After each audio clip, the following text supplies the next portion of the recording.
It's 10. Thank you very much. Good morning. It's 10 o'clock and on February the 12th, 2026. And I have a feeling we have a rather lengthy board meeting today. So I want to express my appreciation for everyone who's here. And how many of you will be here at the end is another story, but thanks for being here now. So if you wouldn't mind rising and joining myself and the board and the staff in the Pledge of Allegiance.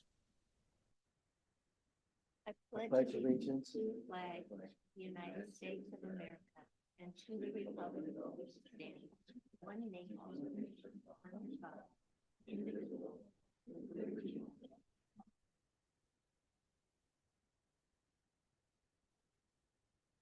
All right, thank you so much. We do have a quorum. Vice President Dean had another obligation this morning. She'll be here after lunch at around 12:30. With regard to my president's report, I have two or three items here very quickly. First off, we had our first rain of the year a few days ago, and count our blessings for that. We have some more rain on the horizon. So that's a wonderful thing to be grateful for. Also, another thing to be grateful for, as many of you know, for decades, we would have a printed agenda every month. And sometimes, of course, we had 2 meetings a month. So I want to thank General Manager McElhaney. If he hasn't accomplished anything, getting us our iPads, since today's agenda is almost 2,200 pages long, I have a feeling that Ms. Dotson probably would have aged about 10 years in the process of putting that agenda together. So thank you. Thank you, General Manager McElhaney.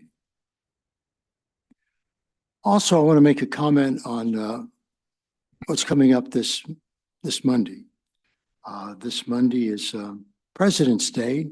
It's usually a celebration of the birthdays of our first president, George Washington, and our 16th president, Abraham Lincoln.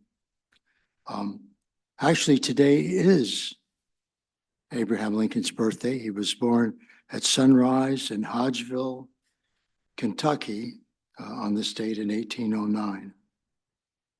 And one has to wonder what the state of our nation would be if he hadn't been assassinated, because he wanted to resolve the situation, the ending of the Civil War with the South, in as amicable and peaceful and harmonious fashion as possible, and reaching out to them.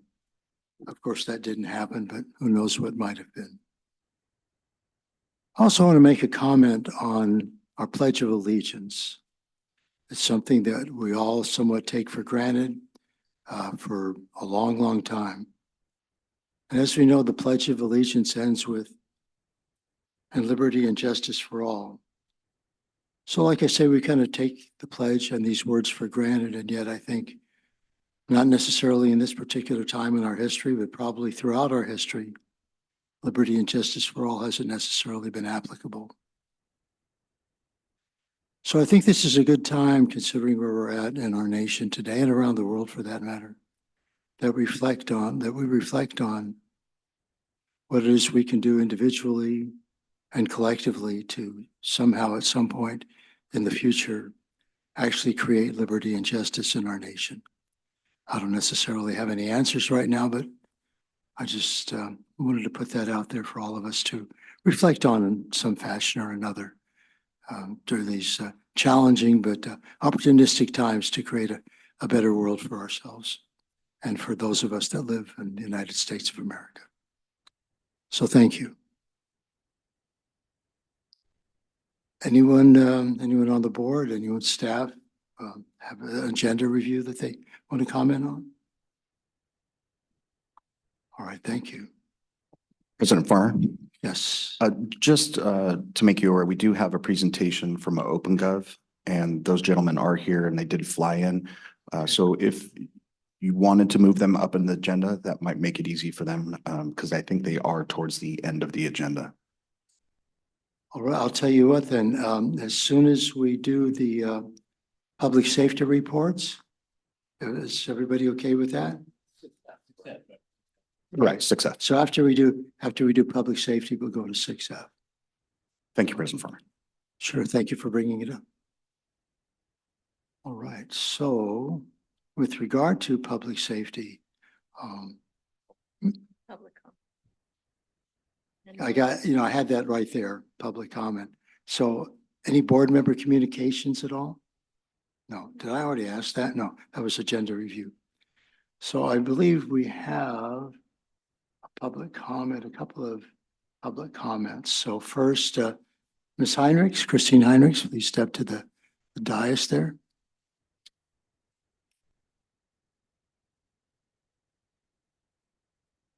Or the podium, I should say. Thank you and good morning. The board may not have anticipated the progression of ICE attacks that we have now witnessed. Surely now you see the importance of action at every level of society, especially elected officials. The board has not yet placed the resolution a group of us suggested to the board last year regarding ICE raids on the community on the agenda. Now is a good time to catch up with others who are taking action against these raids, organizing in churches and neighborhood associations. Those efforts are described as a manifestation of local civic health. Cambria should demonstrate its civic health by standing up for community members. We have all witnessed how staying silent invites aggression. Canadian Prime Minister Mark Carney told the story from Czech dissident and later President Václav Havel's essay, The Power of the Powerless. In it, he asked a simple question: how did the communist system sustain itself? And his answer began with a greengrocer. Every morning, this shopkeeper places a sign in his window, "Workers of the world unite." He doesn't believe it, no one did, but he placed a sign anyway to avoid trouble, to signal compliance, to get along. And because every shopkeeper on every street did the same, the system persisted, not through violence alone, but through the participation of ordinary people in rituals they privately know to be false. Havel called this living within a lie.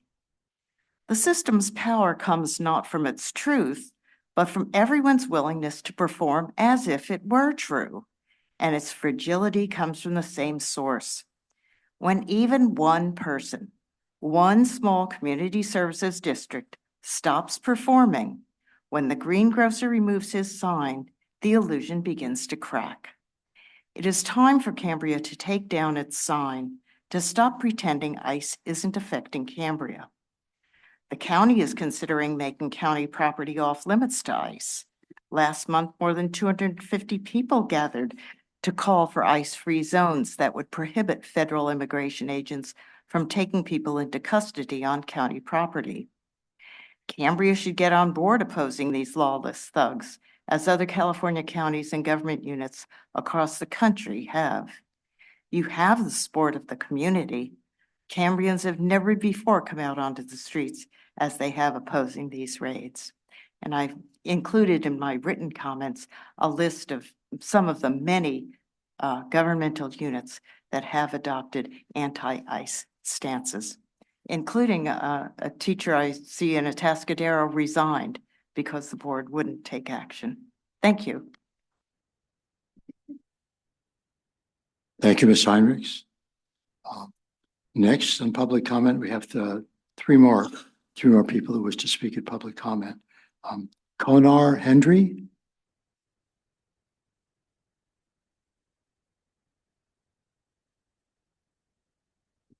Good morning. Good morning. Did I get your name right? Connor Hendry.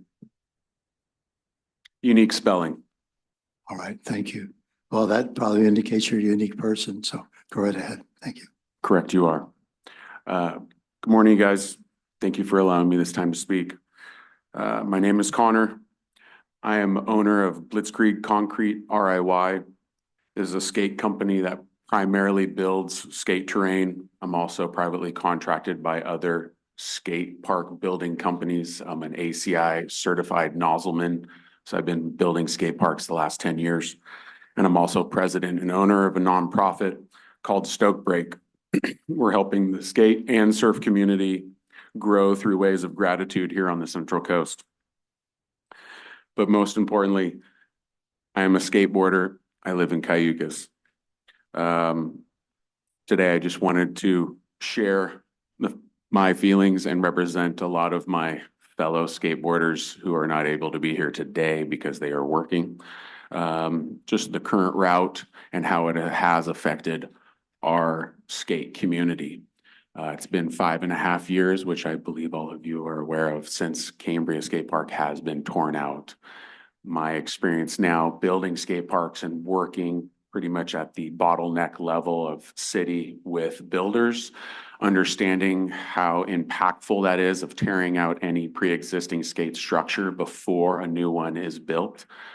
And at this time, I can say just from the feedback that I get continually from my skate community, my dear friends that I've built through this silly toy that I call skateboard, we're seeing the detrimental effects it's having on our community more so.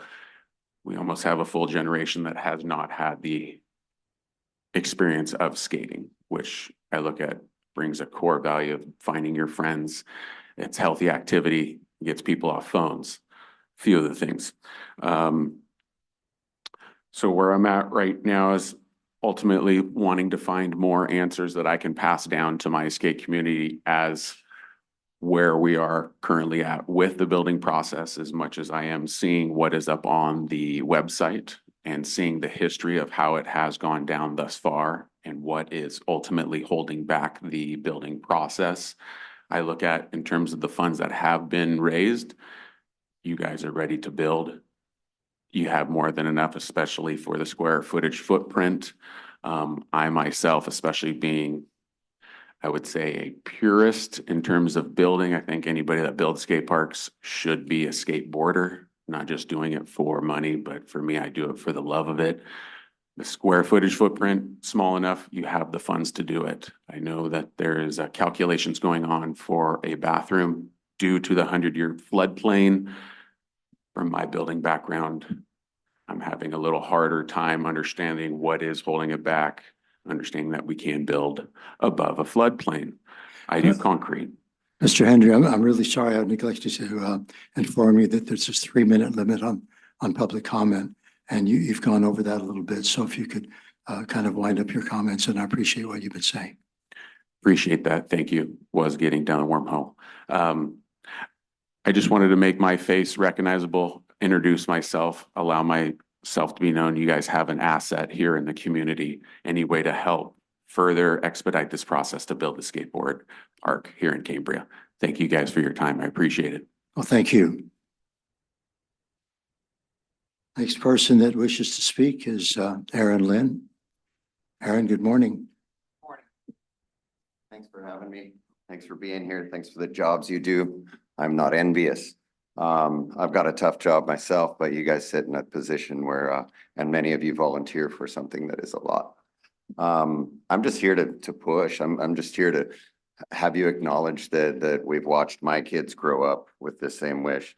And at this point, I'm starting to wonder if my grandkids stand a chance not to be able to skateboard in Cambria. I see other towns pull this off. I see communities pull full trail systems around their town. I've tried talking about the same kind of thing, trails around our town, and only met with just roadblocks, like very quick. It's just indicative of where we live and the lack of support that other community people give towards this kind of thing dictates that you guys can slow things down or not get it done to begin with.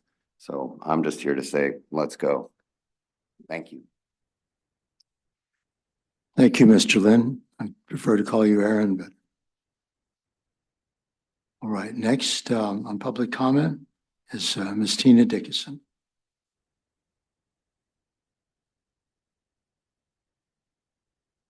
Thank you, President Farmer. Tina Dickinson, Cambria. I have several things very quickly on public comment. I would really appreciate it if the general manager's report, utilities report were earlier in the meeting so that we do not have to sit here for every single item practically before we get to those items that traditionally had been under 6A. And that's not the case. And there's a lot of stuff going on in between what comes up first and then the GM's report, which a lot of us would like, or whoever's here usually would like to speak on that. Secondly, this is like several times now, I've been to the medical dental building, the CCSD now is at that building. And when I go for my appointment and drive down that driveway to park my car, there are 3 slots that are not the handicap slots, just to regular parking for a sign there that says for medical patients and staff only. But when I go there, there are cars parked in there that are facing outwards. So they've backed their cars in. And they're there when I arrive, they're there when I leave. They're there sometimes if I'm parking my car in that parking lot for other reasons. So I don't know if it's CCSD staff. It is not the dental folks because I asked them yesterday. But if it is CCSD staff, because I've never seen this before until CCSD took over rented the premises from Mr. Lin. So there's that. And then I appreciated the skate park comments that the gentleman before me spoke. I want to just say that Guadalupe now is building not only a skate park, but a community park that will include a skate park, a very nicely designed park. And I believe they started it earlier to this month. So it's been a long time in coming. They did get a $4.3 million state parks grant. It's a $4.9 million project, but they're on it.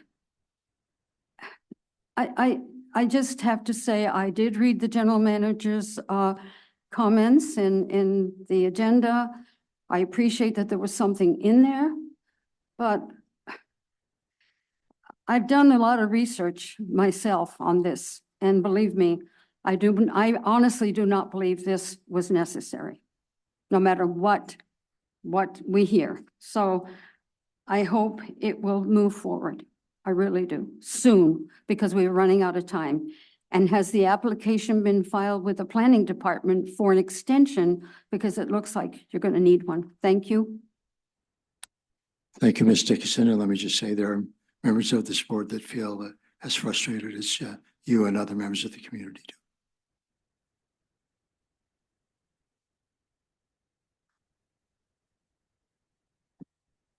All right, moving on, and thank you. Moving on to President Farmer, you still Oh, have sorry. public comment from Julie Amade, and you still need to take public comment on Zoom. Sorry, I thought, all right, it was my mistake, Julie. I know she wrote down skate park and I thought it was for the item, but we don't have an item on the agenda, so my apologies. Good morning, Julie Amade, Skate Cambria. I'll make it brief, President Farmer. I just want to say thank you, continue to let you know we're being patient. The community is listening and we want to get this out to bid.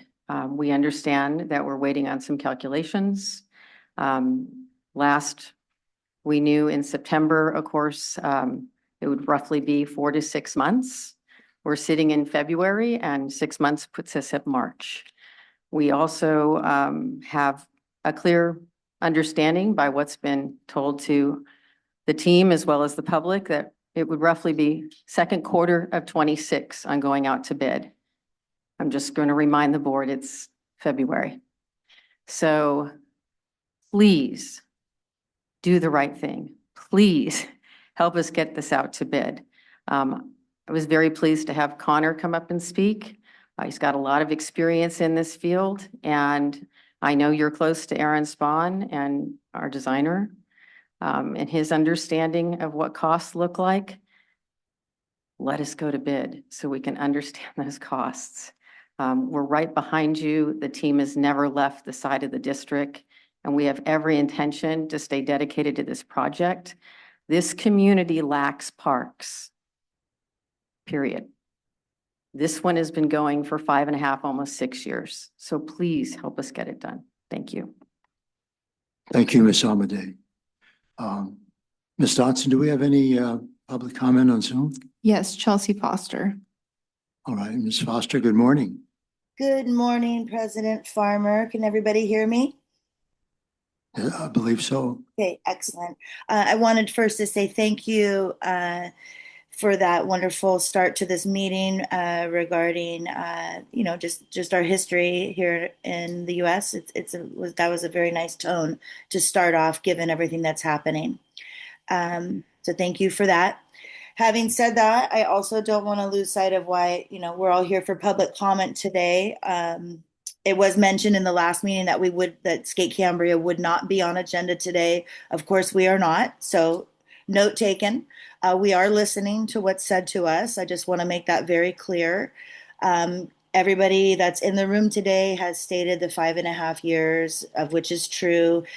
It is obvious that other projects like Guadalupe pull it off quickly or are in works, or even Cayucas was able to use a community effort to pull their skate park, their skate area together really, really quickly. So with that said, the expectation is just to have what was promised, what Julie just mentioned, is a full update by second quarter 2026. And we are counting on you, the board, to do what the community has asked you to do. There's been plenty of bumps in this road, and we're fully aware of that. Everyone on this board, with your time and whatever it is that you give to what you do, it's greatly appreciated. I want to remind everybody that everyone on Skate Cambria works on a volunteer basis.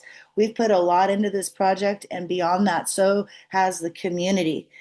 Don't ever want to overlook the amount of effort that has gone into this project for almost 6 years running.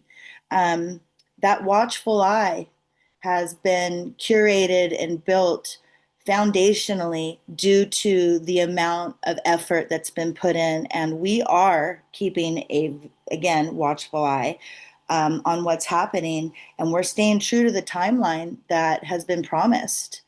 So we are very aware of the land use permit that's up in April. And I also want to say, when we were put to task to do something in 6 months, we got it done in 4. So if we've always remained loyal to CSD, of course, and we're going to remain that way. And we just, again, want to keep it positive, keep moving in the right direction.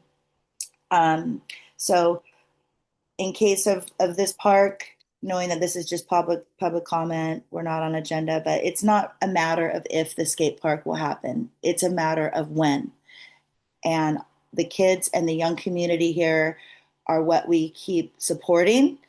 So I realize I'm reiterating points that have been made in the past, but it really begs to be said that everybody's watching, and really hoping that we can get through this next spot without any issue. That's what we're looking forward to. And thank you for your time. Thank you, Ms. Foster, for your time as well. Have a nice day. Have a pleasant day. Do we have anyone else that wishes to speak in public comment on Zoom? No. President Farmer, Yes. might I? I'll defer to you. I'm happy to give my GM report now. We also have Monty Soto on Zoom. And I know there might have been some questions for our district engineer, contracted district engineer, but there are some updates and we could get those out of the way if you like. As soon as I get this clock. Okay, thank you. Why don't we do that, especially because you're going to be addressing the skate park as much as other things, right? That is correct. Okay. All right. So first, let me ask Ms. Dotson, do we have any of the commanders wanting to do their public safety reports? We do have the commander online and the warden. All right. Do you mind if we go to them first, General Manager McElhaney? Thank you so much. All right. So is it Commander Abbas or Commander Januso? Good morning, Commander Boss here, unless Commander Januso is here. Good morning. Good morning. Looking at our call statistics for the month of January, we had a total of 231 calls, down from 245 in 2025. Of note were 18 preventive patrol activities and 31 enforcement stops. So just want to let you know that Sheriff's Office is out there in the community and trying to make the community a safer place through preventative law enforcement. And that is what I have, unless anybody has anything for me. Well, that was pretty quick. Thank you so much. Anyone on the board have any comments for Commander Abbas? Well, thank you so much for your time and have a safe and pleasant weekend. Thanks, sir. Same to you. Thank you. Should have asked for public comment on that. So we also have someone representing. I'm being coached by the previous president here. Should I ask for public comment here in the room? On Commander Abbas? President Farmer, yeah, I am still here if anybody does anybody has any questions for me in the public. Anyone have any questions? Apparently not. All right. Well, once again, I guess I'll say thank you and have a pleasant weekend. All right. You and your staff stay safe. Thank you, sir. Greatly appreciate it. You have a great weekend as well. Thank you. So Commander Januso is not with us? All right. No. Thank you. We'll briefly have a report from our fire chief, Mr. Berkey.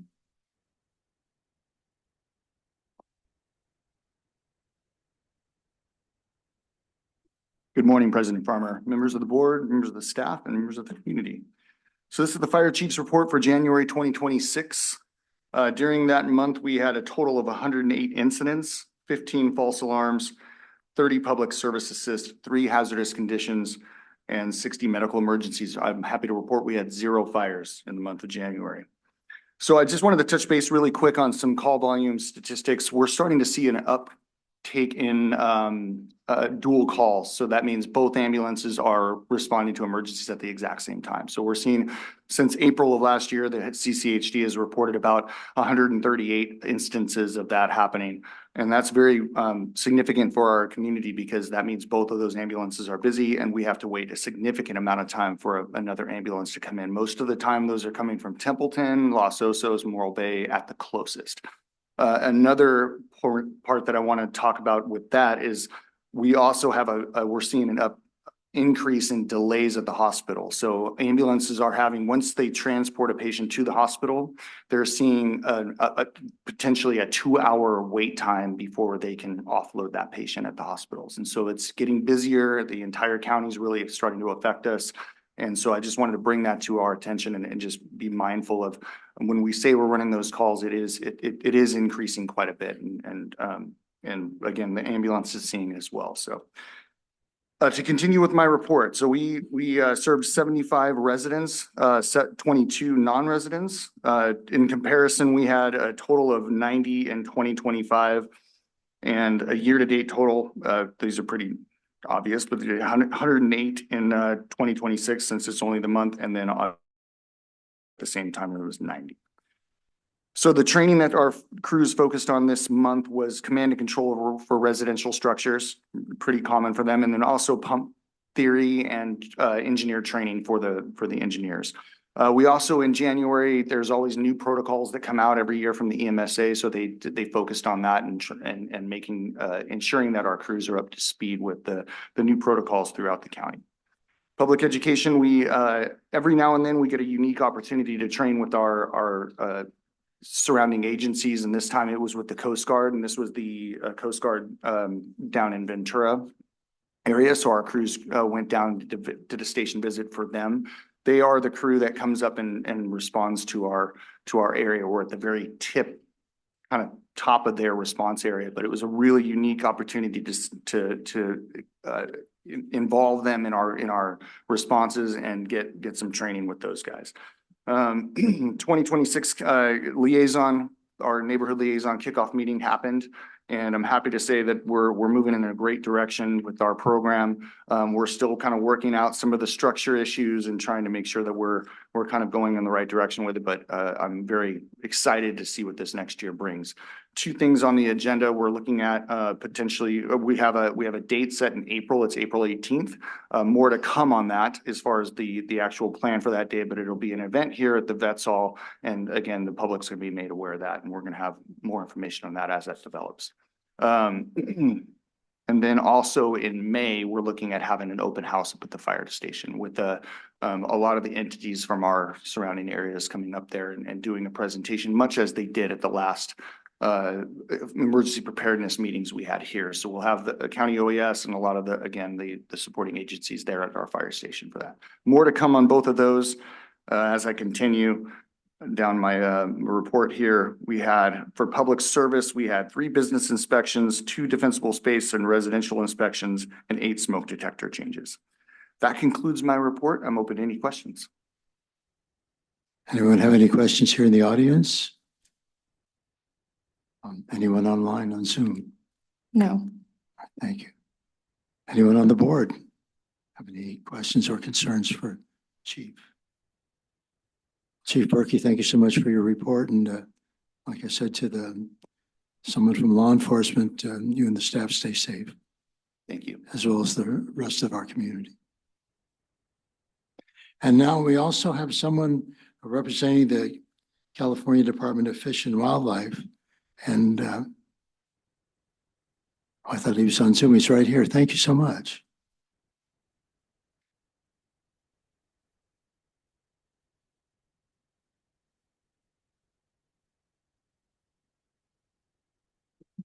Good morning. Good morning. Thank you for inviting me here. My name is Matt Gill. I'm the Lieutenant Supervisor for California Department of Fish and Wildlife. I supervise San Luis Obispo and South Monterey counties. I appreciate the opportunity to come today. It sounds like there's been some issues regarding feeding wildlife in the Cambria area, and we would like to comment on that. What I provided to you is some pamphlets that our department provides about feeding wildlife. And if you look on it, the front page is feeding wildlife is dead wrong. That verbiage is very upfront.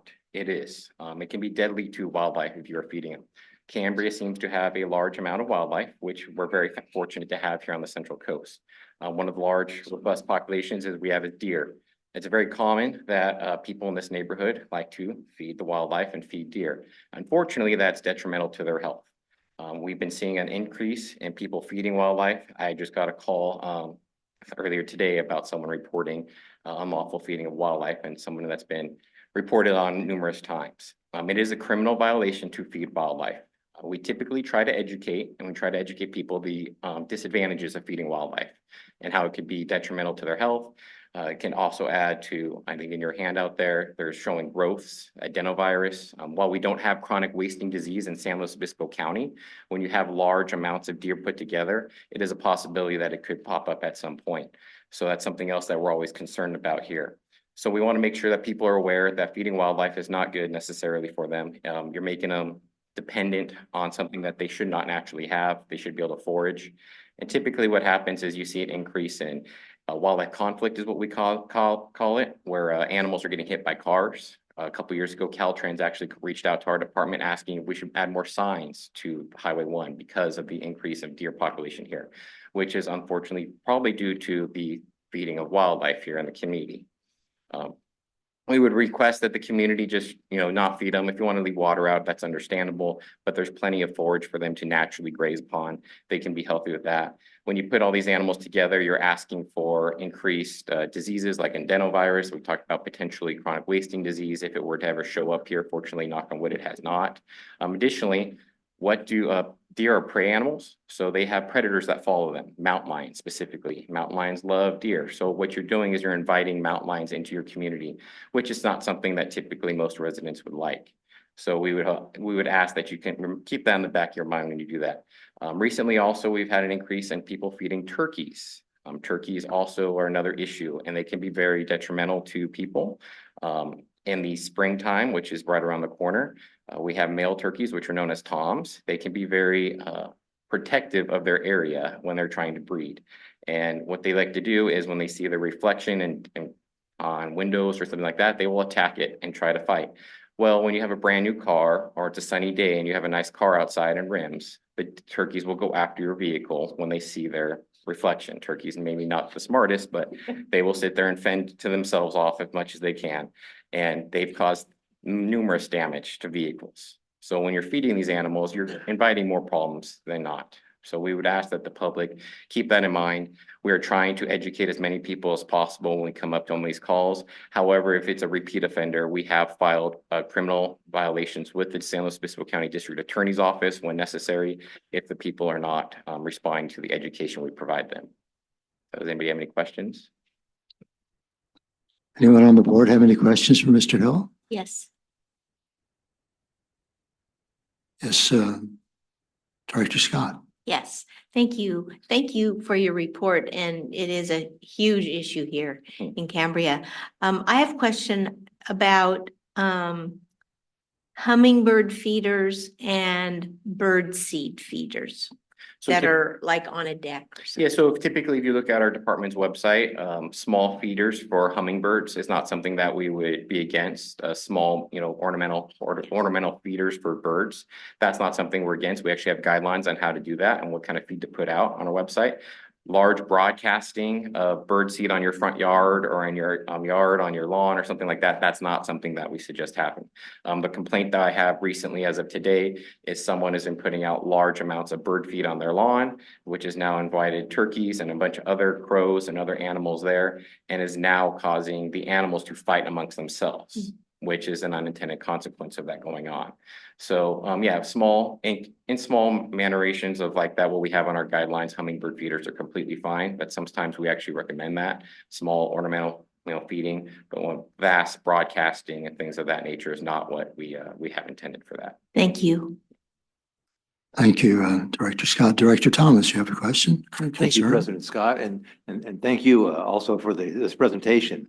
I raised this issue in future agenda items at the last meeting, and Vice President Dean reminded me that you have the Keep Me Wild brochures online. So I looked and I found the one on turkeys. Yes. Wild turkeys, and this is awesome. So now you've got one on deer. How many more of these do we have? We have some for bears as well. We have some for for mountain lions, and we have them for coyotes. So hopefully we don't have to bring them into here for coyotes or mountain lions, but we do have those available as well if needed.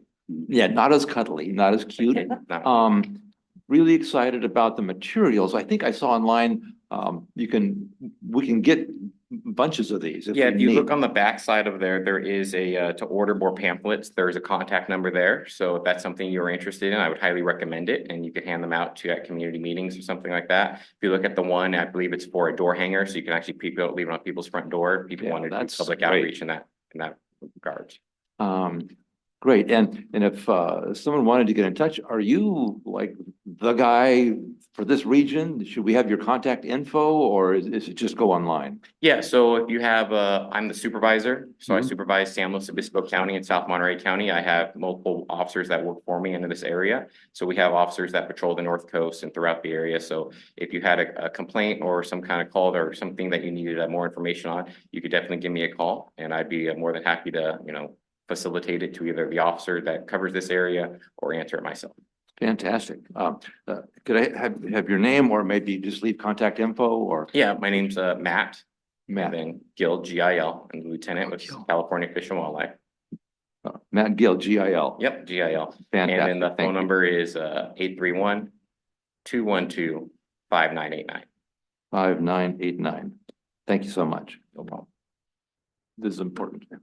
Thank you. And if you ever need Fish and Wildlife to come back and do a report in the future, I'm more than willing to.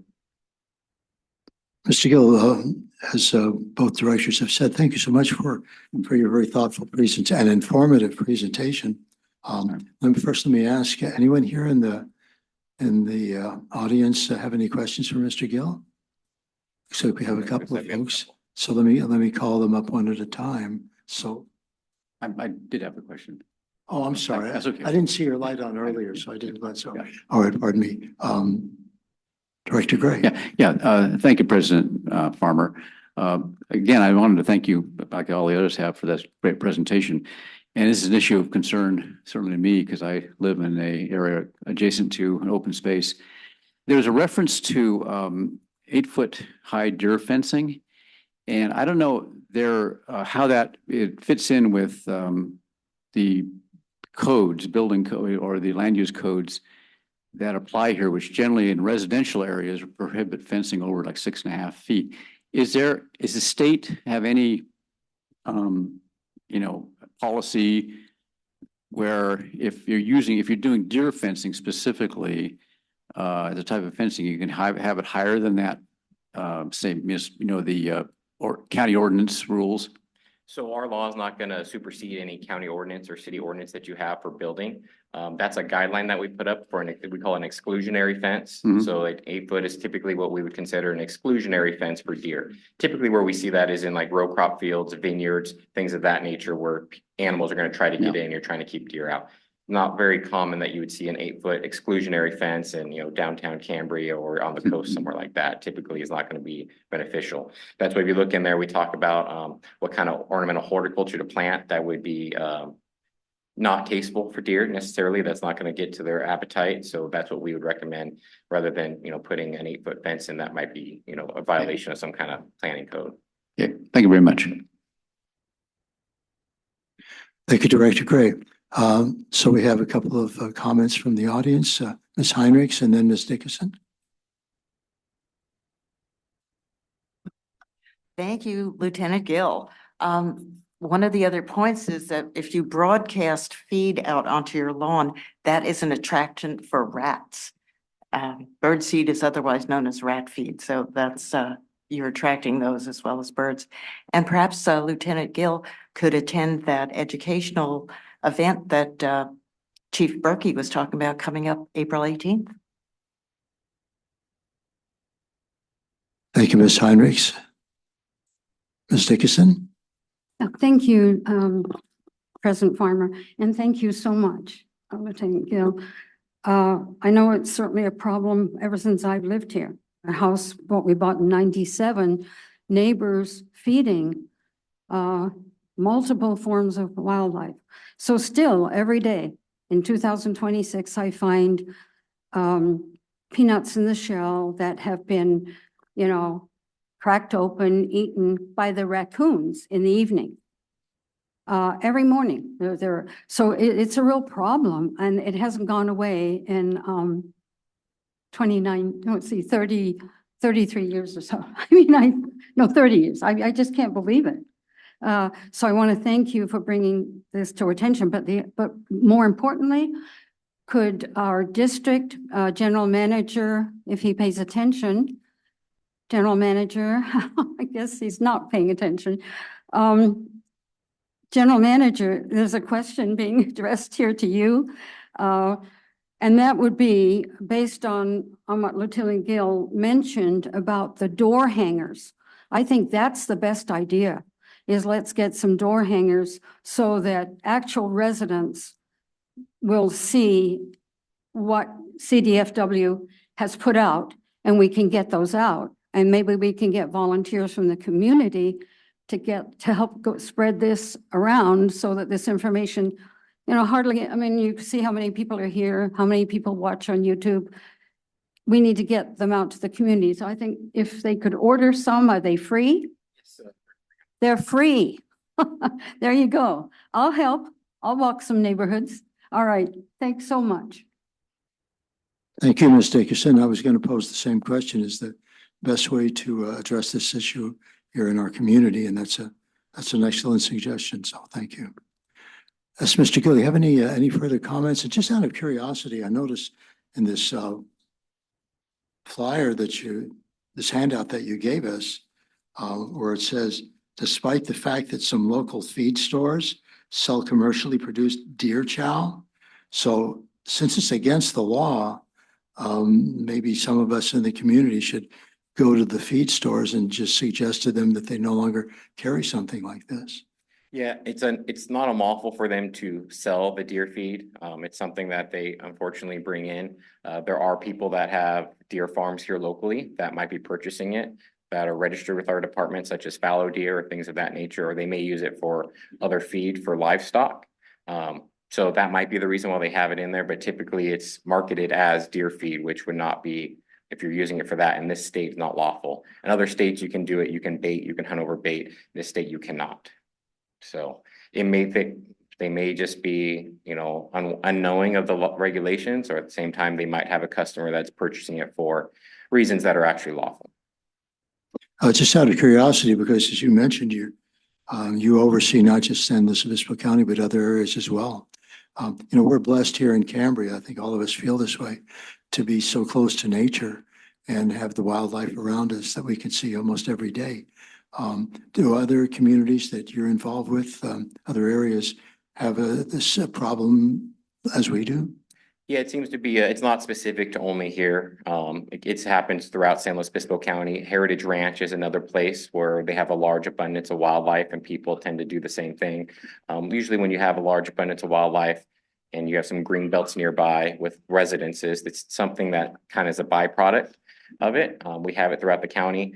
Unfortunately, it's, you know, we can only do so much. So when we get the calls and complaints, we try to follow up the best we can. Like I said, we try to educate first. However, education doesn't work, then, you know, we are forced to then file cases with the district attorney's office.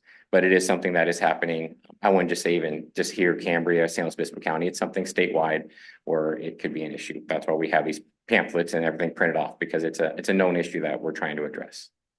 Thank you. I think Director Scott has another question for you. Yes, just one quick question. So let's say someone, it gets turned over to the DA's office. What kind of punishment is there for people who do this? It depends. A lot of times that's going to be going through the criminal procedure. I can tell you by law, it's a misdemeanor violation, which is a mandatory court appearance. You could be put to, technically, it could be a fine or jail or a combination of both. Typically, you wouldn't see that on a case like this. But what we've seen in the past where people have to go to some kind of diversionary class where they get educated, or they have to pay a fine because they're a repeat offender. So that's some of the things that we've seen in the past on these outcomes. Thank you, Director Scott. Just one more thing. Do you have any suggestions? Ms. Dickinson made her comment about hanging information on doors. Do you have any suggestions as to how to best address this issue in our community? I would say at your public outreach events, you have quite a few public outreach events that the community participates in. I would say those would be great ideas. If you let our department know, we can send volunteers up here to attend some of those outreach events, try to educate the general public, rather than just completely being an enforcement aspect. And when we show up and the violation's already occurring, try to be a little proactive. If you get the pamphlets, you definitely hand them out at those events or things of that nature. I think those would be very positive things to do. Well, thank you. Thank you. It's a great idea. Oh, Director Thomas also has another comment. Thank you. Yeah, thank you, President Farmer. Just, you know, and the public comments brought this to mind.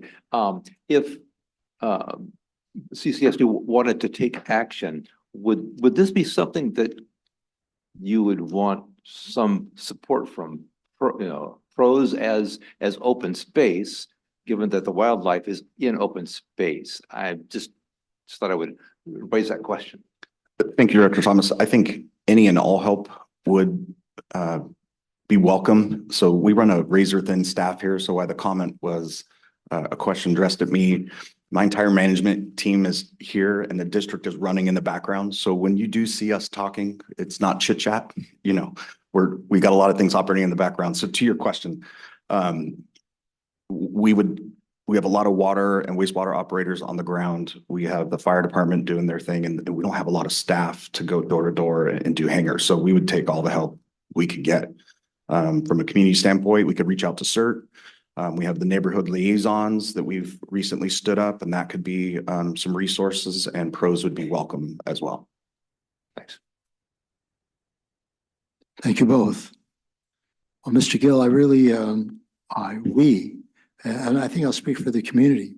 We really appreciate you coming and addressing this rather, it wouldn't seem like an important issue, but when you're talking about the health of the wildlife being affected as a result, that is important. So thank you so much. And I wish you and your staff all the best in addressing this and all other issues with in this world that we live in, everybody's having to deal with health issues in one way or another, including the wildlife that we love. So thank you so much and have a pleasant rest of the day. You too. Thank you for your time. And enjoy your drive back to wherever you're going. All right, so I believe General Manager McElhaney wanted to go first to his General Manager's report before we go to item 6E, I believe it is. 6F, pardon me. Thank you, President Farmer. So GM reports, again, will be at the Vets Hall February 19th from 8:30 to 7 p.m. for any of the community members to come talk about anything and everything CCSD. Our offices will be closed for President's Day. We've made a monumental step forward in the permitting for a coastal development permit for the water reclamation facility. I confirmed with county planning, we are on the agenda for February 26th. Encourage community members to show up, make comment, and we'll be there as a district staff. It's a hearty agenda with multiple projects on there. So we've been told it's going to be a long day, but we'll be there and we'll be ready. The Fiscalini Ranch Preserve Ranch Management Plan update. District staff and the ad hoc have been working closely with the California State Coastal Conservancy, reviewing the draft of the update. And we've got preliminary acknowledgement that that is consistent with the conservation easement. And we're collaboratively working with the Friends of the Fiscalini Ranch on their comments on the plan. The ad hoc is continuing to work with the Friends of the Fiscalini Ranch Preserve. And we hope to have some resolve there and eventually begin the official noticing process that's required by the conservation easement. Cambria Skate Park update. So how did we get here? So the decision to go with the pre-manufactured restroom for the Cambria Skate Park is it's less permitting complexities rather than designing and building our own restroom. Much like we did with the East Ranch restroom is the path that we move forward with the skate park restroom. The skate park restroom is a requirement by the county. There's no way to subvert that. We know there will be a lead time on the manufacture of that restroom, and that's been talked about publicly, in which we would apply for a temporary occupancy permit. If the skate park was built and up and running and we didn't have the restroom ready, we could potentially put out honey huts, porta potties out there to open the skate park. With that pre-manufactured restroom came the complications of it being in the 100-year floodplain. So our contracted engineer, Mr. Soto, designed these engineering calculations to prove to the county that this restroom would withstand that 100-year floodplain. He, I would say, did a valiant effort battling with county to get them to accept his engineering calculations. They have adamantly refused. They want them from the public restroom company. End of story. That's just, they are not budging on that. So we entered into a contract with the public restroom company to get these engineering calculations approximately September 24th with an estimated time of 120 days. That was extended another 3 to 4 weeks. We've been emailing and calling public restroom company to get updates for the past 3 weeks. Mr. Soto has been calling for the past 3 weeks and he has not got a response to any voicemails or any emails. I've been calling for the last 2 weeks. I finally got a hold of the project coordinator and asked him for an updated timeline. Unfortunately, the bad news is they're still 3 to 4 weeks behind on getting those engineering calculations to the management staff of PRC for their review. So we're estimating 5 to 6 weeks delay for them to review them to get to us. Once we get them, we put them in the hands of Mr. Soto. He will resubmit to county. He has everything else in line from the design changes of the park. Once he gets those engineering calculations, he needs to resubmit to county. That time, 3 to 4 weeks. So we could be anywhere between 8 to 11 weeks before we have everything we need to proceed to go to RFP. Based on the timeline that we discussed with the board, we did talk about first quarter of 2026. We'll barely squeeze it in if we get it in that time frame to go out to RFP. That's where we stand. Mr. Soto is online if there's questions from the board on why they wouldn't accept his engineering calculations, but there's really no other way to pivot. We could pivot in terms of abandoning PRC and then trying to design and construct our own restroom, but that again will create permitting delays at the county level. So in my opinion, if we shift from that, we're just creating further delays. PRC is a private company. I understand the frustration. From a staff level, we can't do anything. We can just keep calling them and keep asking for updates. The county has required this. This is a county requirement, not a staff requirement, not a staff delay. It is working with the vendor who is behind on their product. And that is not the first time that this district has experienced that. Literally every single project, whether it's the Stewart Street tanks, SST project, East Ranch restroom took longer than it was supposed to. I think even moving our EV charging stations took longer than it was supposed to. I don't have an answer other than to say we just are where we are. And because we're an unincorporated community, we don't have land use, we don't have control over minor use permits. We are beholden to the county and their processes. And that is the update. I'll turn it over to the board.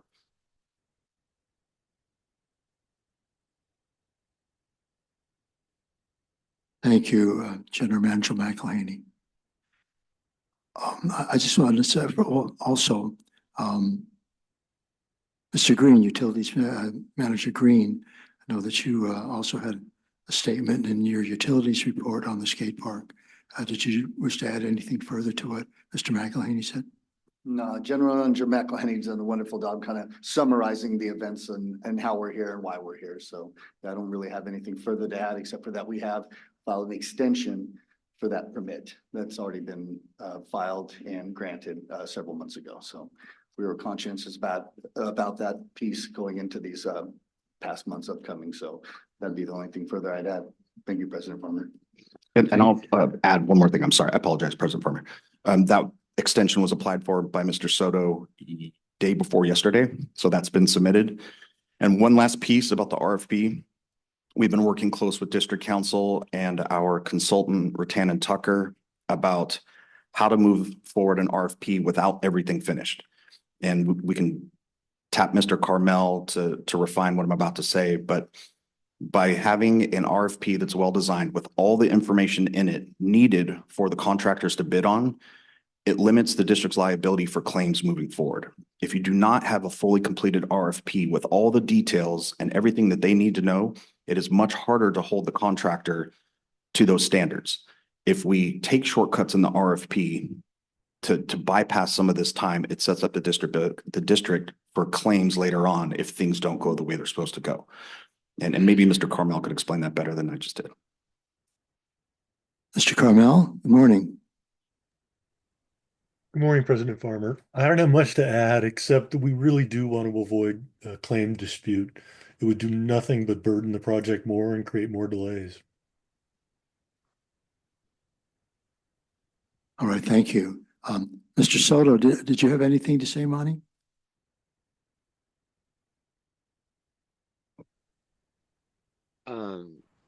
Sorry, I don't have anything to add. The general manager completely summarized everything for the current status of the project. And I can just assure you that we've been trying to get this last part of the design from Public Restroom Company so that we can complete the permitting of the project. Well, you know, we all appreciate the work that you're doing on this, and you obviously are feeling fairly frustrated, just like the rest of us. So I wish you good luck, and I wish you much patience and continue to pursue this. So thank you. Thank you. Yeah, we're trying. We're pushing as hard as we can. All right. Thanks very much. You know, I don't want to hold the meeting up any further, but as some of you may know, Vice President Dean and myself are the ad hoc committee for the skate park. And so, in addition to the other members of the board, and of course, the general manager and other staff members, you know, we've been intimately involved with the skate park for all these years. And I can't express to you, in just listening to what we just heard in the past 5 or 10 minutes, how totally frustrated I personally feel, having been involved since the beginning with the skate park and being there with the youngsters who are now like in college and maybe even graduated when they were out there and just so excited and enthusiastic about the skate park. And, you know, here we are still treading molasses, like a turtle treading molasses going uphill or upstream, so to speak. So we can only hope for the best moving forward. And I appreciate the public comments that have been made. I appreciate Ms. Amade being here, and we'll just move forward as best we can. And I just hope, because there's been so much criticism of the district because of this issue, and I hope that folks realize that this is beyond us. What's holding us up right now have to do with other agencies, and other companies and agencies, and we're just doing the best that we can. And let's hope the sun shines on the skate park sometime later this year. All right, thank you. Yes, Director Thomas, you had another comment? Yeah, thank you, President Farmer. No, I have not yet commented on this item, but I want to sincerely thank the GM for giving us the cold hard truth. And I also want to thank you. I meant to say this on the last topic, but the fish and wildlife topic, that's not normally on the agenda, and I appreciate the initiative to get in touch with Mr. Gill and have him here on this important issue. So a little bright light, the general manager report could be useful. So thank you for that. Thank you, Dr. Thomas. Thank you both. Okay, so I believe now. Director Gray. Thank you. Thank you, President Farmer. Yeah, I wanted to second Director Thomas's appreciation for the thorough report from the general manager.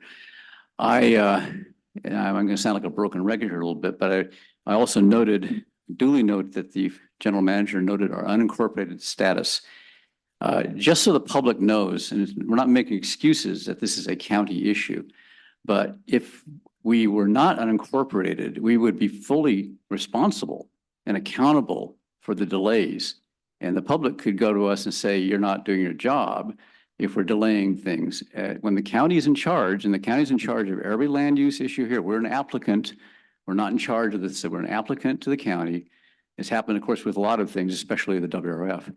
But when we're just an applicant, it sounds like we're making excuses for delays, but it's in fact built into the system. We do not have the power over land use and building permits that would make us accountable for these delays. And that's one of the great disadvantages of being unincorporated. So I'm glad, I appreciate the general manager mentioning that. He probably figured I would mention it too. But this is something the public should understand. And there are real downsides to not being incorporated. Thank you. Thank you, Director Gray. All right, so it's just a little bit after 11 o'clock. And we have the gentlemen from OpenGov that are here, and, oh, excuse me. Yes, do we have any public comment on, I know folks have already commented on the skate park situation. Do we have any further comment as a result of the general manager's report?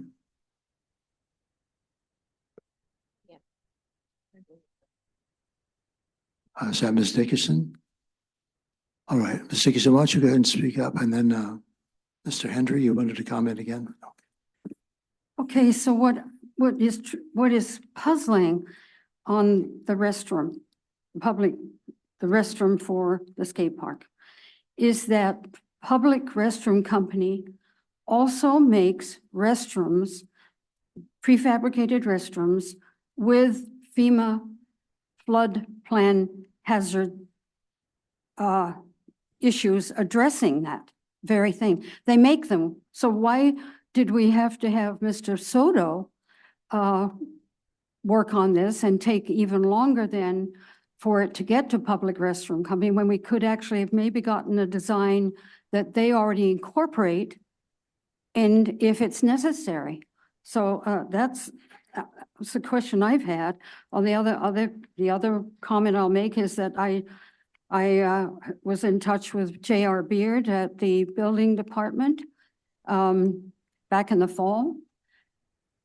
A couple of times, maybe 3 times, emailed him.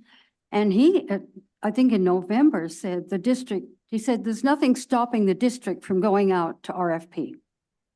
That was the building, J.R. Beard at the building department. So if the building department said that was okay, I don't understand why it would not have been okay for the district to go ahead with it. It just seems to be holding up a lot. And the restroom it wouldn't be a problem with the other parts of the project. At least you could have gotten the RFP because that's a whole separate entity, the restroom, being dealt with a separate entity. Thank you.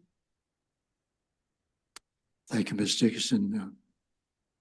General Manager McElhaney, did you wish to comment on what Ms. Dickinson just said? So when we submit the plans to the county with the designs of the public restroom company is when the engineer stepped in and said, we need flood-proof calculations.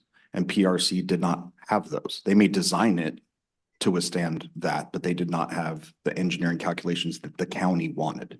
So that triggered us immediately. The faster route in that was to see if our contracted engineer could start that day in doing those calculations, in which he did, and submitted them to county. Then the planner from county had those engineering calculations, and an engineer from county stepped in and said, no, not good enough. I want it from the restroom company, which then triggered us to go and get those engineering calculations. Mr. Beard doesn't know what we have ready for RFP and what we don't have ready for RFP. One of those things was the design changes that was requested from Cambria, which took Aaron Spahn quite a while to get to us. And we just got those a month and a half ago. So that would prevent us from going to RFP. So there's a lot of moving parts here that even our county planners, despite what they say, don't understand. And the last question was regarding, I don't remember what Mrs. Dickinson was asking in the second part of that question, but that's the answer I have. Thank you. Thank you, Mr. McElhaney. Mr. Hendry.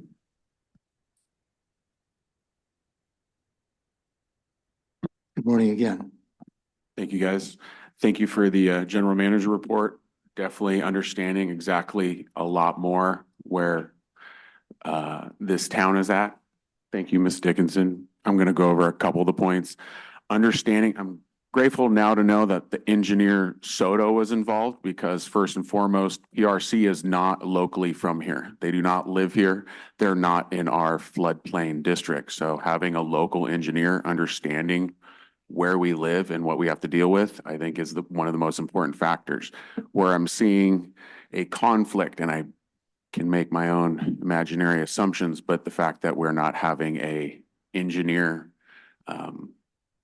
back or support what Mr. Soto is presenting is frustrating, to say the least.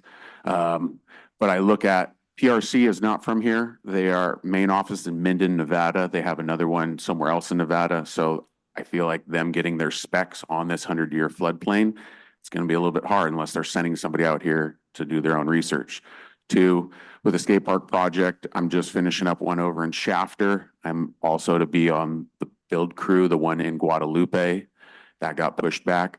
We can section up build projects where the skate park can get built aside, and then you can have a general B building or even a C8 license to build the concrete skate park. And then the rest of the bathroom, the curb and gutter, which has been added to this this building plan. This was all added on to the original 650,000 of just the skate park, then adding on a public restroom, a parking lot, and curb and gutter. Those were all added. I look at those can be additionally added later on in a project. It's not going to affect the project of building a skate park. It won't be detrimental to the parking lot, the additional curb and gutter and bathroom. That's it. I'm just looking at possible scenarios here to expedite this process so that the town of Cambria and all of its skateboarders are not affected anymore by this time process. Thanks. Thank you. Thank you for your comments, for your time, for coming here. Okay. Any more comments on this item?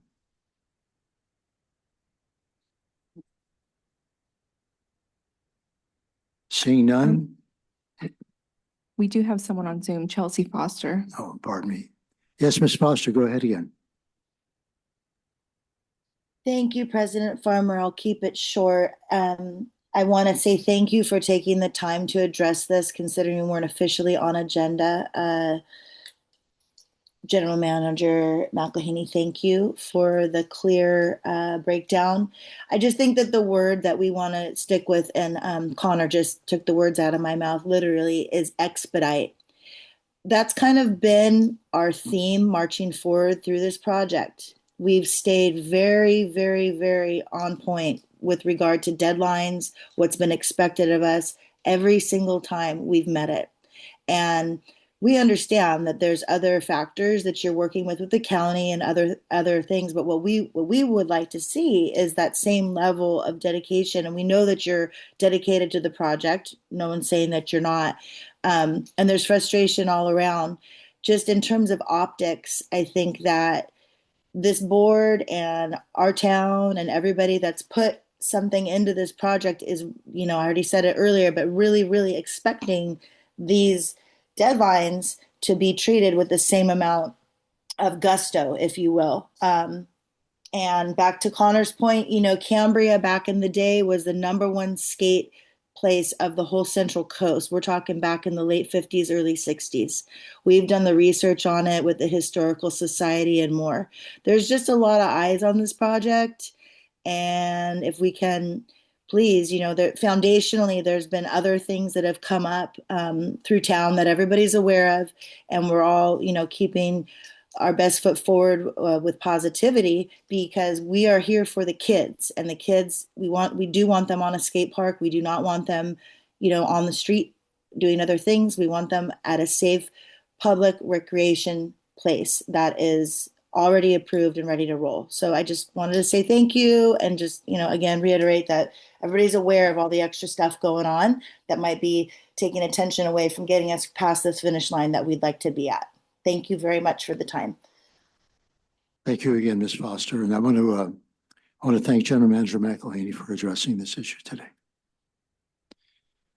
All right, let's move on to item 7F. And for those of you that maybe buy a computer and want to go directly to this item, it's page number 2038. So item 6F, would you, General Manager McElhaney, would you please introduce this item? Thank you, President Farmer. Agenda item 6F, discussion and consideration to enter into an agreement with OpenGov for asset management, computer maintenance management system. So I'm just going to do a high level overview because we do have OpenGov here to present. So the district has historically never had a true asset management program. Our district has been pretty reactionary in terms of our ongoing asset management and district maintenance. We've had several issues with our infrastructure over the years, and it's basically been captured by institutional knowledge that's been passed down over the years. We don't have an actual system to manage our assets or facilities. So when we look at the Vets Hall, the fire department, fire engines, our SST project, was born out of a plant that was beginning to fail. And an asset management system like this, and it'll be explained in more detail, could have helped us avoid a lot of unnecessary costs in terms of planning for maintenance each year and having trigger points that are documented within a operating system that will alert staff on different assets within the district that we need to start focusing on. For instance, our fire engine that thank goodness we have a grant for that's being replaced. We had that go out of service multiple times. We had both engines go out of service and have to borrow a fire engine for Paso Robles. That ongoing deferred maintenance within the district, based on our antiquated system of managing assets, has cost the district in the long run. So while the sticker price for this program and software is shocking, it adds a lot more to the district. It actually can track time, effort, and labor of our employees. So a lot of the things that are not captured in the budget itself when we talk about maintenance and repairs is staff time. And one of those that comes to mind is the Fiscalini Ranch. We have employees that are out there doing work manually, and their salaries and benefits are not captured in terms of their dedication of time towards the ranch and not on other district facilities. So there's a portion of this program that's going to be able to capture a lot of data. And then we can be data-driven moving forward in terms of how we're going to deal with aging infrastructure within the district, aging facilities, aging equipment. And so with that, I think it's best that I turn it over to the presenters unless you would have any further questions for me. Anyone on the board have any further questions for Mr. McElhaney? Oh, gentlemen, why don't you step forward? And thank you for being here, and please go ahead and introduce yourselves. President Farmer, directors of the board, staff, thank you so much for having us here today. It's an honor to be here. My name is Andrew Wooters. I'm an account executive for OpenGov. I specialize in our asset management suite, specifically for our Pacific Southwest territory. So I help cover California, Colorado, Arizona, New Mexico, and Utah. And my focus is really on these smaller to mid-sized agencies. I'm joined here today with my coworker, Brandon. I'll let Brandon introduce himself here. Thank you. Thank you, President Farmer, members of the board. My name is Brandon Cook. I'm the regional manager in the West with OpenGov. So Andrew's a part of my team. I have 9 other folks, and collectively we support all of our partners in the state of California, but everything west of Colorado. It's a pretty broad geographical area. I have the great pleasure of being a part of these types of conversations and have been part of many foreign partnerships. So excited to go into more detail with you all today. We'll get into more on OpenGov here in a little bit. Of course, we are local. We came down. I live in Santa Clara. I grew up in Gilroy. Our headquarters is in San Francisco. But before we get into the presentation, I also would just like to take a moment to extend our gratitude to General Manager McElhaney and staff for all the time that we have spent in going through many hours of discovery, understanding your process, and understanding where we'd be able to deliver meaningful impact to the district. Go next slide here. Thank you. Fantastic. So what we have are a few slides that we'll go through, but where we like to start, especially as we start to think about forming new partnerships, is being able to understand where we need to meet our partners at today. And a big part of that is understanding what priorities and strategic goals do you have? Where's the direction of the jurisdiction or the district going, and how can we meet you guys where you need to be met? So as we were in conversations with the team and in our own research before actually engaging with the team, we come to understand there are a number of strategic initiatives that are top of mind for you. But a few things that really stood out to us. Number one, focus around administration and finance. So developing realistic plans and process for executing strategic goals. Number two, facilities and resources. So helping to manage and provide and be good stewards of district resources and ultimately, right, deliver critical services to those that you serve. And then number three, around water and wastewater. So ensuring reliable performance for decades to come and also meeting ongoing challenges effectively, all of which we'll touch on more detail today, but we feel very strongly in our ability to uniquely help you guys accomplish those goals. If you were to ask any of our partners, we have over 2,000 plus partners across the US. If you were to ask any of our partners on why they invested with OpenGov or why they continually invest with OpenGov, 3 powerful points that we always stand behind that are at the core of what we do is to help you operate more efficiently. We want to make sure that we can help you adapt to change and then obviously help strengthen that public trust. The images on the right side is to help show similar size districts that are currently using asset management with OpenGov as well. We have partners in all 50 states, but as noted on the top right, we have over 300 different agencies in California alone. So a very massive user group in California as well that you will be joining. That's right.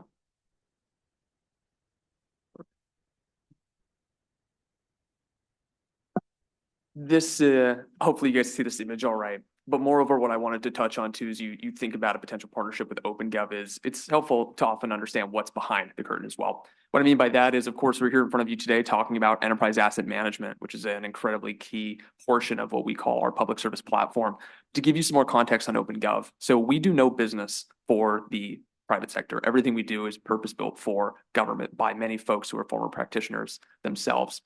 And what we're building very intentionally here is an organization where we can meet any special district, any larger jurisdiction, where they need to be met across a multitude of key functional areas. So asset management, whether it is permitting functions, whether it's budgeting functions to how you guys manage your key accounting and backbone financials, to other things like public purchasing, disaster recovery, and so on.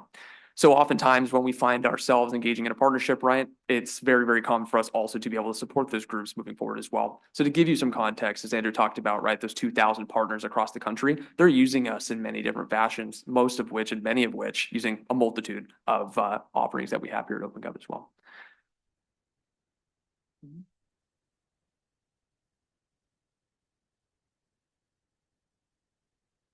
Inside of our system, when we take a look at your assets, we're going to know what you have, what condition it is, and where it is. When it comes to the work, we can help create, assign, track tasks. We can track anywhere from our truly mobile workspace. With our resources tab, we can estimate, assign, track labor, equipment, materials, and then even vendors. We follow an unlimited user model. We also have some forward-thinking tools as well. Some of our infrastructure plan is model asset scenarios and develop data-driven plans for the future. And I just wanted to add one additional point on here as well. Oh, just one second. Thank you. Not only, right, are we tracking all your vertical, horizontal, and rolling assets, right? But that piece at the bottom is something that is really important just to spend a couple of moments on. You know, we heard General Manager McElhaney talk about making data-driven decisions, and data is there has been made reference to is the new oil. And for you all to be able to make data-driven decisions, it's important to be able to have a system that helps provide guidance to you as well. So something that is proprietary about what we're offering is, as we're collecting all of that asset data, as we're collecting all of that spend data, as we're collecting all of that information, we have something that we call a scenario builder. So if you were to say, hey, we have additional funding and we would like to put it into certain types of assets, or if we were able to find ourselves in a position with additional resources, where should we go about focusing that effort? The system will actually provide guidance based on the information that's within the system as well, and run those types of what if scenarios and point directly to where you should be focused. But that's all something that comes as a culmination of tracking what's in the system, where do we have it, and then all of the work associated with it as well. Not to get into a technical side, but we are a gold level business partner with Esri. So there's a tremendously strong GIS backbone to all of this as well. So for field crew and folks that are not maybe GIS centric individuals, but need to have a really easy to use solution to track what they're doing, track the work, and get that data into the system, we fully understand what that takes. And we've purpose built the system to accommodate that, knowing that end goal in mind. So just wanted to add that as well.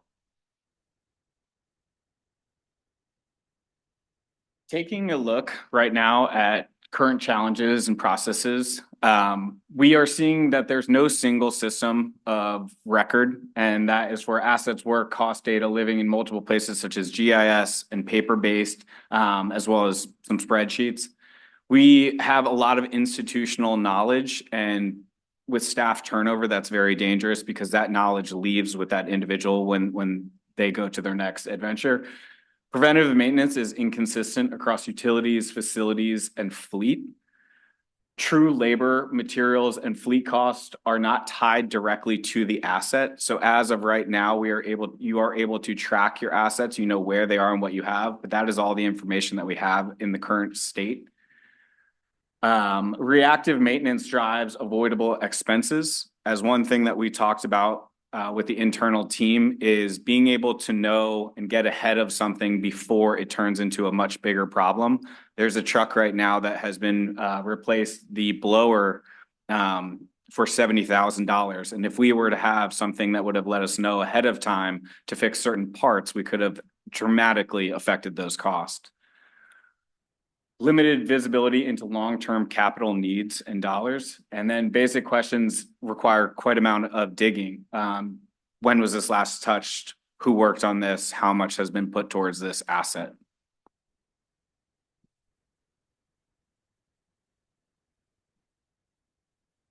What we are here to help show that we can help provide and help solve some of these problems that we have seen is that we do have a single system of truth, and that is going to help for all of your assets, your work, your labor.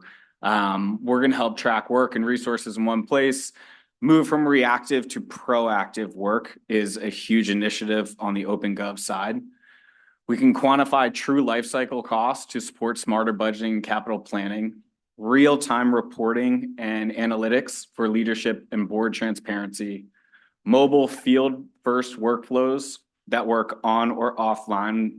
No data will get lost if the field crew goes out into a bad cellular area. All data will get saved. It'll get uploaded into the system as soon as they get back in.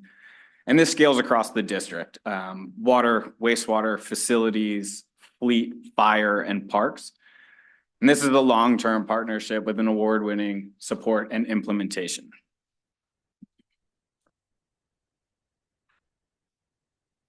Couple of things I wanted to also highlight. These types of projects, right, as you're making significant investments in infrastructure and to assets, it's incredibly important to, of course, know what we have and where we have it to make better decisions. But there's also a multitude of ways where we see tremendous savings for a project like this. So a couple of things that we wanted to touch on here. First and foremost, right, there's going to be an inherent savings of time across all of staff. So the first thing is we're estimating a conservatively 2 hours per week that's going to go back to staff across the district. Obviously, some a little bit more, maybe some a little bit less, but on average, based on a estimated salary about $60,000, it's about $111,000 per year. Number two, reduce emergency and reactive repairs.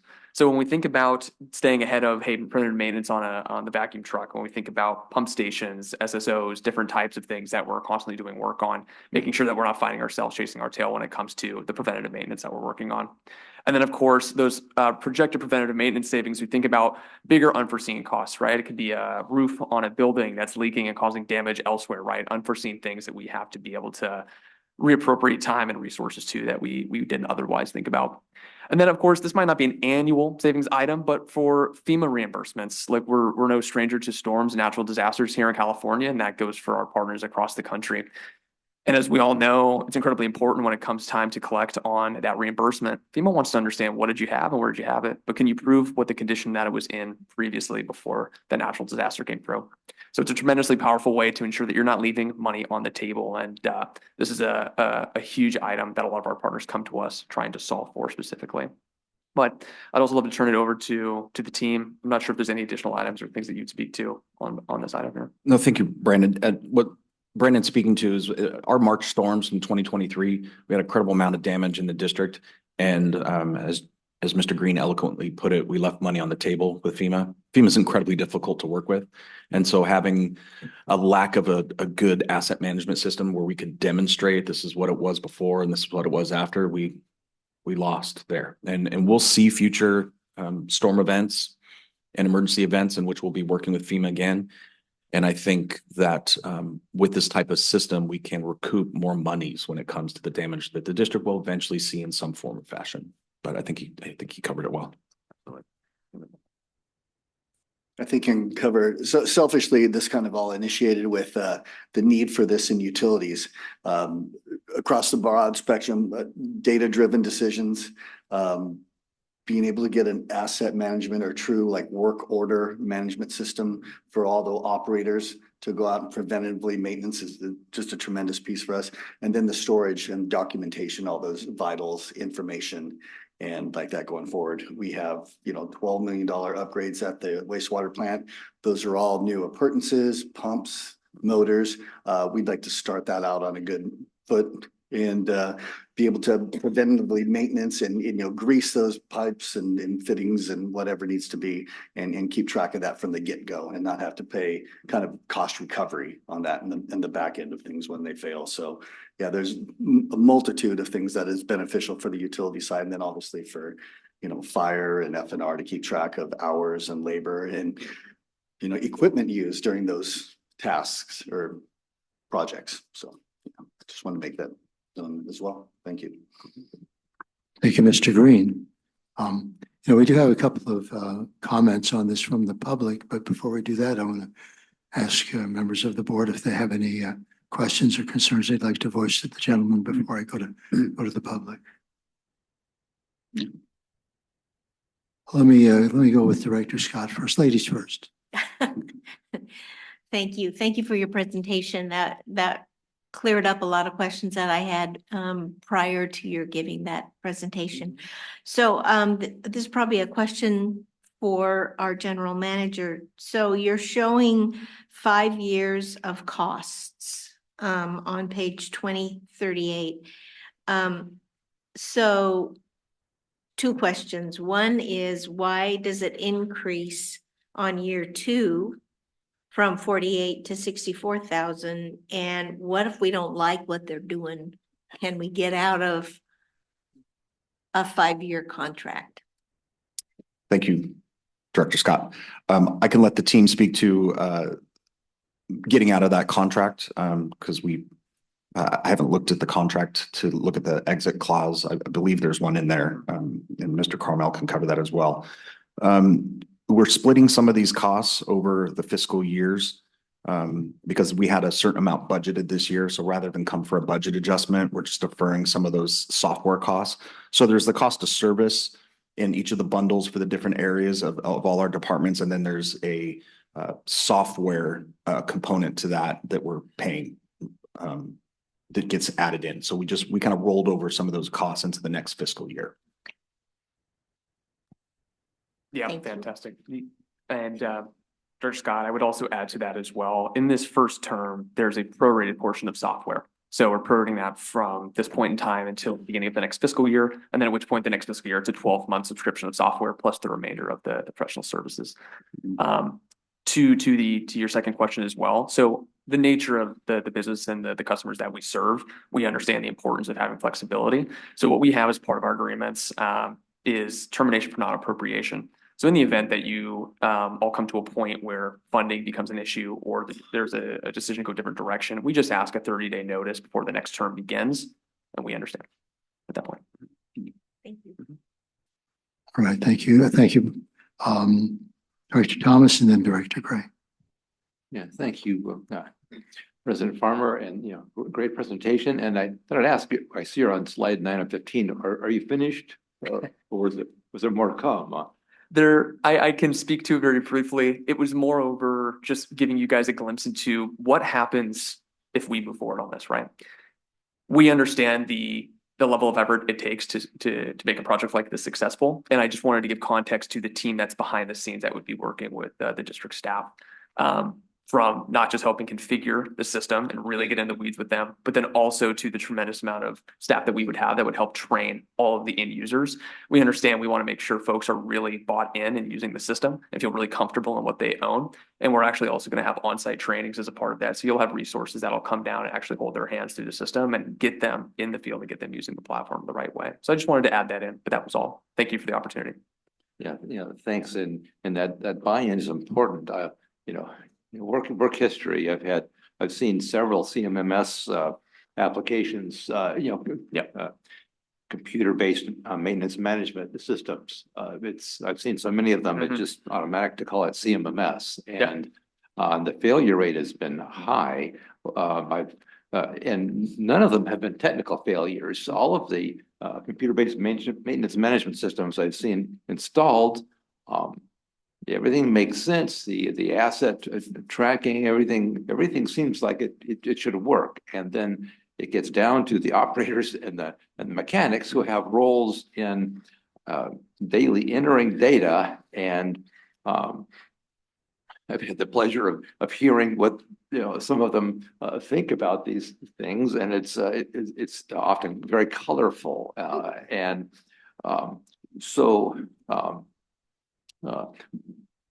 I'm interested in how the rubber meets the road. I see you have a number of comments in your presentation about implementation support. That's very important. One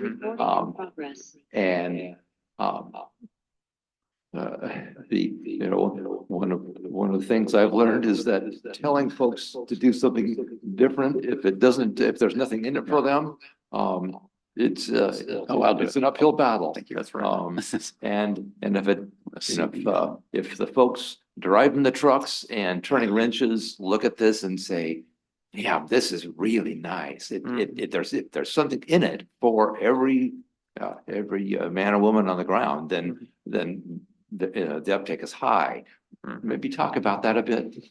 Yeah, I think Mr. Green and I can speak to it. So because of our inefficiencies in these areas, staff is actually spending more time chasing projects that have been deferred or chasing emergencies that maybe could have been avoided. And that means on call, that means coming in the middle of the night. And I believe we can reduce some of that, and that will be where some of the buy-in comes in. I believe between the team and the management staff, meeting with the crews and explaining to them, like, this is why it will benefit you, that, yeah, the data entry part isn't all that exciting. And I believe the software platform itself is incredibly friendly, user friendly. So that will limit the angst of that data entry. I think we've come a long way in terms of user friendliness. And so I think as we work with the team on the ground to explain with them, hey, it's not as hard as you may think to enter in this data. And then how entering in this data will help you in the long run in terms of your daily activities and some of the things that our staff, as you noted, when colorful words are used, you know, the less they are frustrated with some of our district processes, which again, I believe are very antiquated. I think you'll see that buy-in. Mr. Green. Change is difficult for some people. We have a larger demographic of older operators, which are also the majority of the holders of that institutional knowledge that we want to have passed on. So while the adoption of this may be difficult for some operators, the other probably 2/3 of our crew are really, we've talked about this and is looking forward to that. And it's a really easy platform to use. Again, if you're out of signal or range, as soon as you get back under that network signal, it immediately uploads.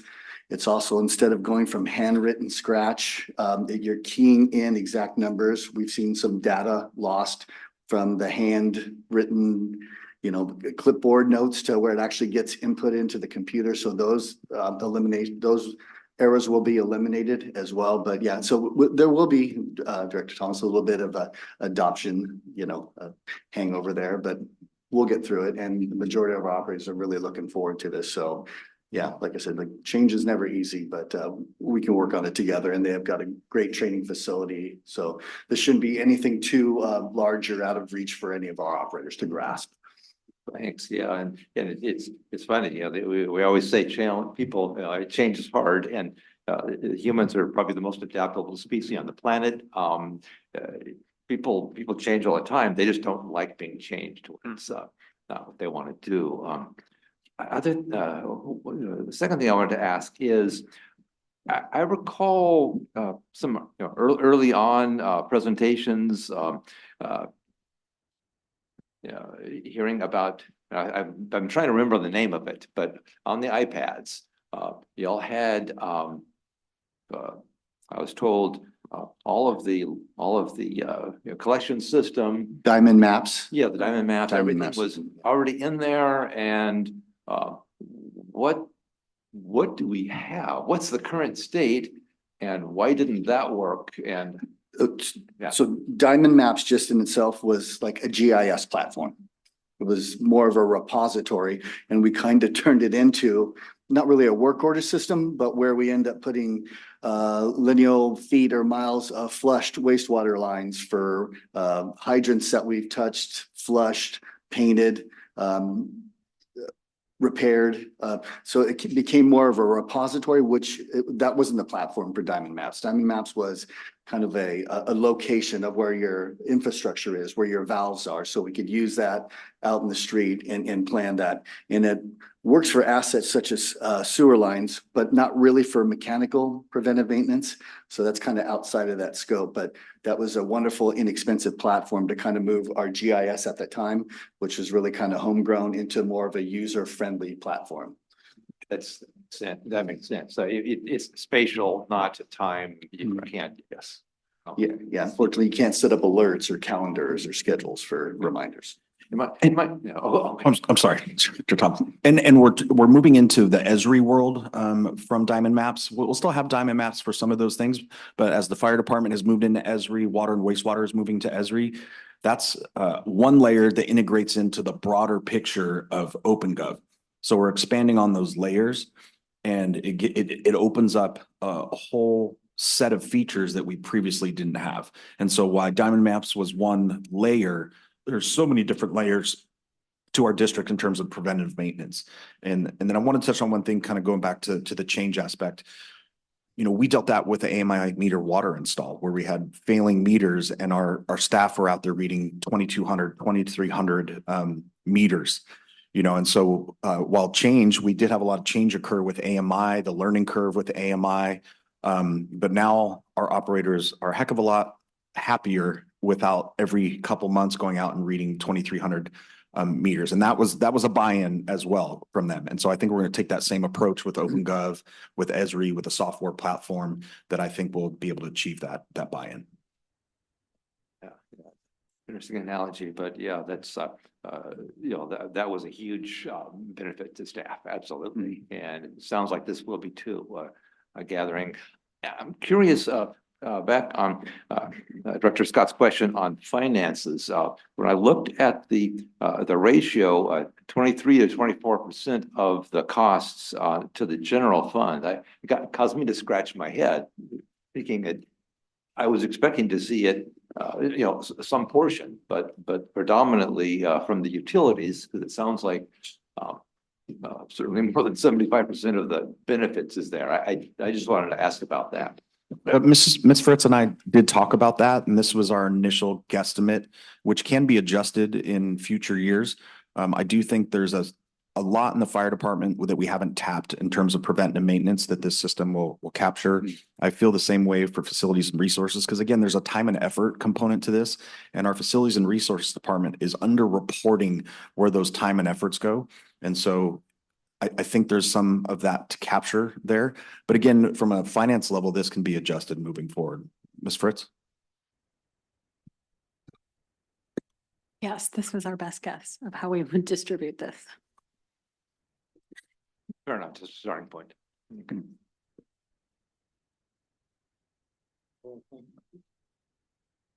Thank you, gentlemen. So before Excuse me, I had a couple of questions. no problem, Director Gray. That's right.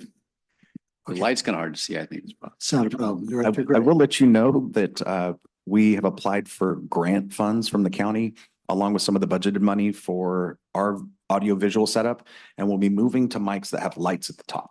So it'll be easier to see moving forward. Actually, they're not that difficult to see. It's more the operator than the tool itself. I know it's a little hard to see from there. Well, thank you. Yeah, thank you, President Farmer. Just had a couple of questions. One is, I think, more for the staff, and one maybe for OpenGov. For the staff, I think you make a very, very strong case for having a asset management system, obviously. Why, the question is, why OpenGov? Were there any alternatives to them or alternatives to using an outside contractor?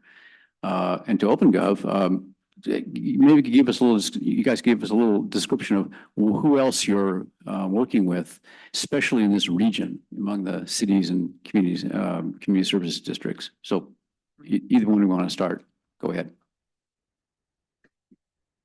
I'll defer to Mr. Green. I do believe we looked at other platforms, but what spoke to us was the software system itself and the way it was set up, specifically capturing time and effort and then long-range forecasting. Mr. Green? Yeah, we've looked at 3 other companies for this. One of them was Clear here recently, KLIR. They matched majority of what they had, but the extra components that they had and the data driven and the scenario builders, they couldn't keep up with that product. So, and it was baseline in the same ballpark that we are with OpenGov here. So yeah, we did look at some other components or some other companies that had similar components, but they just didn't have everything that OpenGov did under. It was a one shop for us with OpenGov, where we'd have to still piece other things together with these other vendors to have what we have with OpenGov, which would ultimately cost, double what we are here with OpenGov. I appreciate that comment and the questions from Director Gray, because those are some that I wanted to pose. Also, maybe you guys get a chance, you two get a chance to talk about your local, especially your local and regional record here. Of course. It's a fantastic question, Director Gray. As we talked about, right, we've got over 300 communities in California leveraging OpenGov and leveraging this platform. I don't have an exhaustive list, but I do have a few extras in front of me here. So Trabuco Canyon Water District, Georgetown Divide Public Utility District, South Sutter Water District, Crescenta Valley, Wastewater District, Victor Valley Wastewater Reclamation Authority, and that's just a handful. And then in terms of other smaller jurisdictions too, City of Scotts Valley, City of La Palma, Lakeport, Grover Beach, Sebastopol, and then of course your neighbors at Paso Robles as well has been using us since 2023. You also look at larger jurisdictions that we serve. The city of Los Angeles is using the same software to get prepared for the Olympics and many others as well. So by no means exhaustive, but there's a very large user community. And the last thing I'd actually add on that is, and Andrew talked about this earlier, the user community that you're joining. We hold user group sessions regionally, and Southern California for us is where we hold the majority of those in the West. And that's also an opportunity for other general managers, district leaders, as well as city leaders and otherwise to come together to talk about the platform. So it's a really great opportunity as well to cross-pollinate ideas, but I hope that answers your question. Thank you very much. All right, well, thank you. Thank you once again for this discussion. And before we move further, I'd like to call on the members of the public. I have a couple of comments or two. So Ms. Heinrichs and then Ms. Dickinson. Thank you, gentlemen.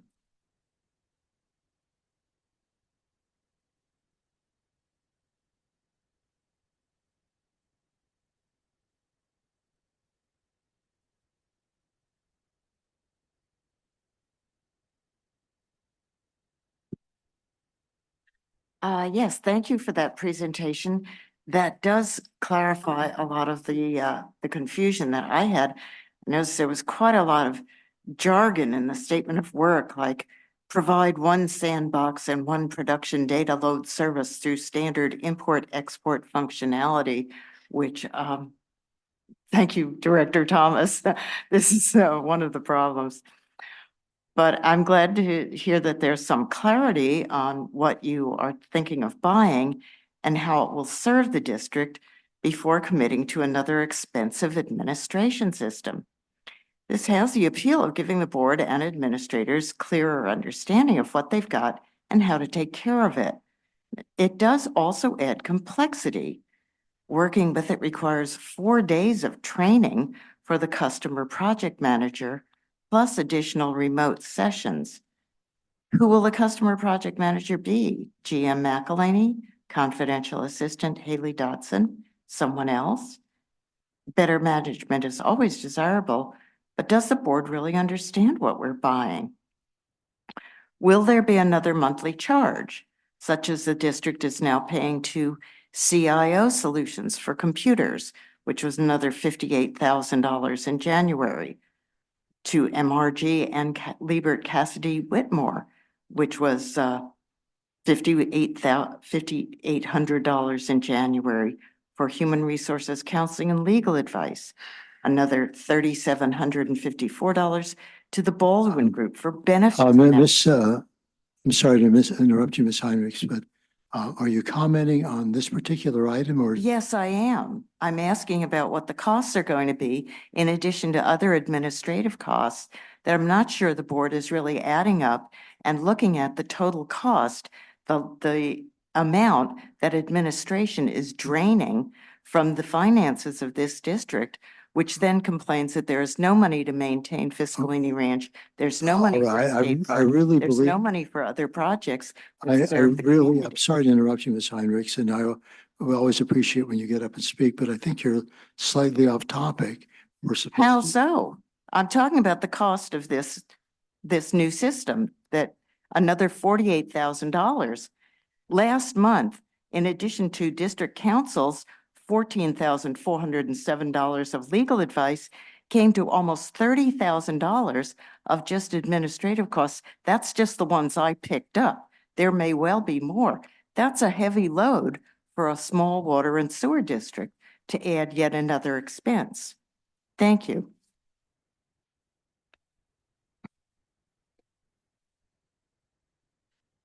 Okay, so the clock's already started and I'm not even at the podium to speak. Ms. Dickinson. Please. Thank you for speaking. And you did the same thing with Ms. Heinrichs. You started before she even got here.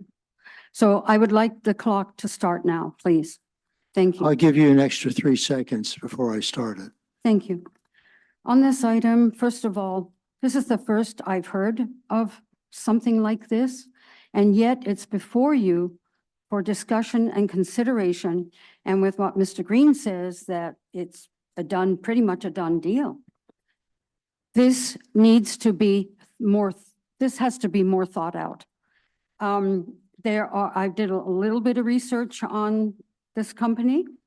And while it may provide all kinds of wonderful technological advantages, this company is best suited, from my research, for its data indicates strong adoption among mid-sized to large organizations, frequently in the 1,000 to 500 employee range.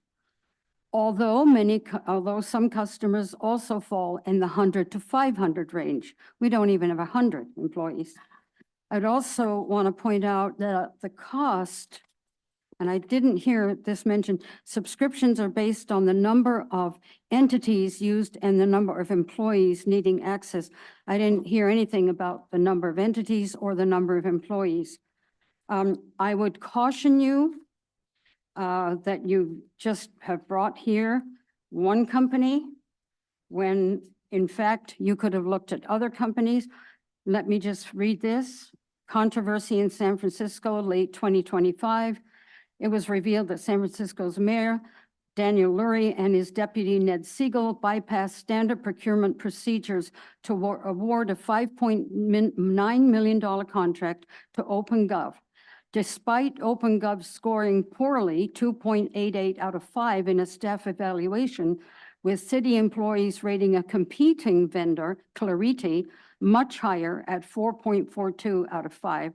And despite Clarity being significantly cheaper, about 1/3 the cost, OpenGov was selected. So they're in litigation. There are some issues there. But my goodness, to just again accept what staff brings to you and not look at this and say, wait a minute, we need to look at maybe a couple of other companies that provide a similar service. And before you vote on this, I really mean that. There are issues with learning curves. The 4 days training ends up being far more than that. There's a problem with Excel spreadsheets with this company, from what I've read.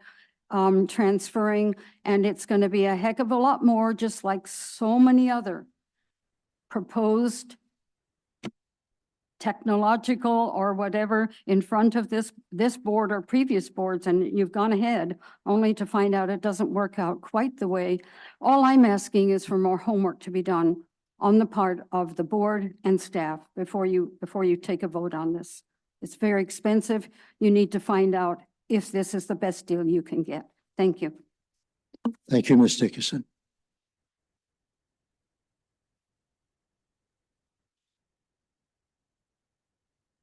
Do you have any comment on this item on Zoom? Yes, G. Heinrich's iPad.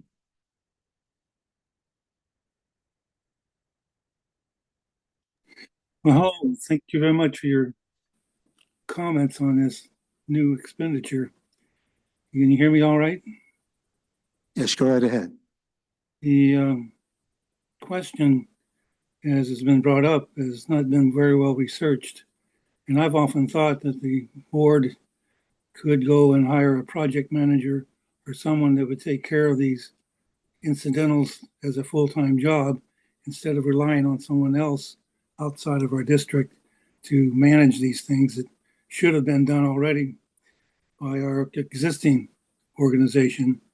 And so if this would replace one of our people that is not needed and would help pay for this, would be a better subject. But I don't think Mr. Green wants to depart. So I would like you to go through and dwell on this more in detail before you say yes for this another boondog over trying to use more computers and utilize less people, but utilize more people and less computers. Thank you.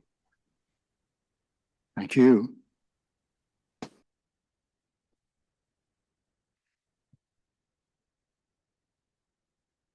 So I think we've had a relatively I just wanted to follow President Farmer on the last public comment. The annual cost for this program in terms of the question of whether or not to have personnel take over this project versus the software and using our existing personnel, the fully unburdened rate for someone that would be a project manager would double this cost annually. So if we're talking about personnel taking this type of a project over, we've already tried to do that from a staff perspective and it's not working. So the ability for our existing staff to use software like this and not hire an individual to do this is significantly less expensive. And as noted by OpenGov, they were able to demonstrate some of the cost savings that actually would offset some of these annual fees. And I thought they did a pretty good job of saying, you know, the cost of inaction on some of these items over the years has well exceeded what we're going to pay in this contract, let alone discussing hiring another fully unburdened CalPERS employee. So I just wanted to follow up on that. All right. Thank you, General Manager McElhaney. I see Mr. Clark is raising his hand. Did you wish to make a comment? We come to the microphone. Okay.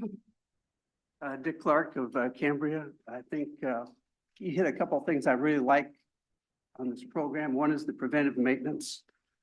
And the other part is the missing link that we're looking for strategic planning to take us from 5 years to 10 years. With my UPS background, we always used computerized maintenance programs. So we knew where the mechanical problems were going to be in our systems, with automotive, our systems. I think you need this. This is the missing link that we're looking for. We're into the third year now of our strategic planning. We're starting to find out where we are as a district and where we want to go. I think this is the missing link.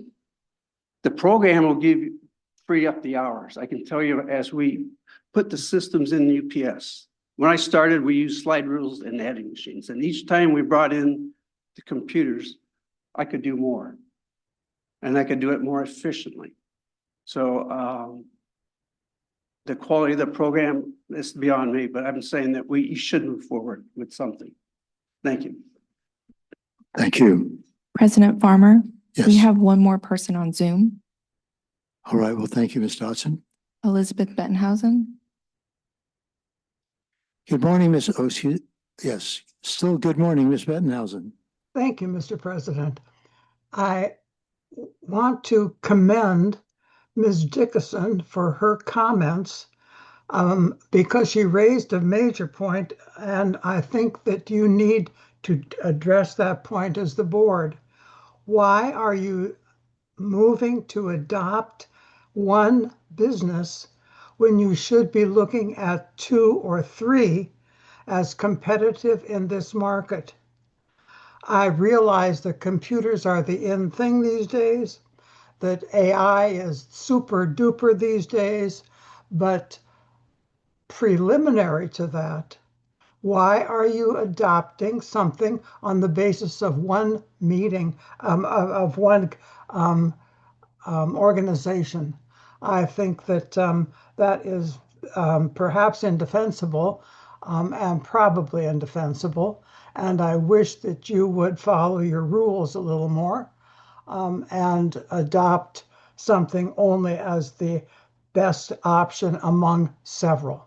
Thank you very much. Thank you, Ms. Bettenhausen. So, do any other, yes. You go ahead, sorry. I see that all the directors have their lights on again.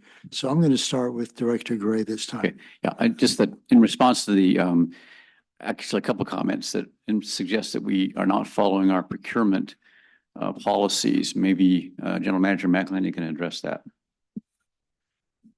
Also to defer Mr. Fritz, but my initial statement is that staff went and looked at multiple different quotes and companies for this type of professional service agreement.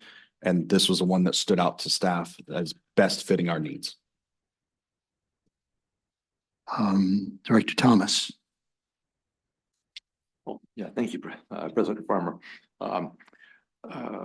Couple of questions that have come up that would be useful to hear about.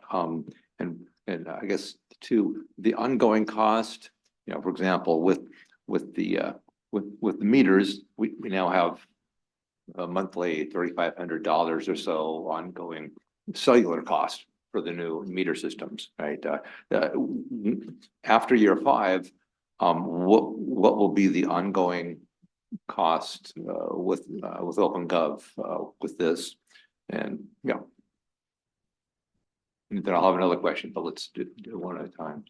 As of right now, we're looking at that 5-year agreement, and there's escalating CIP costs that are built in. From there, I would lean to the team of OpenGov to discuss what it would look like at the end of year 5. It's a fantastic question, Director Thomas. So our agreements, we at the point of full contract renewal at the end of those 5 years, it's not in our business model to do some sort of like cost adjustment, right, or some sort of change at that point. We have a standard 5% year-over-year increase that directly supports our support functions as well, and that would just continue going forward. So, you know, I'm just doing quick math here, but approximately $48,000 in year 6, right, and it continues that way from there. Gotcha. Mhm. So we would expect $50,000 in year 30, 2030, 2031, you know, between $45,000 and $50,000, it would be an annual cost to the system. That is correct. And what we hope through that data is we can start demonstrating the benefits of the program and the costs that we avoided paying in the long run from that deferred maintenance to show some of those offsets. Yeah, and I need to do the math, but in my mind, I would be thinking, all right, what does that cost as a percentage of the total maintenance cost of the system? And just like with our investment partners, we pay a very, very small percentage for that with OIP. You know, I would view this similarly. I wouldn't expect it to be free. I haven't done that math yet, but that's, you know, bouncing around in my mind. The other question is regarding project manager. When I heard that question, I was thinking within the CCSD, who's the implementation project manager, not who's doing the build of the system, but who is leading the implementation, the reinforcement management, you know, making those conditions such that folks want to do this rather than they have to do this. Yeah, that was my question about the project manager. That's a great question, Director Thomas. So I think that's going to be diversified between the different department managers because each department is going to have their own version of this. So for the fire department, that would be Chief Berkey, utilities manager Green, facilities manager David Aguirre, myself, Ms. Fritz from the administration side. So each manager will have a role in this implementation and the management of the project. Of course, yeah, and that's the answer I was hoping to hear. It's like, of course, but thank you. Yeah. Can I speak to real quick, the vetting of this? This isn't just the first vendor who we knocked on their door, we had a conversation with. We'll take you back to wastewater chief plant operator, John Alchin, and I started this quest back in 2019. We actually had a small deployment with a startup that we found at an AWWA conference. And we started plugging in our GIS locations and trying to create work orders. And it was I'm going to use the term janky system right then. And it was hard to use. It was hard to develop. We abandoned that it was at no cost to us again. So every year we've looked at a new vendor, and the only company that has this all together is really, truly OpenGov. So I just want to provide that information that we vetted, you know, 5 or more over the last 6 or 7 years for this. Thank you. Thank you. Thank you, Mr. Green. Director Scott. Yes, thank you, President Farmer. So the cost for 25-26, which is prorated, you said, is $48,000. Is there a subscription or a user fee on top of that? Director Scott, that's a fantastic question. The short answer is no, and I do want to clarify one thing. We operate across our entire portfolio on an unlimited user model. We're not concerned with the number of folks in the system, who has what access. It's also a benefit too if you have neighboring agencies or outside jurisdictions or parties that need to be in the system as well. We're not concerned with that in the least. So no, we do our software each term at a time, but there's not a recurring monthly subscription or anything of that sort. Thank you. I'm not seeing any other comments from members of the board. I just want to ask you gentlemen a couple of questions. And so first, and I believe Ms. Dickinson alluded to this, that usually you're dealing with the companies, let's say, that have between 1,000 and 5,000 employees. And obviously, I think you mentioned that you deal with other agencies, let's say, that have fewer employees. And I know you mentioned, I think you said Pismo Beach and some agencies here in this area that you're working with. So could you give us any examples of, let's say, a special district around our size that you've been engaged with and some example of the success that you've had with them? Absolutely, President Farmer. It's a fantastic question.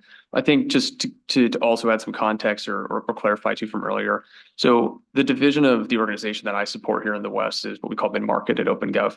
Andrew, my team of 9 folks, we specifically work with our small partners, which actually makes up the broadest portion of our portfolio and our business. And I want to clarify that does not mean the majority of the folks that we're working with have 500. Most of the folks that we're working with have far less than 100 employees or 100 staff. And I'd actually go so far as to say most of those less than 50. I think a great example of that most recently is Georgetown Divide Public Utility District. I was out there not too long ago. They're just outside of Placerville, kind of going towards Lake Tahoe, small utility district. They had started with enterprise asset management with this same program that you're looking at today across a few functional areas, very similar in terms of package that you guys all are using or would be using, I'm sorry. And that for them had been such a success. Their general manager at a APWA conference that we were at had come over and engaged with us around conversations where they wanted to modernize all of the back office. And they're now in deployment for our financial system, our utility billing system, procurement, budgeting, and performance, and otherwise. And it's been a tremendous success for them. I could share many other examples as well, but they have about 12 or 13 full-time staff. And really their administrative functions are led by both the general manager and their admin services director. All right, well, thank you. All right, I think all the other concerns have been addressed by other members of the board and Mr. McElhaney. So I'm going to go out on a limb and say, if no one has any further questions or concerns, would someone on the board like to make a motion on this item? I would.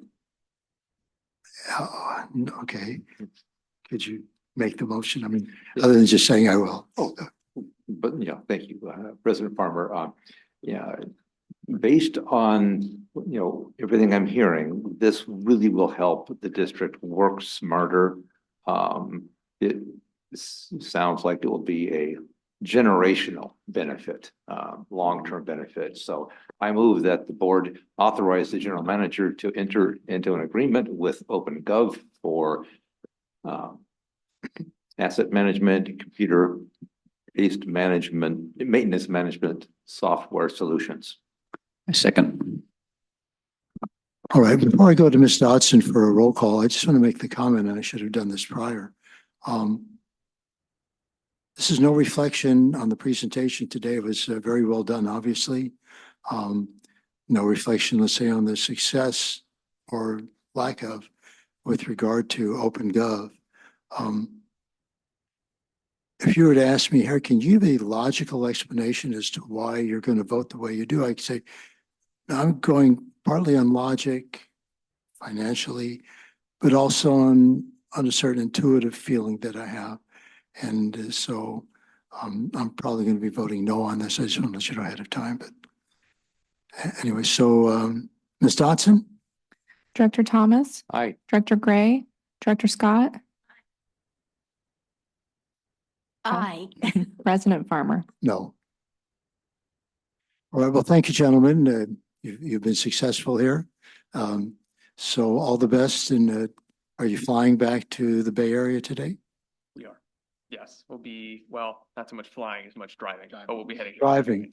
Well, let me just say this, the hillsides are still green. So enjoy the ride over 46 and safe travels. Bye.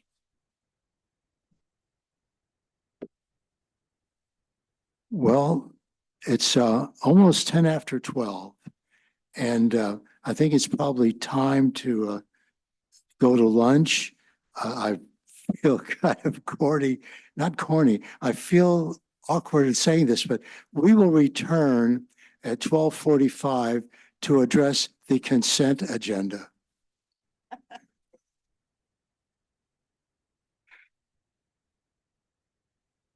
All right then.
All right, I'm gonna hit the gavel just to get our attention. And it's 12:47 and we are returning to our board meeting, which is going to be a lengthy one today. I think we can already tell that. And as I said earlier, we're now going to the consent agenda. Anyone have any comments on the consent agenda?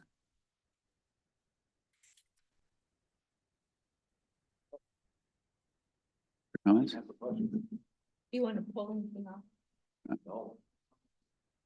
Does anybody have any comments on anything on the consent agenda other than pulling it? Oh, just another question. Yeah, I have a quick question, and I don't want to pull anything. I just wanted to, item 5G, which is the very long document, obviously, the multi-jurisdictional hazard mitigation plan. I wanted to ask the general manager what the Cambria part of that, if there's anything that we added that's, distinctive and recent. Because it sounds like we're basically taking a plan that's been prepared in the works for quite a while. And we don't want to make any changes to it, but I wondered, I think there's one item I was referring to was, I think, a conversation that we had with Scott Jalbert at the county about the evacuation route. And maybe just if General Manager McElhaney can explain how that went and what happened then.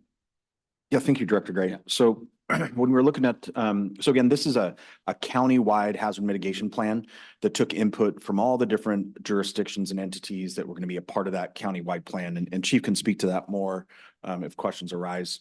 But as we started looking at our portion. Excuse you. So we started looking at our portion of the hazard mitigation plan. If you go to page 1177 in the agenda packet, you will see mitigation action numbers. And this was also brought up by Director Scott during our board walk. And I'll tie that in here in a second. But basically, we start looking at all of our potential infrastructure threats and threats to the district in terms of hazards. And these mitigation action numbers are those primary hazards that we would need to mitigate, and then almost a project description of how we're going to do that. And so as we went through this, before we finalized this for board approval, we took a look at the ad hoc and their work towards gaining that evacuation route out Harmony Ranch Road. And we reached out to Mr. Jalbert at County OES, and we're talking to him and trying to get his input on that draft plan for that evacuation route. And he got back to us with a few edits and highlighted that we would probably want to get that into our hazard mitigation plan because that makes us eligible for hazard mitigation grants from FEMA. And so when you identify these certain areas within the plan for your area, your geographical area, if we have events similar to that we need to mitigate, we can actually go for those hazard mitigation grants. And that's a huge advantage to that. So what we did was we added C63, which is on page 1187. So from 1177 to 1187 is all of our mitigation action items. And so we added C63, which is the project of that evacuation route out Harmony Ranch Road. Thank you. And then to tie in what Director Scott had talked about in our previous agenda item last month was about our climate adaptation plan. And Mr. Carmel can tell me if I'm getting too far off track here, but there is some consideration to think about, have we addressed the district's threats from within the hazard mitigation plan enough to satisfy the board's desire for identifying those, tie that into our climate action plan that Director Thomas and President Farmer are working on, and forego potentially paying a consultant to do our climate adaptation plan. We do have one quote in already with varying levels of service, but I wanted the board to think about that in terms of their understanding of this hazard mitigation plan. Does it suffice in terms of identifying some of the things that we need to adapt as a district due to climate change, and whether these mitigation action items would suffice. So just some thoughts there as we move forward, whether or not we still want to pursue a climate adaptation plan, given what this document provides. And so with that, I'll turn it over to the board. Thank you, General Manager McElhaney. Was that satisfactory answer for you? Oh, absolutely. I just had some other questions. But absolutely on this issue. All right. Well, thank you, President Farmer. Just a few questions on items on the expenditure report on page 116. The Metropolitan Life Insurance Company, I'm accustomed to seeing the life, the life insurance stuff down at the bottom under the benefits.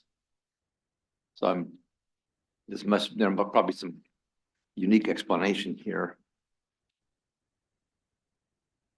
Director Thompson, I'm sorry, what page number again? Page 116. I'm sorry, page 16. 16, got it. Page 16. Did I say 116? Yeah.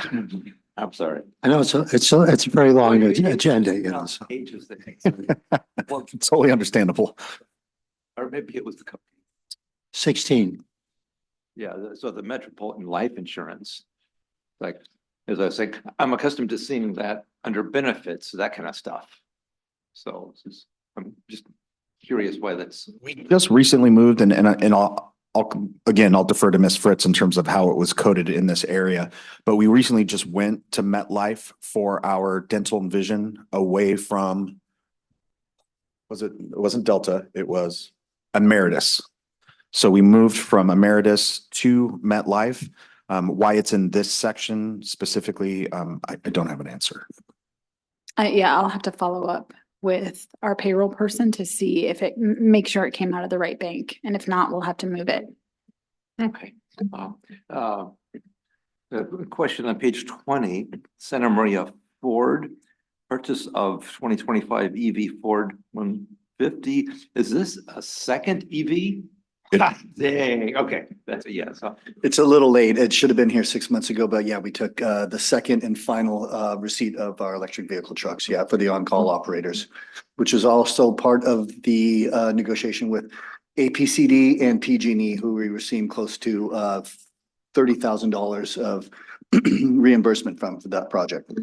And that was in the budget, by the way. We just didn't go broken arrow on that purchase. It was it's on the CIP list.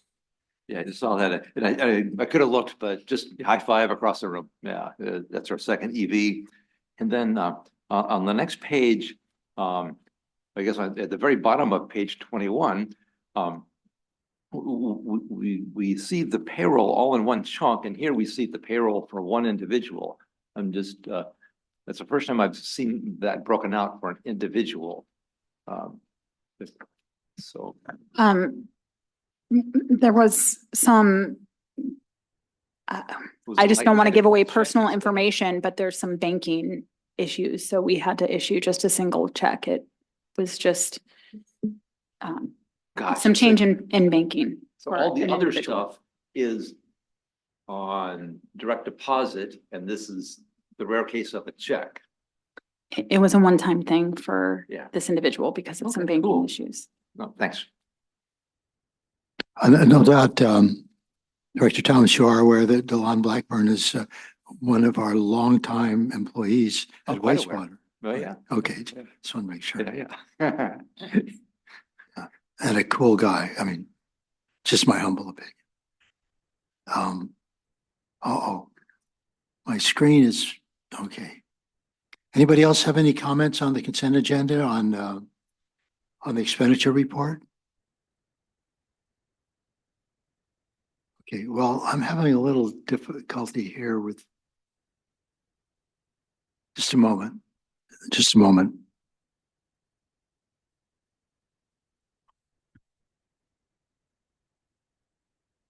Just trying to my apologies, the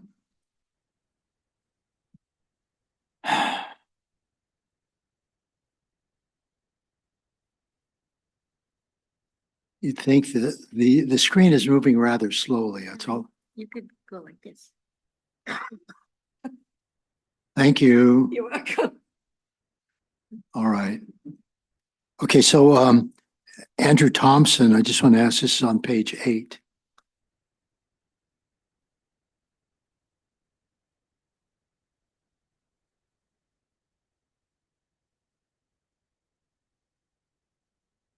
So the Water Department after hours service and repair for the SCADA system, what, I mean, I'm not questioning the cost. I understand those things happen, but what did take place? I believe this is when we had to shut down our master control centers at the wastewater plant to do the switchover, the changeover there for the SST program. Upon initiation of restart, we had some error messages and alerts, and we lost our SCADA reception to all of our water assets. So that was an emergency call in response to Tough Automation to restore that and get them communicating again.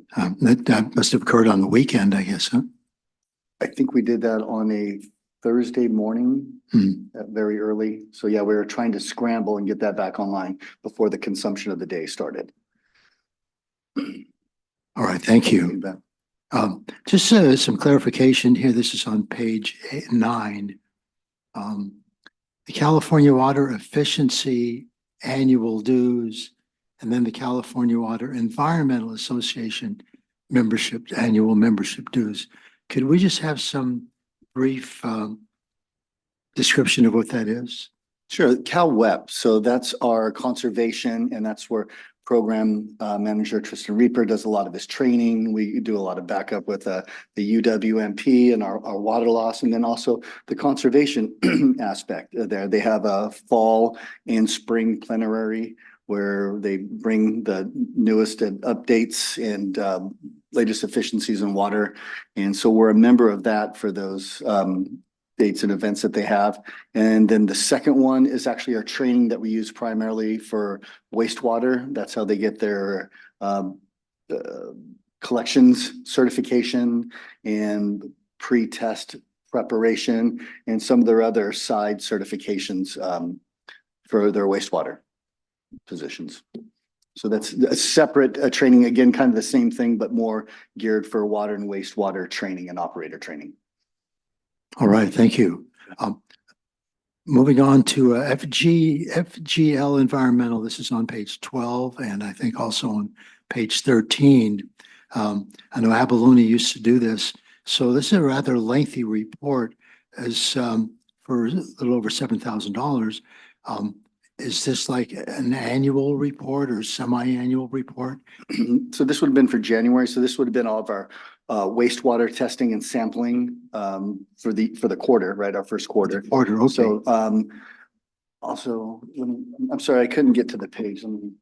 FGL tests our water. I mean, we've been using them for as long as I've been here. So Right. they do all of our water testing. So I understand that. I was just saying because it is such an extensive list, I was just not questioning, but just wondering how frequently we have a list such as this with this payment. This is a heavier, so it's quarterly, honestly, where we see this many analysis. Okay. For both the water and wastewater side. And we used Abalone previously, 8 years ago for the WRF testing. Right. And right now we're solely using FGL for all our analysis for water and wastewater. Yeah, no problem. Okay, with regard to page 14, let me scroll back here just a tad. Page 14, Harvey's Honey Huts, WRF portable toilet for San Simeon Creek Road, which I assume is for the folks working on the ZLD. I mean, it's a minor item, but I mean, the cost of the Harvey Honey Huts is a minor item. The ZLD is another story. So is this the end of the Honey Hut being out there? Yeah, so this is the end rental invoice for that period of time, which we will pass on to Global Water Innovations and be reimbursed for that. Okay, thank you. On page 16, I see where Madhouse Water Management, the Urban Water Management Plan update for 2025. And I remember when we initially had this with a discussion with them in 2020, and there was some, skepticism and that type of thing. So are they going to be, since we have a charge here of almost $8,700, are they going to be coming forward in the near future with a report on the update? Yes, indeed. In fact, pretty soon we'll drop our 60-day notice for the UWMP release. We've been working, MDM, Madaus Water Management has done our UWMPs for years, better part of a decade.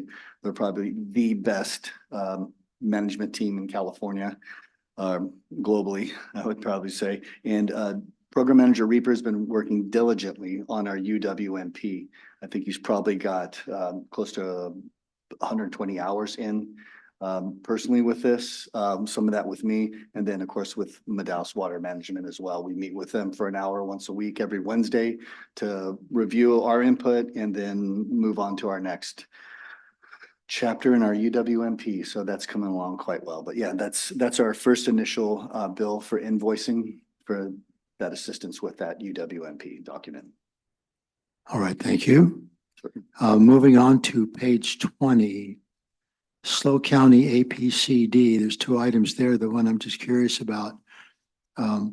Fire Department notice of violation for equipment permit, $1,200. I don't see the chief is back there, but perhaps either General Manager McElhaney or Mr. Green can answer this. Yeah, I can help answer it, and then the chief can fill in the gaps if I have them. So we have a generator, an old generator at the fire department, in which does monthly testing cycles, and whatever mechanism triggers that runtime is not operating correctly, and that runtime exceeded our annual permit for running.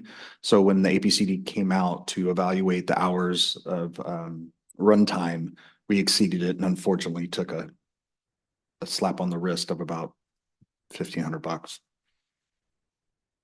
So we're working on getting that addressed. All right, thank you. Just one, page 21. First, I want to make a comment on the cost of, this would be on page, my apologies for being a little slow here. Utilis. Leak detection boots on the ground. Noticing in the utilities report how helpful this has been for you folks that are out there dealing with some of the serious challenges we're having with regard to water use and the meters and that type of thing, especially that one that I read where there was multiple amounts of water per minute. So we feel as if this is definitely doing the job, even though we have this expense here. It's well worth it. Absolutely. So Utilis is Astera, who I brought to R&I, and we've had now our second round of our satellite leak detection. I think our first round of satellite leak detection that we did back in July, boots on the ground around September, just that alone, I think returned our investment in Astera on that, just on that one first initial visit. So this is their second visit. We're going to do 2 a year. We've signed up for 2 years, so we'll be embarking on the second year here around June.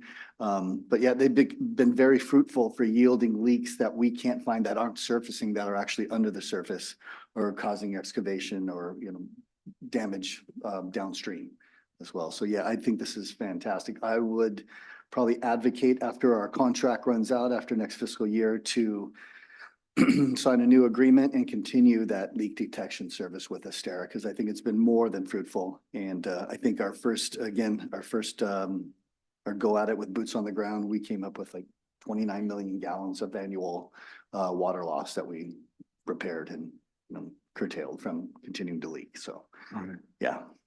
All right, well, thank you. And so one other item, and then hopefully we'll make a motion on the consent agenda. Just want to point out once again, our twice a year payment to Western Alliance Bank in Phoenix, Arizona. And we have until August of 2034 for our last payment of $329,000 and change. So, to buy back the WRF from the bank. All right, if no one else has any comments on the consent agenda, would someone like to make it? Oh, excuse me. Mr. Duchek, did you wish to make a comment?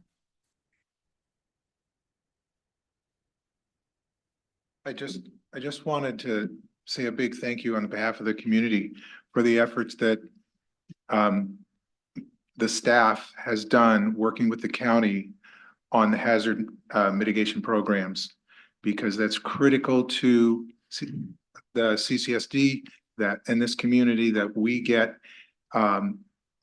recognized for the fact that we have significant risks, that we have the need for some of this funding, and they've really been aggressive about going in and participating and being part of that program. So I think that's terrific. Thank you. Thank you. All right, would someone wish to make a motion to approve the consent agenda? No. Director Gray? Yes, thank you, President Farmer. Yeah, I move that we adopt items 5A through 5G, the consent agenda. I'll second the motion. All right, I should announce Vice President Dean has joined us enthusiastically for the second half of our February 12th meetings. All right, we have a motion and a second. Ms. Dotson? Director Gray. Aye. Vice President Dean. Aye. Director Thomas. Aye. Director Scott. Aye. President Farmer. Aye. All right, moving on to regular business item 6A, and for those that are interested, that's on page 1847. So, General Manager McElhaney, would you introduce this item, please? Thank you, President Farmer. I have to get through 1,800 pages. I think I found it. It's a while to scroll. Well, scroll, yes. Agenda item 6A, receive public input related to the strategic plan. There's no fiscal impact associated with this item. On January 15th, 2026, CCSD staff issued a public notice announcing that the CCSD Board of Directors is seeking public input on the district's strategic plan objectives and supporting actions, which were most recently updated during a facilitated workshop on March 4th, 2025. Specifically, the CCSD Board of Directors is seeking public input on how well the district is meeting those objectives outlined in the attachment, public input on supporting actions identified in the objectives outlined in the attachment, and public input on whether the CCSD is doing what it is committed to do as outlined in those objectives and supporting actions. This agenda item provides an opportunity for the Board of Directors to receive and consider public input related to the district's strategic plan, and I will turn it over to the board for anything further. All right, thank you. So in receiving public input, I have one request, two requests to speak. So before we go to those, does any members of the board wish to comment on this item? No, okay. All right, so Ms. Heinrichs, followed by Mr. Duchek.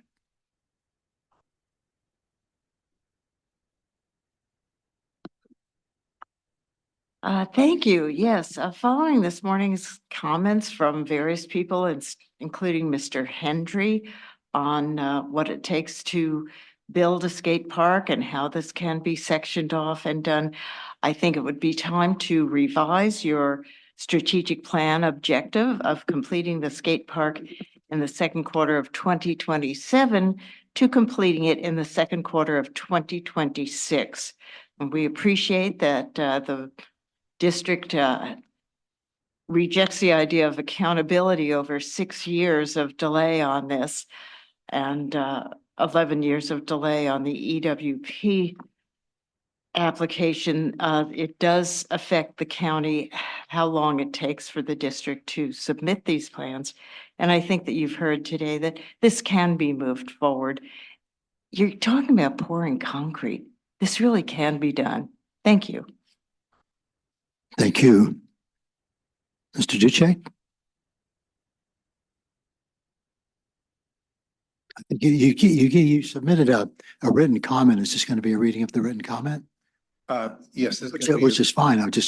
Yes, this is going to be a reading of the written comment that you received. Okay, Go right ahead. Thank you, President Farmer, board and staff. Dennis Dujic, Cambria resident. This board, general manager, staff, and committee members have continued to demonstrate that they can take bold action when needed to realize a more enjoyable, secure, resilient, and sustainable future for Cambria. Once again, this board has a chance to focus on the specific deficiencies that have been ignored for more than 2.5 decades. I will sum up the situation in 3 words: infrastructure, infrastructure, infrastructure. We are now facing the reality that when we suddenly halted growth 25 years ago, we had no plan to secure the lost revenue that it brought in year after year after year. The staff, general manager, and this board has acknowledged that our reserves are clearly dropping and forecasted in the foreseeable future to drop inexorably toward zero. Without the income that comes from limited, measured growth, potentially over $1 million a year is being lost, and we now face the prospect of significant and long-term rate increases, infrastructure failures, or both. It's time for the strategic plan to face the facts and include the real step-by-step action items needed to secure our long-term infrastructure requirements, including the update of our connection fee schedules, secure needed approvals, and grow reserves, physical and financial, to a sustainable level. The general manager and staff know what we need to do. Now it's time for this board to make the plan to do it. With the same sense of urgency, the strategic plan must address the infrastructures of our East Ranch and Santa Rosa Creek watershed. We are all still acutely aware of our community's risk from fire and flood, along with our duty to preserve and protect our sensitive environment. The non-native and invasive eucalyptus trees and other invasives that choke the creek's flow and create the fuel along Highway 1 must be controlled. As you will see this afternoon in Agenda Item 6E, if we are not actively maintaining the infrastructure of this resource, we risk having to pay an even higher price. As the landowner and responsible agency, CCSD is responsible for eliminating the woody debris and invasives that are contributing to the flooding and fire hazards on those portions of Santa Rosa Creek that are within the boundaries of the Fiscalini Ranch. Please, let's face these responsibilities and develop a long-term plan to address every one of them. Thank you. Thank you, Mr. Ducek. Ms. Dotson, do we have any comment on this item on Zoom? No. Okay. Thank you.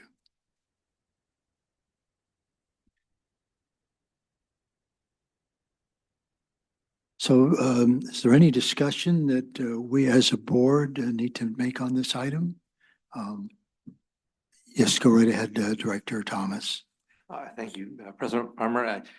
I was hoping to hear more input. I just thought I might ask, how much input have we received, written comments wise? I'm not on this topic, but into the query. Not very much. Thank you. Well, if I could just make a comment to clarify, when we first initiated this process, what, about 4 years ago, maybe 5 years ago, and had actually a consultant to help us with it, we had an abundance of feedback from members of the community. So it's not as if they haven't provided some essential commentary, information, criticisms, applause, whatever you want to call it. So the fact that, there's a minimal amount now doesn't mean that folks haven't been paying attention and been involved. It could very easily be that they're more satisfied with how we are dealing with the strategic plan, and perhaps understanding of the fact that we're doing it in a much more efficient manner than we were, and we're addressing the issues of their concern. That's my take on it. Thank you, President Farmer. One thing I'd like to add is that we, if I remember correctly from our last strategic planning meeting, we didn't take public comment when we probably should have in one of those meetings because we had established it in a previous meeting. Maybe I could be wrong, but this Yes, last year. And so the next meeting that we'll be talking about, the next agenda item, still allows for that public input. And I think perhaps this is maybe a side effect that's not the actual strategic planning meeting.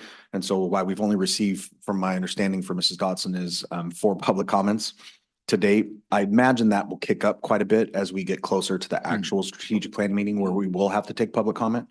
And again, we can put out a GM letter that promotes attendance at that meeting if you would like to garner more of that comment. Yeah, personally, General Manager McElhaney, I assumed you were going to be doing that. You assumed correctly. All right. Okay. Yes, Director Scott. Yes, and did you want to mention that there's extra parking for that meeting? Yeah. Oh, it's at the fire station. Yeah. Yes. What was our Presbyterian church? Sorry, I haven't prepped him on this yet, but Oh. the church will be providing additional parking and there is a map posted on the website. She knows before I do. Yeah, and in case, I'm sure folks know, if you live here in Cambria, you pretty much know where everything is, but the Presbyterian church is just, what would we say, west? It's hard to tell, right? Just, it's on Yorkshire, just west of where the fire station is, so you can park there if need be. Yeah, essentially next door. Okay, so it looks like we've pretty much discussed item 6A. So let's move on to, well, I guess we're moving on to item 6B, which is regard to the agenda and other preparations for the strategic plan workshop. So General Manager McElhaney. Thank you, President Farmer. Agenda item 6B, discussion and consideration of the agenda and preparations for the March 2nd, 2026 strategic planning workshop special meeting. There's no fiscal impact associated with this item.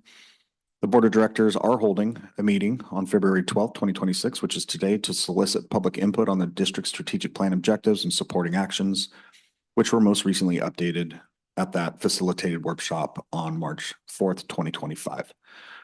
Then we will hold a day-long special board workshop on March 2nd, 2026, which will be at the fire department because we are painting the Vets Hall. And so we won't exactly be ready to have guests here, but we're looking forward to that, in which the community may provide public input on the district's strategic plan objectives and supporting actions, both in person and via Zoom. And that location change, as was just mentioned, we will have parking available at the Presbyterian Church. The workshop will convene at 10 a.m. Our facilitator, Mr. Dick Clark, will serve as the facilitator for the workshop, consistent with direction from CCSD Board of Directors at the January 8th meeting, 2026. And with that, I will turn it over to the board. All right. Thank you, General Manager McElhaney. I think we can, move on from this. It's nice to know that we've already received some public comment, and that'll probably increase as time gets closer to the meeting itself. I'm sorry, I almost neglected to acknowledge that. No, I already mentioned that Vice President Dean has joined us again, and she actually has her light on. So, Vice President Dean. Okay, I just wanted to comment that when we do the strategic plan workshop in person, we normally only take public comment at the very beginning of our workshop session. So people who want to make public comment need to make public comment right at the start of the meeting. We do not stop periodically through the meeting for additional public comment. So I just wanted to make that clear. Thank you. I was going to mention that, but thank you so much that's why Ms. Dean is Vice President. Make sure the things I miss, she catches up on. Okay, let's move on to item 6C, if there's no other discussion among board. Receive and file the second quarter budget report. General Manager McElhaney and then Ms. Fritz. President Farmer, real quick, and I want to confirm with Mr. Carmel, do we actually need to have a motion to discuss, consider, and approve this date and set it? Oh, that's right. It does say discussion and consideration. Okay. Yes, we do. So we have a motion. Thank you, General Manager McElhaney. That's right. He's the General Manager. Yes, I'll move. I move that we move the board. Let's see, I guess approve the agenda in preparations for the March 2nd, 2026 strategic planning workshop special meeting. And I second that. all right, Ms. Dodson, roll call, please. Director Gray. Aye. Director Scott. Aye. Director Thomas. Aye. Vice President Dean. Aye. President Farmer. Aye. Thank you. All right, now we're moving on to item 6C and General Manager McElhaney. Yeah, I'll be quick and then turn over to Ms. Fritz. Agenda item 6C, receive and file the second quarter budget report for fiscal year 25-26. Over to Ms. Fritz. Thank you, General Manager. So this is the second quarter budget report. We're looking to receive and file. There were 4 budget adjustments that the board approved in the second quarter of 25-26. Those are the Safer Firefighters, wastewater landscaping, fuel tank rehabilitation, and the Veterans Hall renovations. And attached is the detail on that. The second quarter is from July 1st. This encompasses all activity from July 1st, 2025 through December 31st, 2025, which is approximately 50% of the fiscal year. And this was reviewed by the Finance Committee on January 12th of 2026. There's information here on what's included as far as the general fund, or different departments, general fund, the water fund, WRF, and wastewater. And then also the capital, an update on the capital projects are included in this report. If you go to the attachment, you will see all the different budget reports. You can see we're still lagging behind and getting revenue in. Our property one of our larger properties come in January, which is normal. So we're always, kind of running in a deficit up till mid-year, and we're utilizing cash flows to manage paying our bills. So do you want me to go through every department individually? There's nothing outstanding in each department. There's nothing of note to really point out, besides that the revenues are still lagging behind expenditures, which is to be expected for this time of year.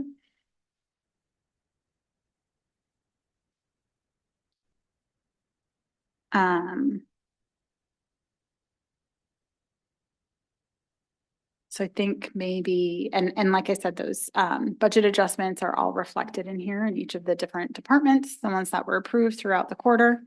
So I think maybe I'll just take questions if anyone has questions on specific items. Thank you, Ms. Fritz. I see that Director Thomas has his light on. Yeah, thank you, President Farmer, and thank you, Ms. Fritz. And I have no questions. I just wanted to compliment Mrs. Fritz and the Finance Committee.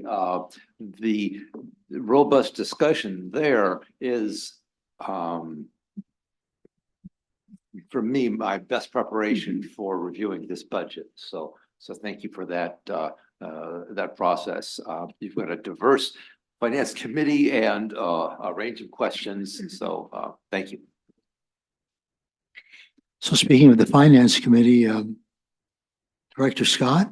Yes, and the discussion is robust, and it's really to Ms. Fritz's benefit to have people who ask a lot of questions, and so I appreciate the members of the committee who help us in reviewing this report.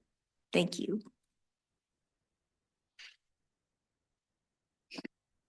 So this is about receiving and filing the second quarter finance budget, the budget. So we don't need to, just some clarification. I don't believe we need to make a motion on this, right? Oh, public comment. And do we have any public comment on the second quarter budget? No. Thank you. All right. Thank you, the board, for reminding me. About November, I will have this down pat. So let's move on to item 6D, which is on page 1954. And General Manager McNahee, could you introduce this item, please? Absolutely. Thank you, President Farmer. Agenda item 6D, discussion and consideration of approval of an agreement authorizing the transfer of ownership of the San Simeon Creek Stream Gauge Station from the U.S. Geological Survey to the San Luis Obispo County Flood Control and Water Conservation District. There's no direct fiscal impact with this item. The district is responsible for operation, maintenance, and access improvements, permitting, and any related costs associated with the gauge station. CCSD's obligations are limited to granting access and coordinating as necessary. So, yes. I was going to turn it over to Mr. Green for further explanation. All right. Mr. Green. Perfect, thanks. So this is a stream gauge that we've had at the San Simeon Creek since 1987. It's a USGS monitoring well. All of that data from that stream gauge goes directly live to the San Luis Obispo County rainfall totals, stream creek flow portal right there. So it's an extremely important device for the county for measuring flashy floods or lake levels, creek and levels in the riverbed there. And in 2023, we experienced quite a storm. That device that they've had there since 87 was flooded out. They need to lift that about 30 feet higher out of that floodplain zone, and it needs a new device. Ms. Dodson has the picture that we could illustrate. We'll kind of show you a before or after what's currently installed there and existing, and then the device or equipment that will then replace it with. And again, this comes at no fiscal impact to the district. This is the county maintaining this, the County Flood Control District maintaining this.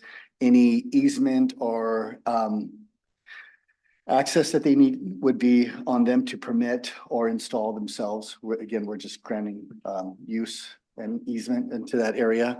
And this is what we have there. And this is what flooded out in March of 2023, which they've done some repairs and still have that working. Obviously, the live data is hitting that portal. And the next illustration here is the device that they actually have installed. I'm not sure which location, if it says on there, but this will be pretty much what the equipment will look like. It will have that solar panel up, 6 feet up above to help take it off the grid and give it power. And it's just a little bubbler that runs about 30 or 40 feet of line down to the creek that'll measure creek flow. Really simple device, not too invasive there. Just a couple poles that mount in a piece of concrete to keep it structured up there. And yeah, just a real simple exchange here. Also a little background now, the county is working on some funding to do this replacement, the actual equipment relocation or reorientation and installation probably won't happen for another year from what I understand with the county flood control. They submitted an application for some funding and they'll find out, of course, in a couple months if they will be awarded that. And then, of course, awarding funds, as we've seen with our federal and local funding here, that takes a little while longer too. They'll obviously get that check in hand, but this is all coming down the pipe. We're about a year ahead of it, but this is just the agreement that we've made with County Flood Control District and presenting it to you here.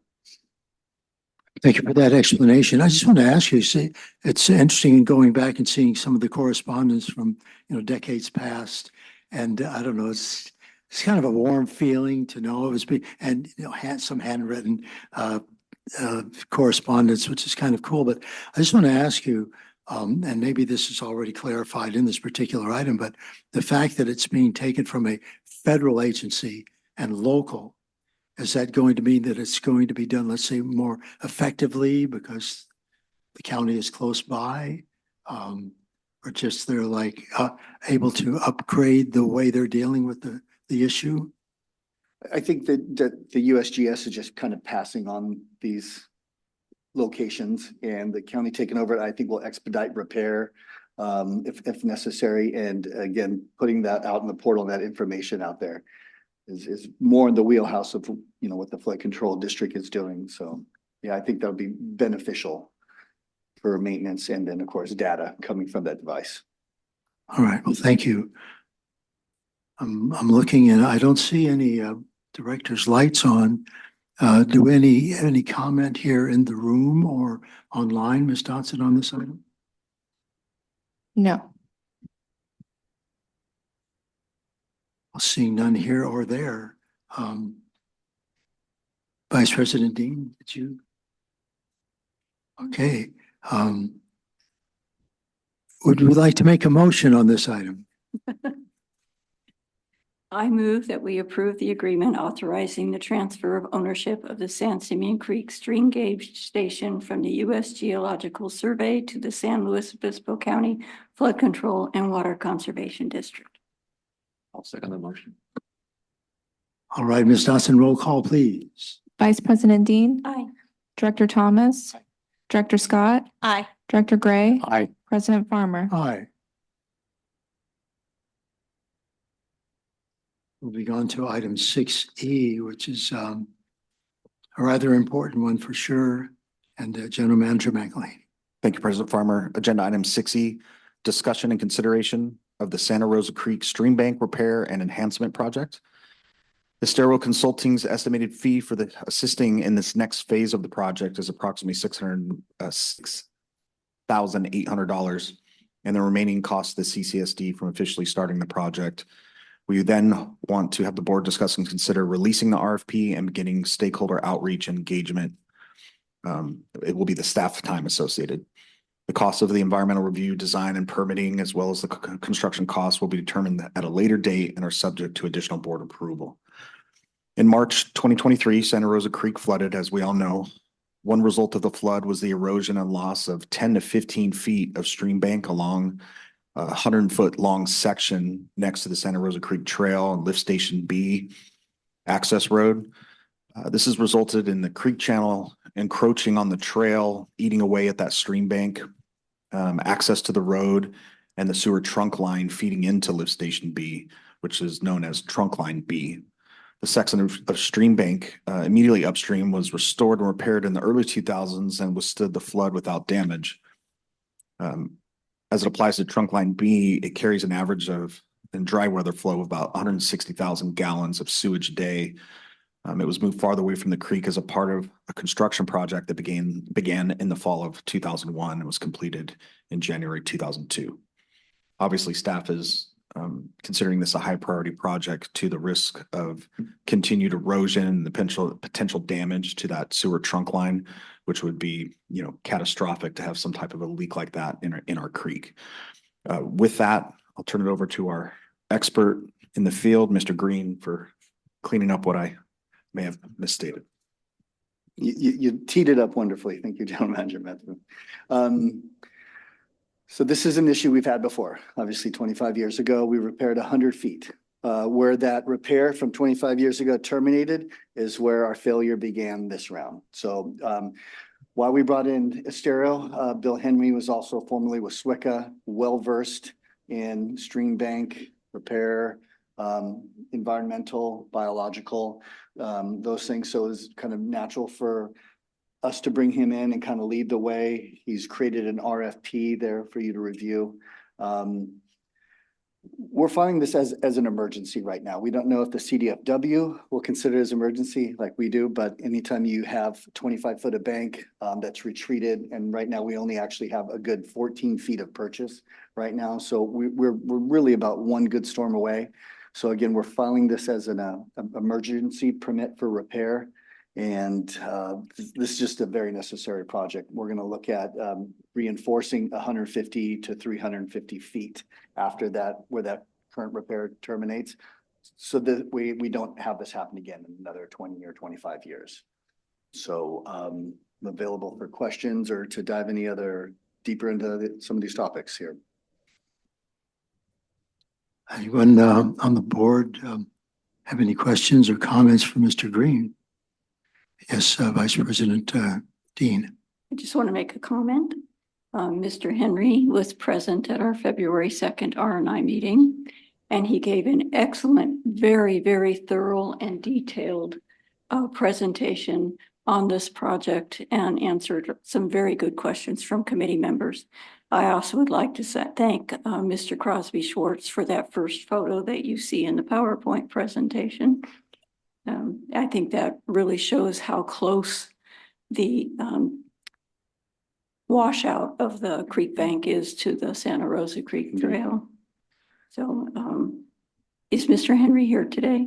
He is not. He is on vacation, could not attend today or be. Okay, so I would participant. encourage anybody after this meeting to watch the R&I committee special Yeah, meeting. Very because good. It was very, presentation, very good good. questions by Yeah, the public very as good, well. very detailed presentation. Yeah, I would encourage that as well. And I would also, having walked by that particular location hundreds of times in my decades living in Cambria, I just want to say, if you want to be alarmed, and not just alarmed, but curious as to how are we actually going to repair this problem, how close the washout is to the wooden fence there by the trail is alarming, to be sure. And I also want to make the comment, and I think you already alluded to this, in case anybody wonders, well, how high does the creek get when it really rains? And imagine the water not just going over the trail, but over the lift station. And you can imagine, well, that is, it's actually kind of scary that Mother Nature, as we know, and with our assistance, can do serious harm, let's say, to what it is that we create. So I just want to put that out there. But I think going for a walk there, it's a nice walk to begin with. Just park there on Highway 1, right by Santa Rosa Creek, and just take a walk out there and take a look. It's a very comfortable walk, and then you'll just see, wow, this definitely needs to be addressed yesterday. Thank you, President Farmer. Actually, the surface when you're on that trail walking, the surface of the flow in 2023 was 10 feet above that level when you're walking. So think as you're walking on the trail, 10 foot of head above you. Right. Yeah, with the water there. So additionally, like the physical repair, the construction of this is really small. The big lift is the permitting. So that's why we look to employ Estero, and because this is a huge collaboration with, if you look on all the stakeholders that are involved here, we did get a letter of recommendation from FFRP. Right. We're working on similar ones with other stakeholders involved here. So it's progressing along well. But again, the permitting piece of this is probably a year out. Well, I'm glad you clarified that. So when you say it's the permitting that is the biggest, how could you say, logjam or biggest, not obstacle necessarily, but just what slows down the process. And I guess my reaction is, I'm shocked. That would actually be the case. Exactly. General Manager McElhaney, did you wish to make a comment on this at all? No, President Farmer, I think Mr. Green did an excellent job. Thank you. Director Scott. Yes. Thank you, President Farmer. I just have a question on page 1972. What is that metal thing there? Okay.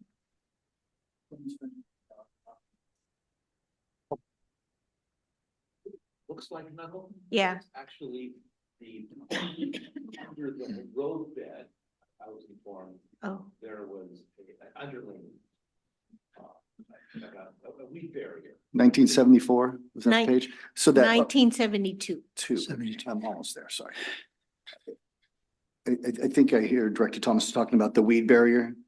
Yeah, okay, it's coming up. I apologize for my lag here. But if I think what we're talking about is what we're talking about. Yeah, that's the actual weed barrier. So when that was installed initially with the fence on top of it, that was actually 8 feet or 6 feet away from the edge at that time. So you see how far back that retreat has gone on that, the erosion on that hill there. Yeah. Okay, thank you. Yes, thank you, Mr. Green. I just wanted to say, I'm encouraging folks to go out there and take a look at this. You really don't get the perspective of it until you're there and you're looking down as to how far where this is that the creek is below, and how problematic is it going to be to put some kind of riprap or whatever that's going to prevent another incident like this. It's going to be quite a challenge.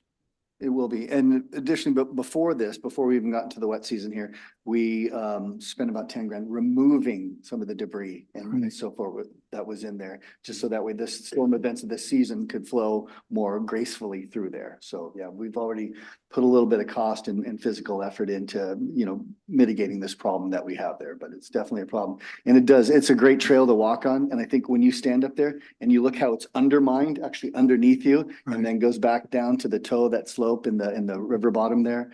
Yeah, it's alarming. It's definitely a vulnerability that's a concern for us. So you can see why the priority is very high for this. Yeah, and not only that, if people take a look at all of the debris that accumulated from trees that kind of washed down the creek and they just kind of got stuck right there, that's going to be an issue as well. Okay, thank you. Thank you, Mr. Green. Any further comments for, oh yes, Director Gray. Yeah, thank you. Thank you, President Farmer.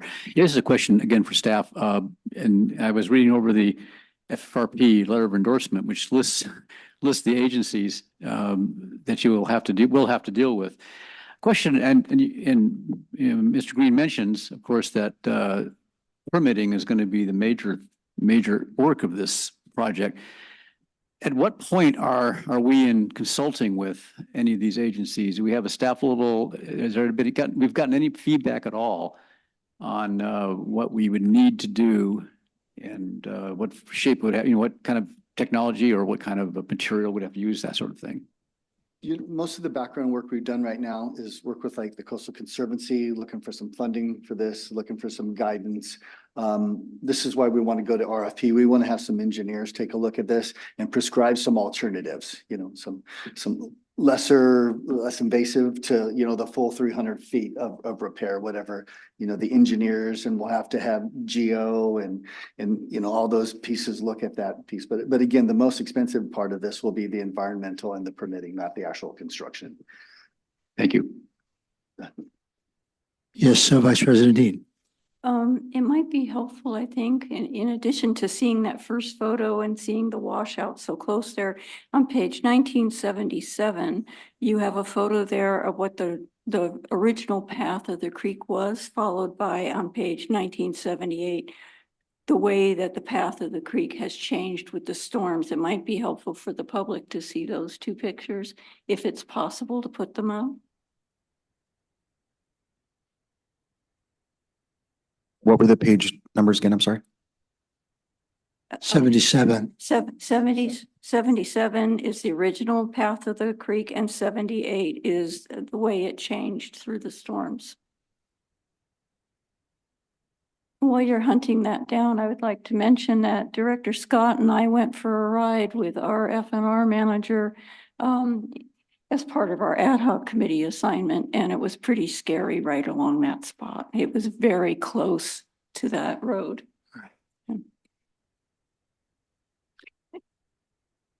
By the way, speaking of feedback, I almost overlooked, we have two folks that would like to make public comment on this item.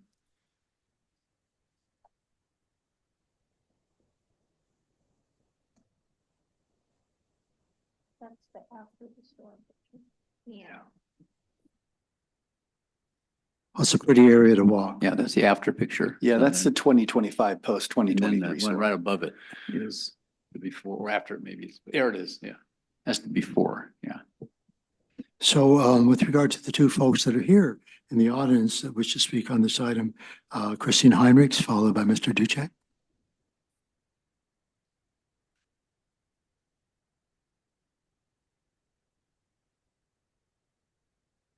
Thank you. Yes, I'd just like to know when the proposals will be opened and examined, and will that be public? Thank you. I can comment on that if you like. The proposals will be reviewed at R&I and then with the recommendation to the board following after that. So yeah, we'll vet all the proposals, any suggestions, any alternatives, much like we've done the transmission line through San Simeon with Canon. We brought all those alternatives in front of R&I and the board. We'll follow the same suit here. And Program Manager Reaper, would you like, I'm sure I've forgotten some things too. Would you like to fill in any holes for me that may I've kind of graced over here too expediently with this presentation? was gonna say I had a recreation of Mr. Henry's presentation already, but Mr. McElhaney did such a great job summarizing the staff report that I felt it was unnecessary. So, but this time, no, other than take a look at the pictures and definitely go a walk out there. It really is much more striking in person. One thing I will say though is that the reason there are no pictures of the damage area from the creek is because Mr. Green and myself did not feel comfortable climbing down that cliff because it's too unstable and too tall. So, thank you. Mr. Reaper, did you get a haircut? I did. All right. Did your wife insist on that, or was it just something you felt like doing? She actually would have preferred I leave it long, but Oh, okay. I like it better this way. All right. Cool. Thank you. Hope you don't mind me asking. It's kind of a personal question, but it was just so obvious. Anyone else have any comments on this item? Oh, Mr. Duce.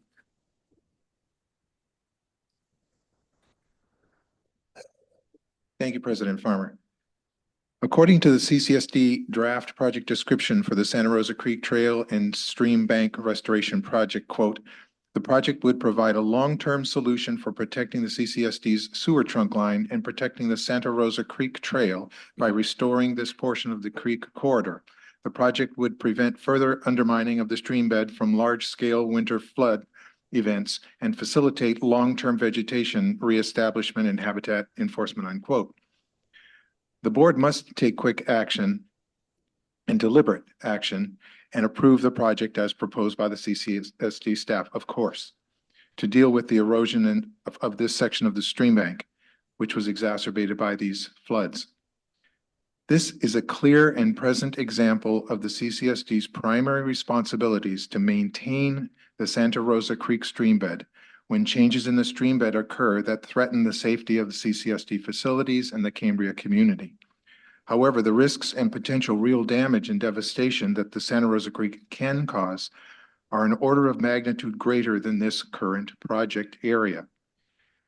The highly combustible eucalyptus trees and other invasive plants and trees spreading uncontrolled within the creek are an ever-increasing threat to our entire community.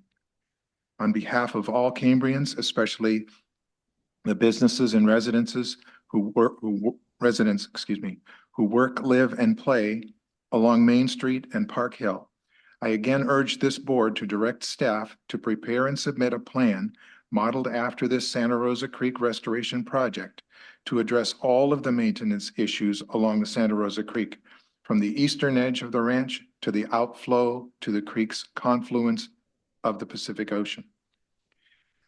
This next Santa Rosa Creek plan needs to be comprehensive. Flood and fire mitigation, a comprehensive flood and fire risk mitigation and management plan. Because if not, the flood and fire risk in Cambria will continue to increase. Only a comprehensive streambed remediation and management plan directed by this board and implemented by CCSD staff in coordination with the appropriate state, county, and local stakeholders and regulatory bodies will secure the necessary funding and approvals to begin implementing the needed remedial actions as soon as possible. I ask you to make development of the Santa Rosa Creek flood and fire risk mitigation and management plan a part of the strategic planning process.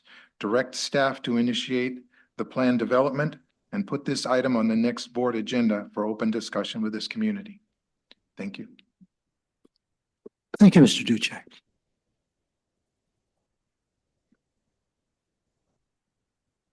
Any further comments from the board members? Oh, excuse me. Yes, Ms. Dawson, we have a comment from Zoom. Yes, Crosby and Laura Swartz. Thank you. Yes, good afternoon, board and everybody. This is the Laura part of Laura and Crosby. Yeah, we're very familiar with that. And of course, we went down and visited, and Crosby took pictures and all that. And I want to just focus in on this particular project at this point in time, because that's what's on the agenda. The thing is, the part that was redone in 2001 seems to withstand all of the floods and all. And I didn't know if you realized that it was the San Luis Obispo Conservancy that replanted and revegetated with native things in that area. And I know this is going to be a long process, but when you go to finish it up, maybe you should include them or think about it since they were successful in the last restoration, because the native plants to keep it from eroding again would be very important. Thank you. Thank you, Ms. Swartz. Anyone else wish to speak? No. Thank you.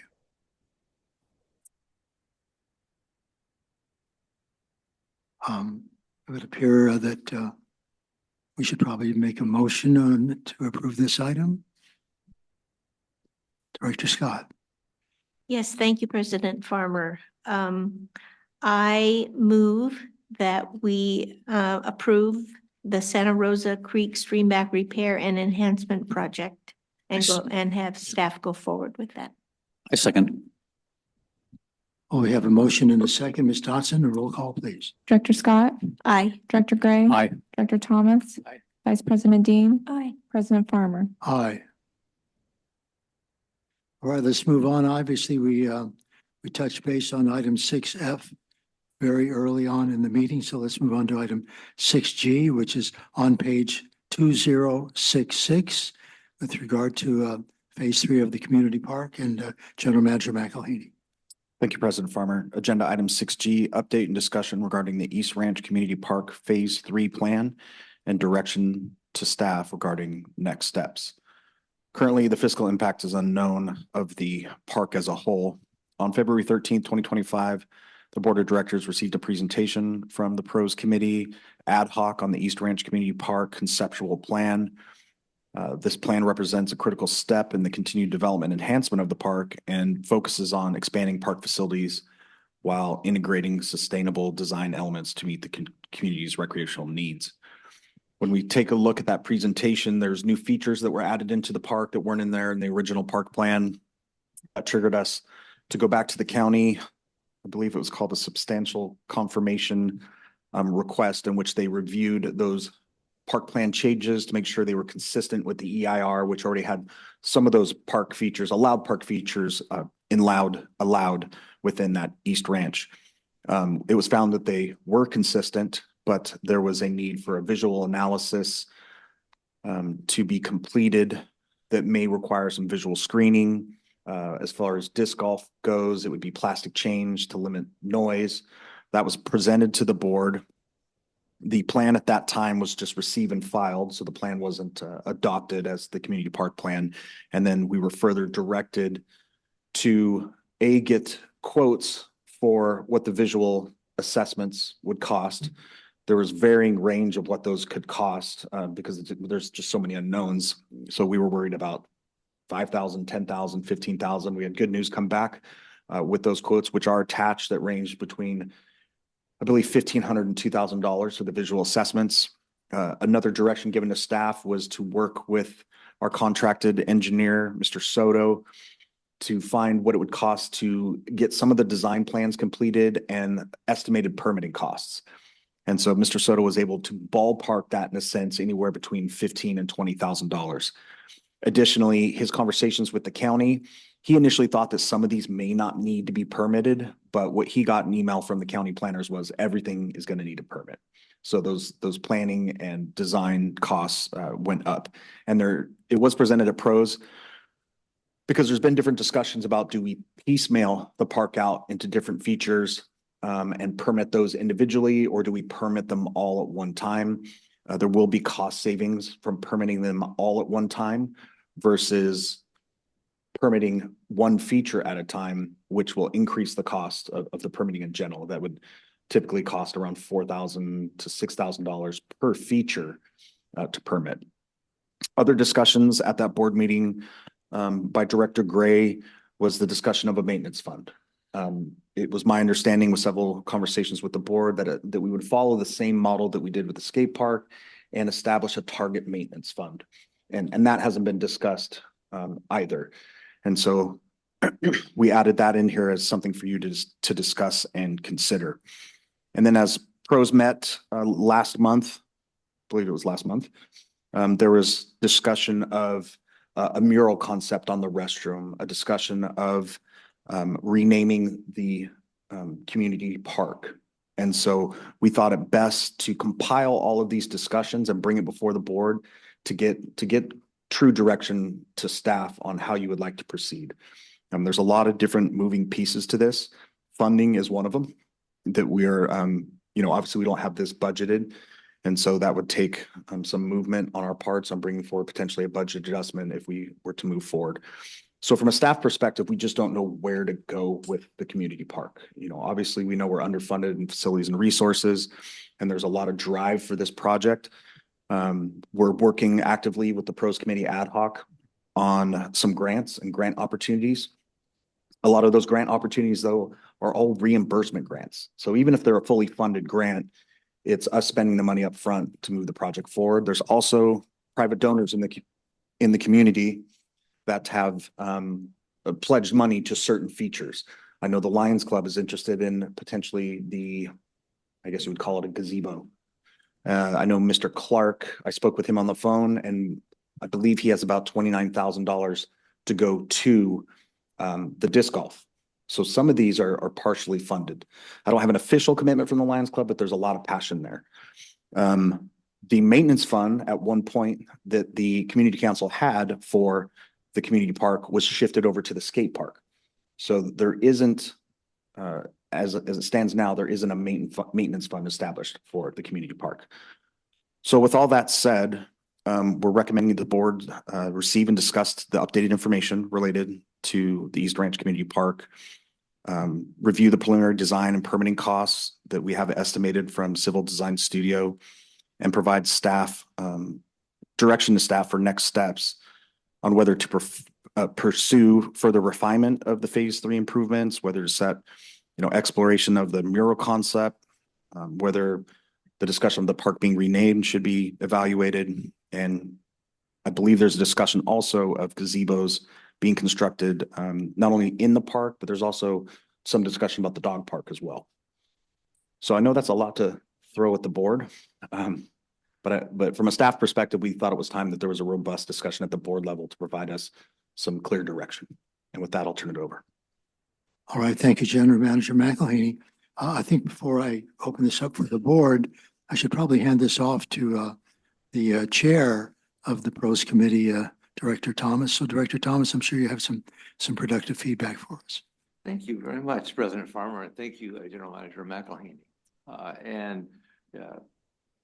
Right, the pros committee, top of the agenda, the focus is moving the community park forward. After 3 decades of discussion, we're primed to make something happen. I'm really excited to see the very reasonable cost estimates that General Manager has received on the visual assessment and the minimal cost to do the permitting, the preliminary engineering. There's a bit of, you got the cart and you got the horse, and which one do you put in front? Seeing folks like to pull the wheelbarrow behind them. I kind of like to push the wheelbarrow in front of me, that kind of thing. But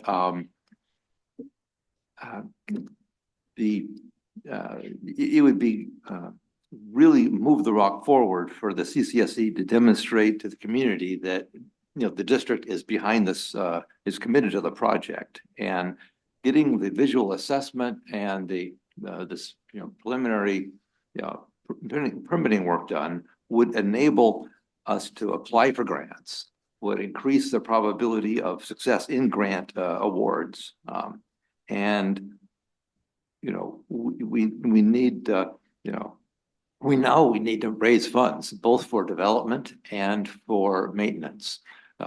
No expectation that the committee is going to come to the board and expect the staff to maintain a community park without any funds. There's no way on earth that's the plan. So folks on the committee are primed to move forward with either working with the community council or forming a nonprofit.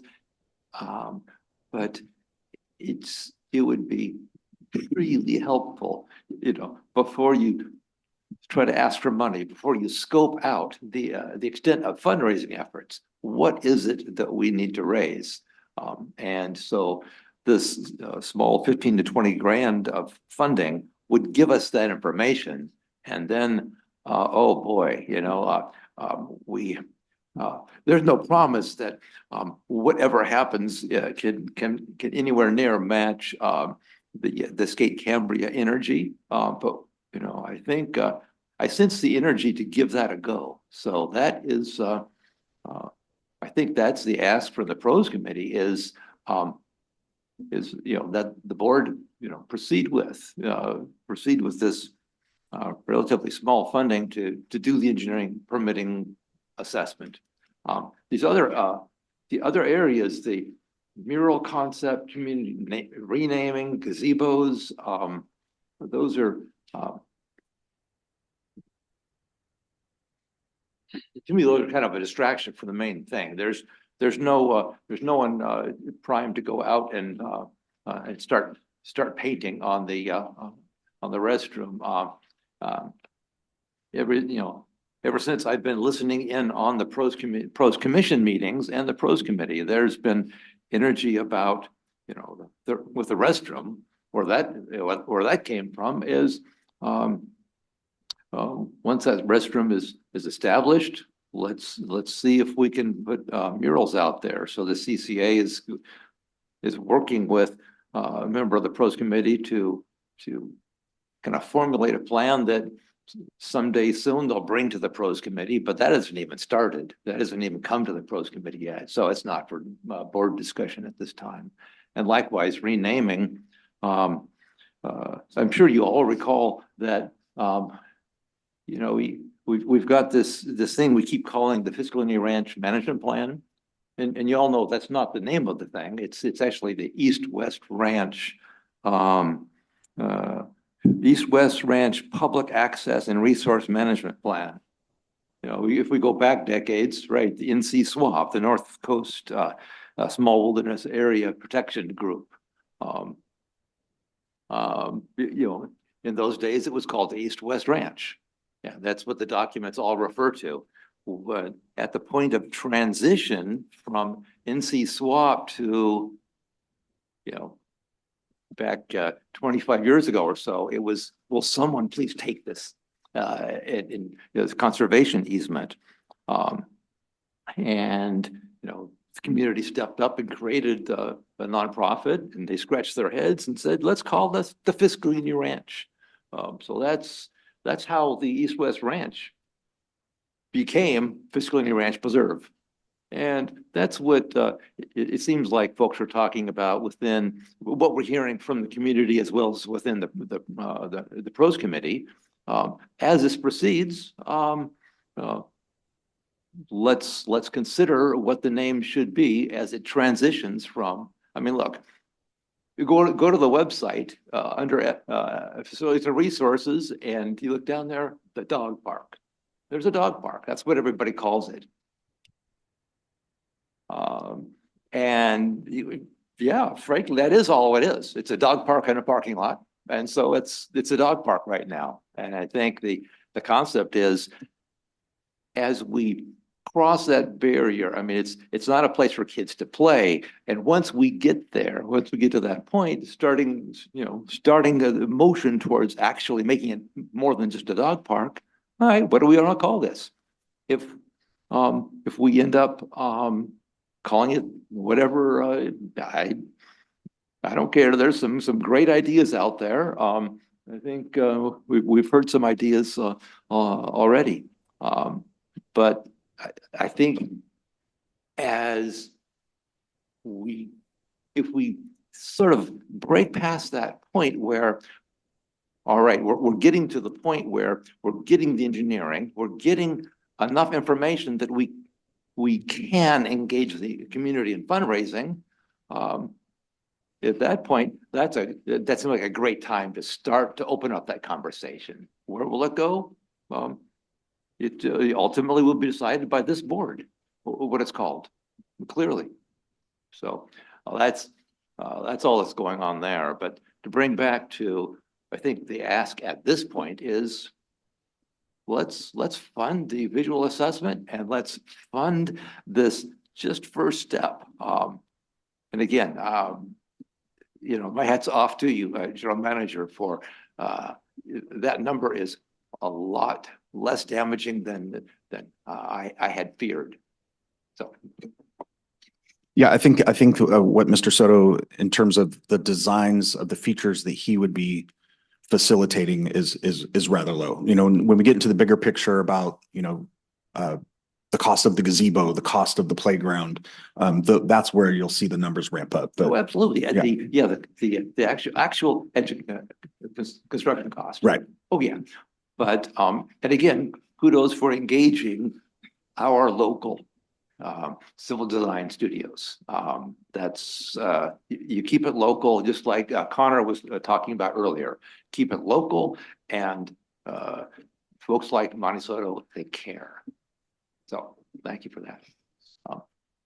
And thank you, President Farmer. That's all I wanted to say at this point. Thank you.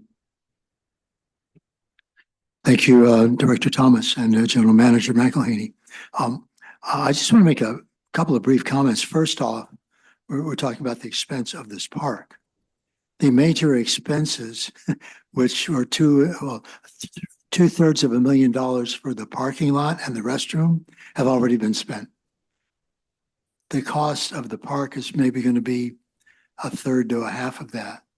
And personally, when I think about, I envision in my, not unlike how I feel about the skate park, when I think about the joy that I see of families, children, and older folks as well out, and folks of whatever age out there enjoying the various activities that are going to be taking place, you can't help but want to move forward in as positive a way as possible and planning for this ultimately happening. As we has been commented on, this has been in the works for over 20 years. I think I've mentioned before, I can still remember a meeting of the Pros Commission back in September of 2010 when they had hired someone to do the design. They paid him $35,000, and he came in and he had a large number of color presentations of, it was going to be a soccer field and baseball and softball and lights. Thank you. And it was just, well, that's a little bit more than we want to deal with. And then, of course, we're going to have soccer tournaments and maybe 6 or 7 dozen people showing up. And well, that's a little extreme. Well, now it's more like a serious community park as opposed to something more extensive than that with no lights and no real harm done to the environment. So it's really something to look forward to. So before I read something here, if nobody minds, any comments from members of the board at all on this? I have questions. All right, Vice President Dean. Okay, so I have a couple questions. So the design and permitting costs of between 15,000 and 20,000, is that just for the 3 items that they want to do first, or is that for all of the components of the park? That is the estimate for all the components of the park. Okay, and then the cost of the visual assessment, is that just for those first 3 components, and won't the rest of the components in the park require visual assessments, or won't they? I have to double check with those quotes because I believe you, Vice President Dean, you and I spoke about that because there was some language in there that made it seem like it was only for 3 parts of that. So we'll have to follow up on that. But I assume all aspects will need some sort of visual assessment. Okay, I think it would make sense to do all of the components to begin with, just to get that done with. But if you get a permit for all of the components, not just these 3, is there a time period at which all of the components would have to be completed? I think much like the skate park, if we would be applying for extensions, I mean, Mr. Green knows more and Mr. Reaper does as well in terms of how long these permits typically last. I believe Mr. Soto, I thought he said 3 years. 3 years at the pros committee gives us the window, and then we have to start applying for extensions a year at a time. Well, that'll give them some real good incentive to get going fundraising. Yeah.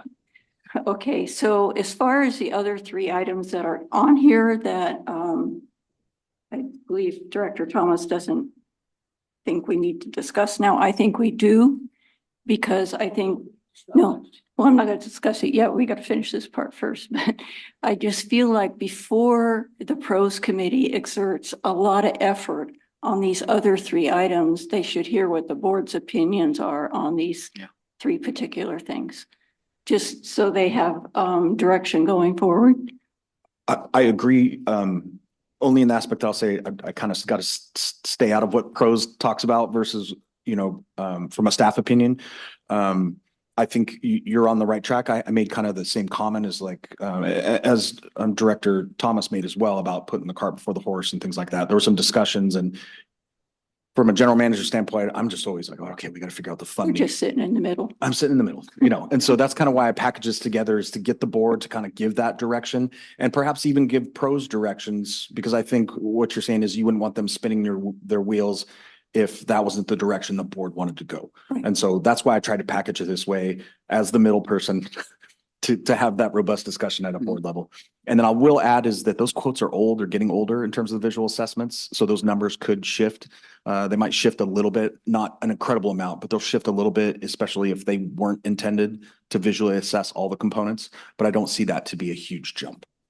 Okay, what the purpose of the visual assessment, is this to see how it looks mainly from the highway and from the homes above? Correct. Okay, so the other things that we're talking about, like the playground and the sand volleyball thing, that's not really seen from those areas, are they? That's my houses understanding. above, yeah. From the houses above, but I think it was mostly the view from the corridor from Highway 1 was the concern from the county. I'd have to go look, and it's in the agenda packet, and I can review it while the board discusses, but I think that was the view that they were looking from, was from Highway 1. Can you see any of it from Highway I don't 1? think any of it can be seen from Highway 1. It's all screened by. And that's some of the feedback that I think I got from the consultants that were giving us those quotes. But that's just something county threw at us, is that view corridor. Yeah, the substantial conformance letter asks for those three items, for the horseshoes and for the corn toss and for the disc golf. It's very specific. Yeah, the visual assessment from the highway corridor and from trails. Okay. Trails, okay. And it was only those items. It was pretty clear. Are we doing, sorry, question for President Farmer. Are we doing discussion by the board yet, or we want to take care of some other, like a public comment? I think you have one public comment item first. Yeah, I was thinking of approaching that right now. So first, do we have any public comment in the room? I don't believe I see any. Do we have any public comment online, Ms. Dotson? No. Okay, well, if nobody minds, and I'm going to approve this with Director Thomas, who obviously is the chair of the pros committee. We do have a statement here from Matt Jaffe, who's the secretary of the pros committee.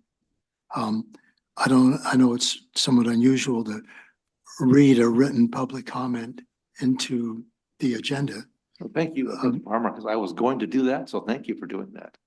You okay with me doing it? Absolutely. Okay. So I'm going to go ahead and read his statement. I do want to make a comment that Mr. Jaffe, in joining the pros committee, he did it with a tremendous amount of enthusiasm. You wouldn't know it by looking at that, but he's very enthusiastic about what can be done with the pros committee, especially because some people have left because they're a little bit discouraged that things aren't moving forward. So he's a real blessing for the committee as well as being the secretary. So let me read his statement here. Excuse me. While it's tempting to describe the prospect of establishing the East Ranch Community Park as a once-in-a-generation opportunity, considering this project's prolonged history, it is more likely to become a once-in-3-generation opportunity for Cambria if it is ever built. I would encourage the board to do everything within its power to continue to move this project forward as expeditiously as possible. The prospect of future maintenance cost is a real issue, but the community park has been specifically conceived in a manner to demand minimal maintenance requirements. The potential costs are not an insurmountable obstacle, nor should they be used to stall the project, which is not overly ambitious in scope. What's harder to quantify in a dollar and cents manner are the project's benefits to both Cambria residents and visitors to the community. But these benefits are real. Cambria is open space rich and park poor, and the community park site has a long history as a recreational destination, most notably when the annual Cambria Rodeo and Barbecue drew crowds that numbered in the thousands. In fact, the name Rodeo Grounds Community Park would be one way to connect the future park with the location's deep history. That said, the future park will never see the kinds of crowds that the rodeo drew. Instead, it will serve as a more modest community gathering place for soccer games, barbecues, and other weekend activities. But nothing will happen without the board's enthusiastic and energetic support. The project's challenges are surmountable as long as there's a sincere commitment to get this park done. Thank you. And FYI, Mr. Jaffe knows that we're not going to be having barbecues on the ranch. I think he got carried away, but that's beyond that. Yeah, his comments are truly inspiring, and I hope we meet the challenge. So any further? Yes, Director Green. Yeah, thank you, President Farmer. Yeah, I wanted to try to hopefully focus the discussion a little bit at the outset, or maybe we're almost may not take that much time. But I get the sense, first of all, that we should not be encouraging or moving forward with like the mural idea. Just say let's set that aside. If that's fair, if that's kind of represents the consensus of the board. And as for the preliminary design and permitting costs provided by Monte Soto, I got a little sense from some of the comments that were made earlier by General Manager McElhaney, among others, that there is a pretty enthusiastic donor base for certain projects. Like I think the Lions really wants the gazebo. I don't know if there's anyone else out there who's, some group of people who really wants to have a project. I think one of our tasks to fund the preliminary work, if we're going after a design and permitting for the whole project at once, is to get that donor base and all this, the people who want to give money to a part of it, to get them aligned with the idea that they're going to have to, first of all, fund the preliminary work and focus their fundraising on that. And maybe Mr. Clark could maybe weigh in on that a little bit. But to get that oriented towards, if we're going to be doing the a cost estimate and design work, the $15,000 to $20,000 work for the whole thing, that should become the focus for the private donations as well. And then once that's done, then the focus turns to the individual projects. But I think we have a little bit of a steering work to do, or to get that energy focused on the preliminary tasks. That's one thing that jumps out at me. So I'll leave it at that for now. And then President Farmer, we do have a late hand for public comment. All right, online. Well, yes, Ms. Dotson. iPhone 23. Hi, it's Christina Galloway from Cambria. Okay, so I wasn't able to tune into the whole conversation, but I read the agenda item online. So I guess my concern, and I don't know if you guys already touched on this, is just that, I see the district telling the, Fiscalini Ranch that it can't afford to maintain the West Ranch at prior service levels. And I know that there's been talks with the Coastal Conservancy, which is also aware of those funding challenges. And then, so it's just weird to me that at the same time, we're discussing new design, permitting, and potential capital improvements on another portion of that same ranch system. Sorry, I stepped out of a workout. Additionally, while, the total fiscal impact of that would still be unknown, we have, major park assets drawing from that same limited funding reality, which is West Ranch, where we can't afford the prior maintenance levels, and then East Ranch, where we're talking about new design, and then the skate park, whose full costs are still not fully defined. So I just feel like it's a significant number of partially funded commitments supported by a structure that we already know is strained. I think it's cool that you talked about asset management before, because that seems like something that would make sense to come first. Um, and I think as we look forward towards parks, maybe performing sort of valid community assessment needs with outreach to schools and students and parents and, year-round visitors would be helpful to really determine the discretionary district-wide in a fact-based way for parks and open space. So in terms of the naming of the park, I don't know why that's coming up, but I would just suggest if you're going to do anything to go back to the rodeo grounds, is that's its history, and we would try to erase that.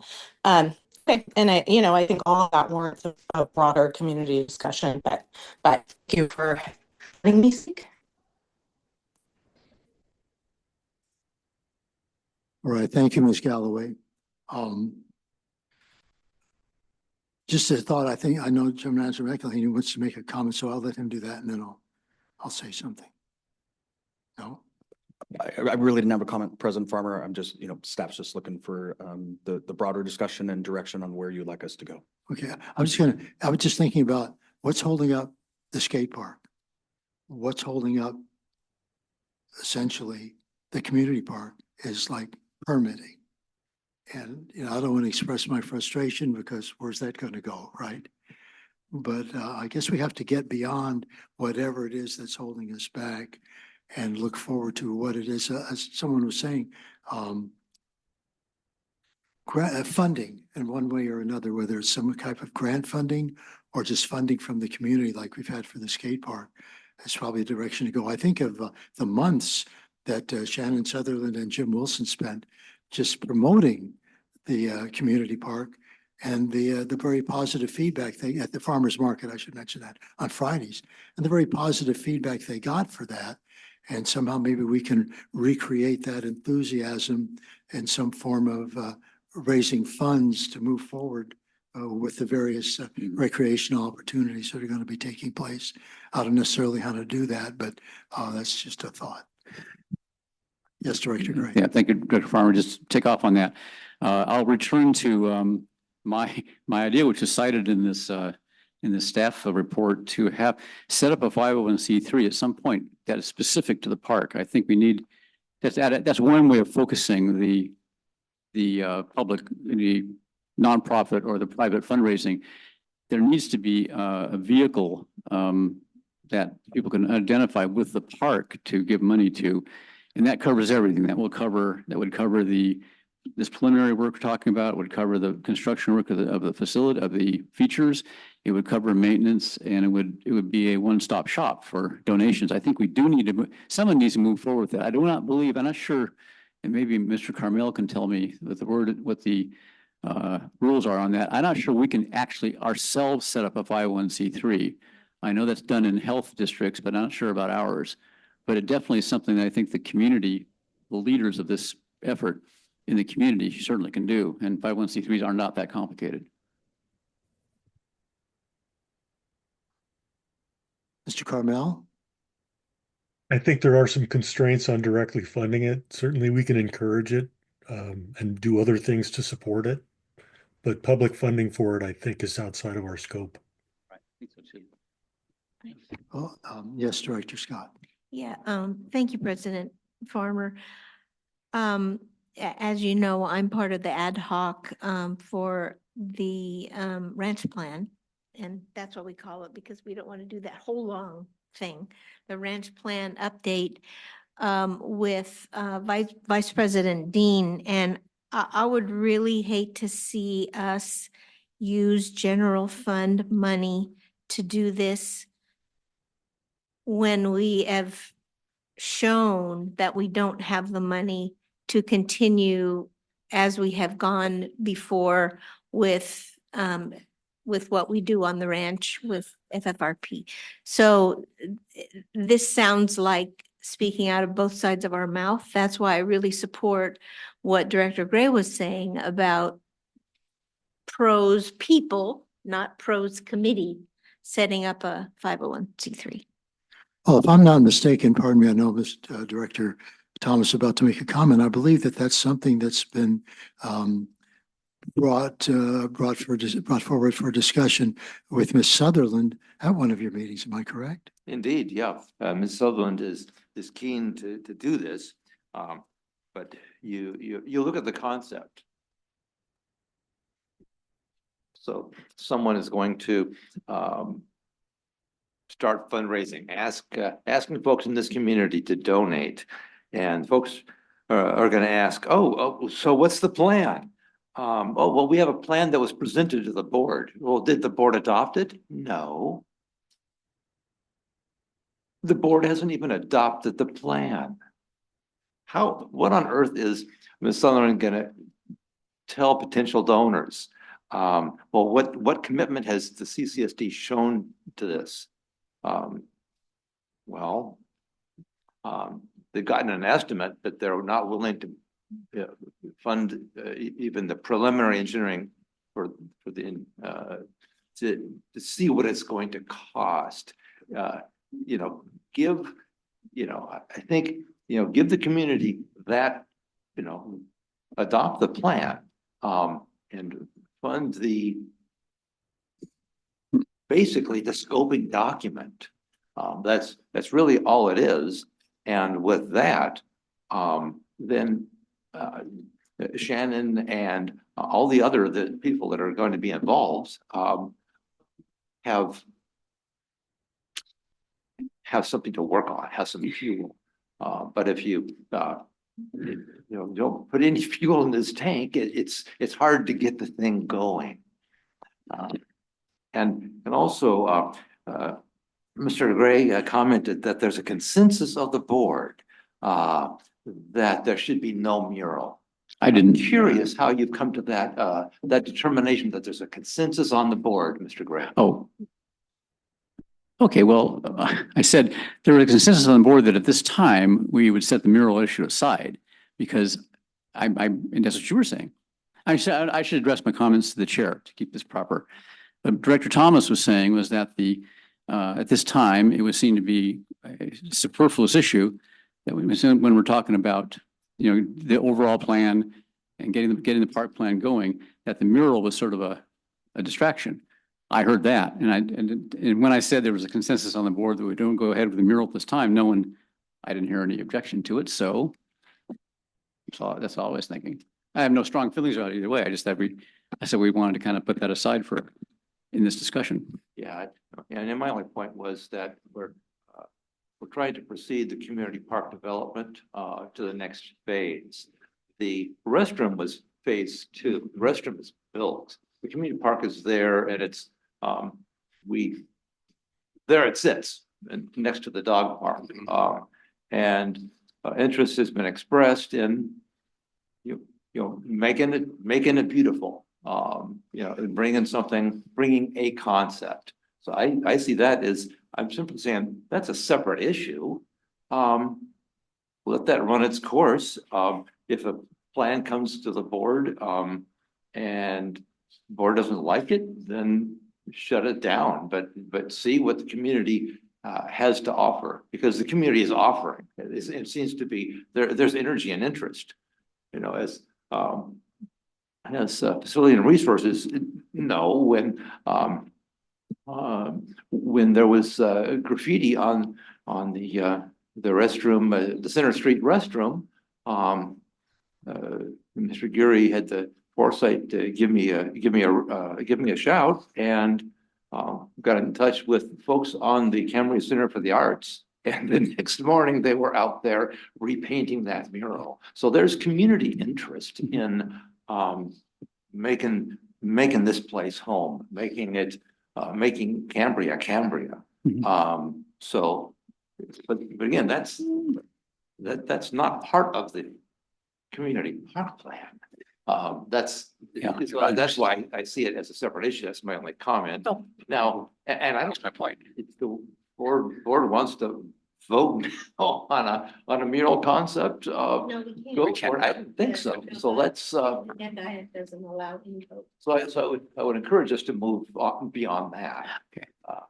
Well, I'm just going to make this comment that with all the recreational activities and then you put the mural there, the mural is like the cherry on top of the sundae.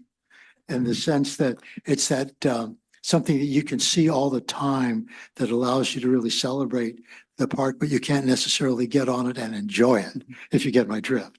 Yeah. But it's certainly something to look forward to as something that, how can we say it, indicates the enthusiasm that people have for the park by having this mural on the restroom. Yes, Director, Vice President Dean. I asked for that to be put on this agenda so that we could discuss it before Pros Committee did a lot of extended effort on this and involved the Cambria Center for the Arts and involved the public. And the reason I have concerns about the mural on the park is this park is supposed to maintain a natural environmental feel. The restroom has an anti-graffiti coating on it. It is a special paint finish on it that the district paid extra for. To do a mural on the park requires a permit. And I did discuss the finish on the restroom with Mr. Green, and I believe, am I correct that this is a special, may I ask him, am I correct this is a special finish to make it easier to wash paint off of? It is. It's a graffiti resistant. I use my air quotes there for that. Yes. So it's a graffiti resistant exterior finish coat that is put on that bathroom. And I would just like to say that I love all the murals we have all around the community, but I think it would be more appropriate to put the efforts into a mural on the skate park restroom and possibly the retaining wall on the skate park where there are other murals in town. I just think that unless this mural, which I don't think it's going to stick because of this anti-graffiti coating, is trees and deer or something, it's not going to blend in with the natural environment. And I just hate to see the committee members go out and involve the public and get everyone all excited about a mural on the restroom and then have the board say no. Yeah, well, the community's not all engaged. There's not as I understand what the subcommittee is working on is to bring a concept for how the public would be engaged in developing the concept and bring that to the pros committee and then bring it to the board. Certainly not there's no way on earth they would bring like a finished design after engaging the community. That would be no, the concept is like, here's what they will do to engage whoever they're going to engage, and does the board approve that? And to me, that's the point where it's kind of odd that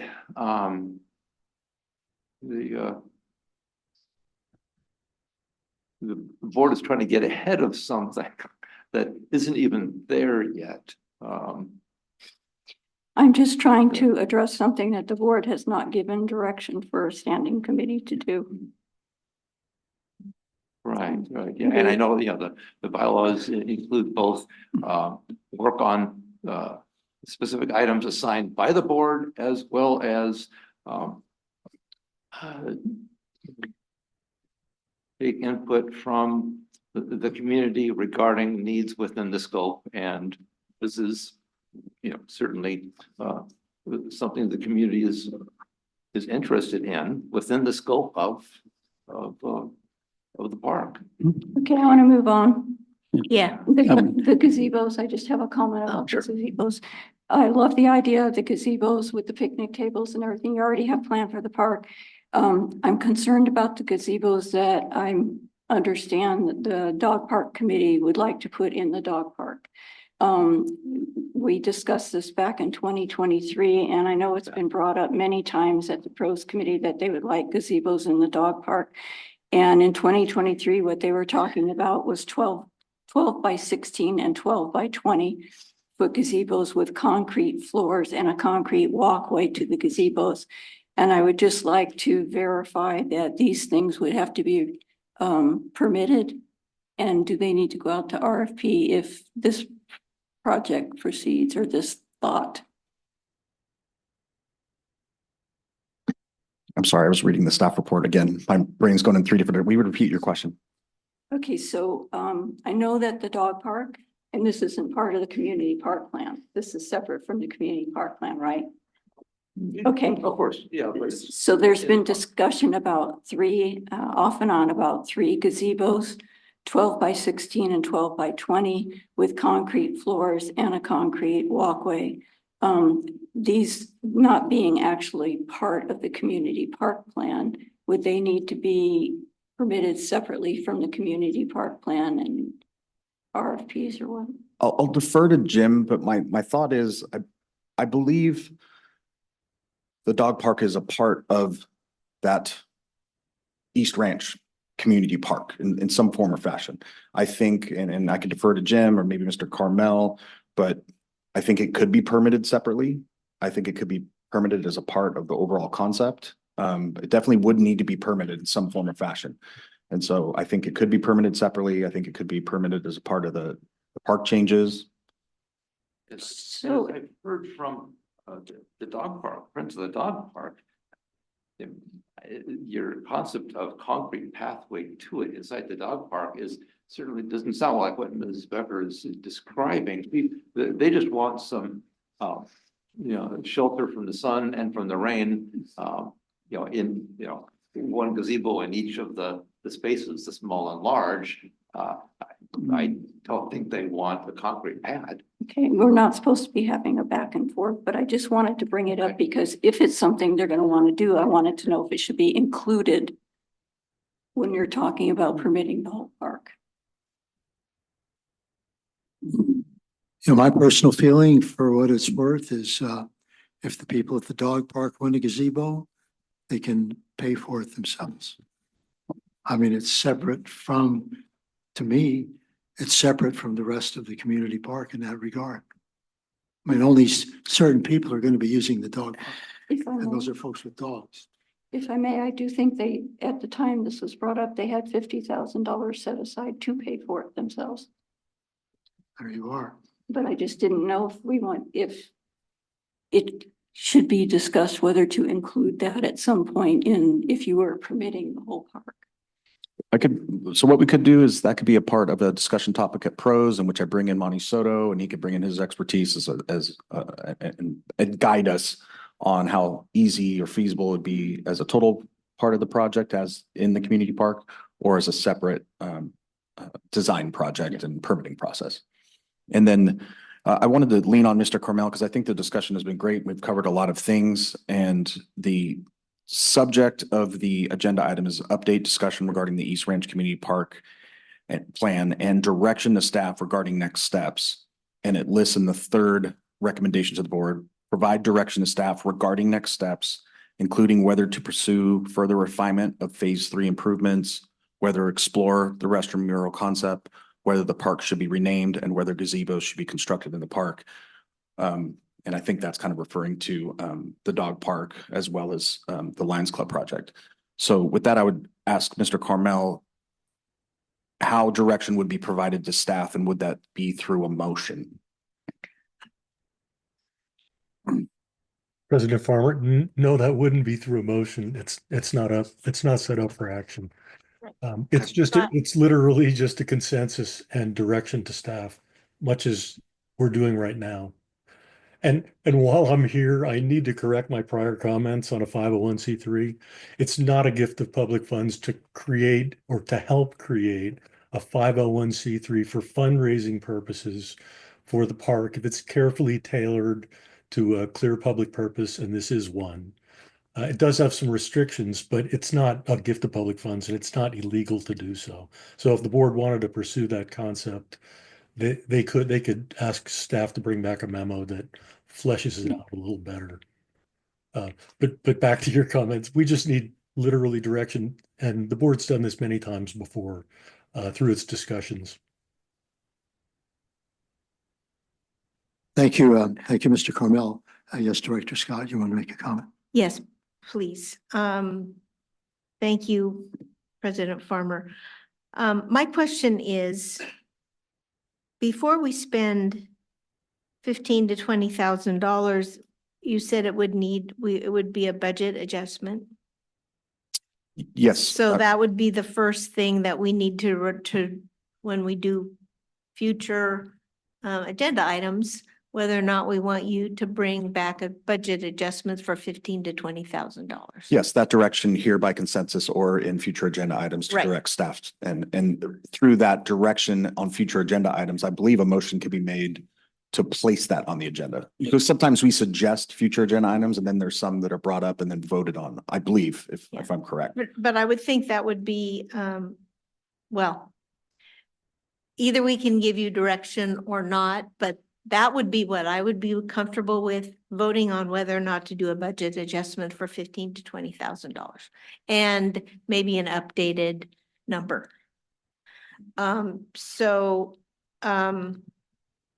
But again, I think we really need to be careful how we're spending public funds on another park, because that's kind of where we've been having lots of problems as far as the board making decisions.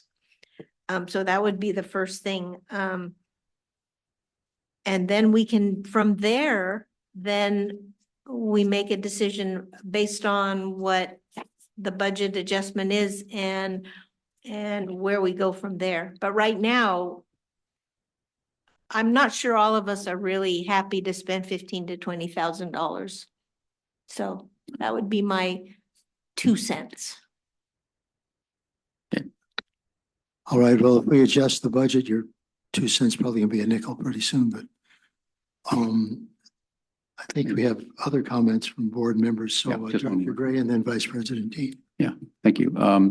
I would extend what Director Scott was saying, that the issue of whether what we spend on preliminary design and permitting costs is one question. Of course, then that becomes a question, just as Mr. Carmel confirmed, that we do have the power apparently to establish a 501c3.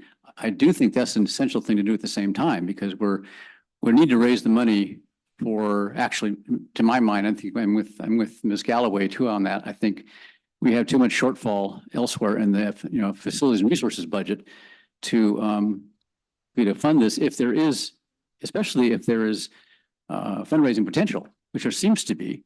And I think that has to be taken up at the same time as the issue of the budget adjustment. Might I add one thing from a staff level perspective on some of the challenges that we've had as establishing trust as the CCSD? And maybe Director Tom, I've seen him nodding, so I'm thinking he's going to be on the same page. My fear is if the CCSD stood up a 501c3, we would be battling a stigma on fundraising. So, just from a staff opinion, I think that if it came from public members that stood up that 501c3, you would have trust that it wasn't in our hands yet. Yeah. I feel like if the CCSD in some form or fashion assists in standing up a 501c3, we would create a larger uphill battle to target fundraising, just from a staff level perspective, and some of the things that we've battled in terms of changing our name, and our brand, so to speak. Very good point to say. Yeah. I do think a 501c3 has to be established somehow. Yeah, and you would have to ask the board if we wanted to do that, which is part of what Director Gray is saying. So we have questions to ask via an agenda and an agenda item that are much more specific than what we have here. Did you get enough direction from us? I think so. I think there's, I think, two routes that we could go, and Mr. Carmel can of course jump in at any time. If I read the room correctly, we have one option where we're going to come back and bring you forward a budget adjustment in which you will vote on it.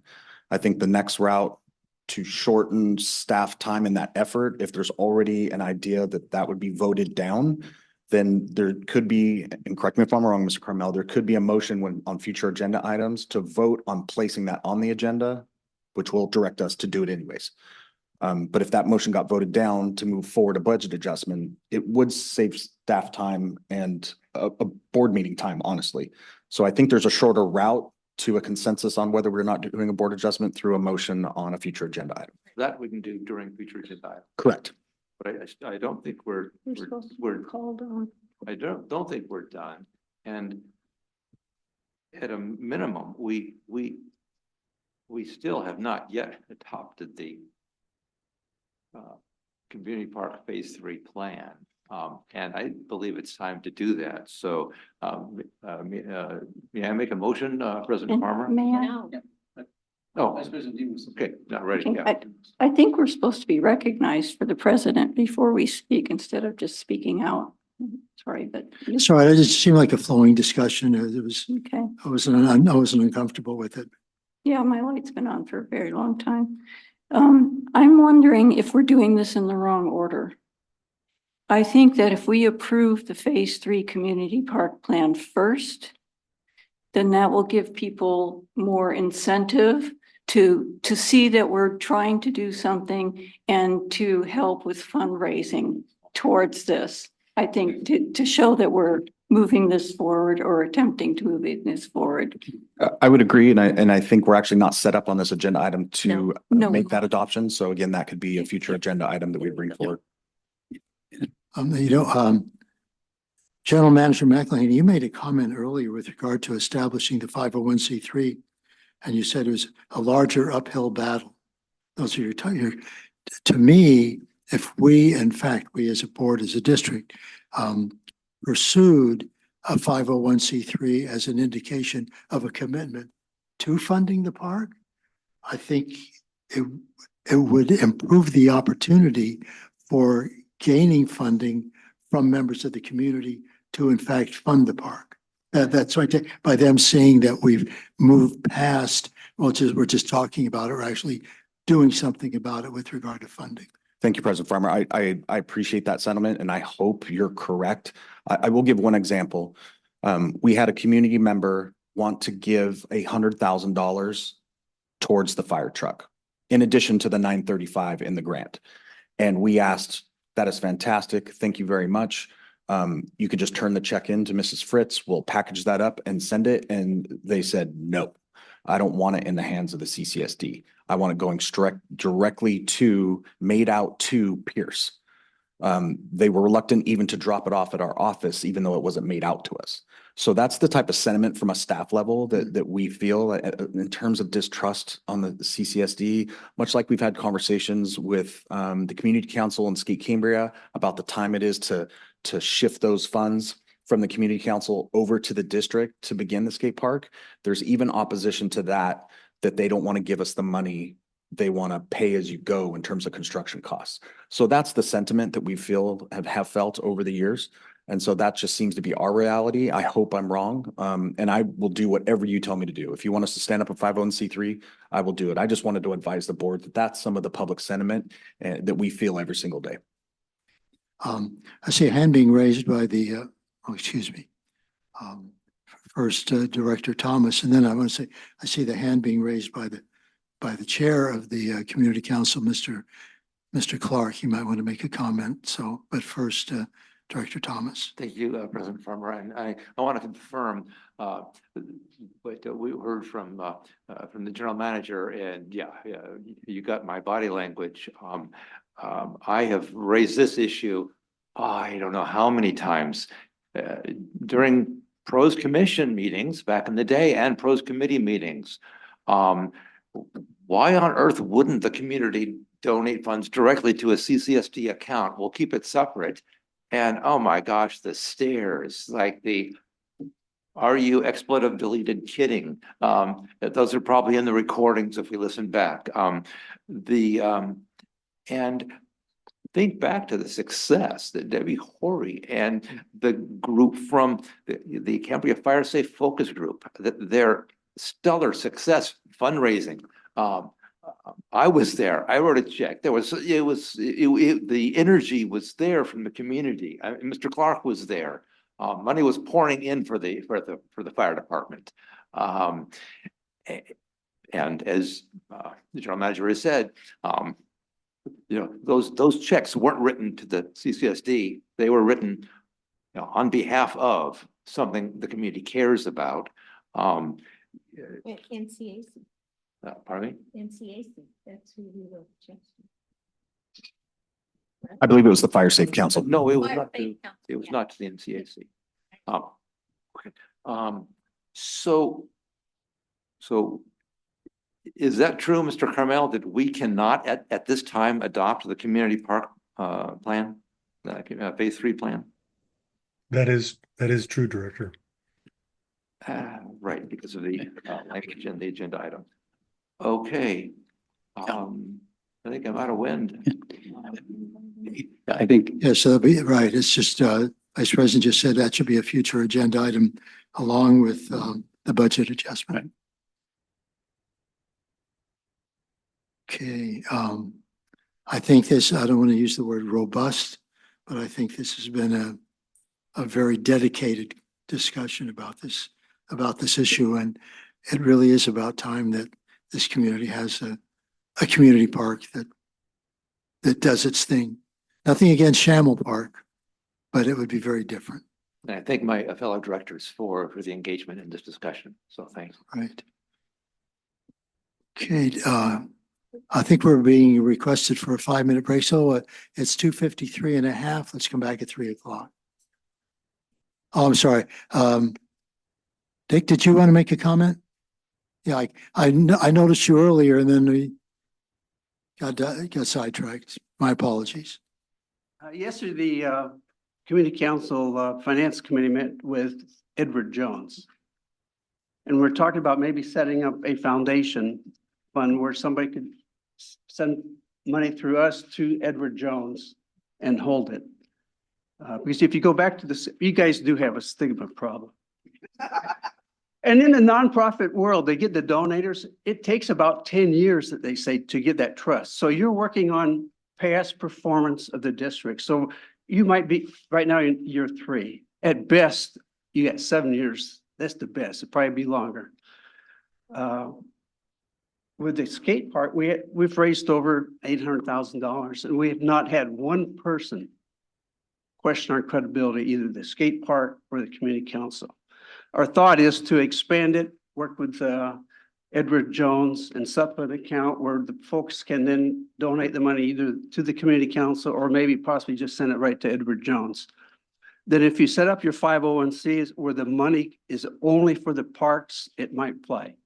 The skate park flies, but there is a fear and trust of commingling the money. Not 1 cent do people want commingled. But I think there might be a way around it. Just if you concentrate on the parks, if I met with Miss Galloway on Monday, if I can just go back, we're talking about the naming of the park. And we're at the Historical Society looking at the past history where this building was the focal point. The rodeo grounds was a focal point. So that might be a theme as we go through the rodeo grounds of putting up the historical pictures of the cars there, the rodeo grounds, just a thought. But again, this building and the rodeo grounds were tied in. That's where the families went. And that's where we're looking for, is to build something for our young families. Thank you. Thank you, Mr. Clark. So before we take the quick break, I just want to ask you, Ms. Dotson, who is actually on Zoom still attending this meeting? Chelsea Foster, Crosby and Laura, Swartz, Dennis Duchek, Elizabeth Benhausen, Eric Johnson, Julie Amade, Michael Rollins, and Scott Steck. And you also have another hand raised for public comment. On this item? Yes. And well, go right ahead. Chelsea Foster. Ms. Foster. There, I'm still here. I know you guys are about to go to break. That's great. I just wanted to say I'm encouraged to hear that there was some research. Thank you, Dick Clark, regarding the history of this land. I mean, it was held by the Fiscalinis. There should be really no question to anyone that's been in town for quite some time to know the origins of the land of which you're sitting on now, down to the East Ranch. I noticed there were some people weighing in earlier that are fairly new to town, and that's great. I just wanted to make it very clear that families that have been around for, if not centuries, are totally clear on where the land came from and all the activities that have gone into this. And it's a valiant effort to build a park in town, as we know. And anything in the parks and recreation space is good for Cambria because of our kids. So that's all. Just a general statement that I felt to make. Thank you. Thank you, Ms. Foster, for your third comment of the day. Thank you so much. All right, well, it's 2:57. How about 3:05? We'll return at 3:05. Thank you.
All right, everyone, welcome back. I hope the folks that were online are still here too.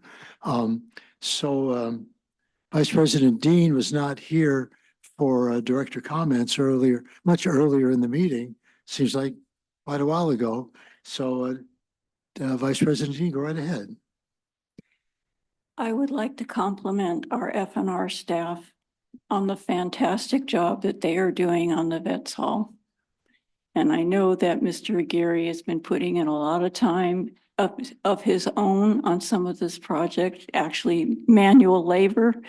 And I just want to say how fantastic these floors look, how much some of us enjoyed working with him on the colors and everything for the Vets Hall. And we're really excited about it. And I just wanted to express my appreciation to you guys. Thank you.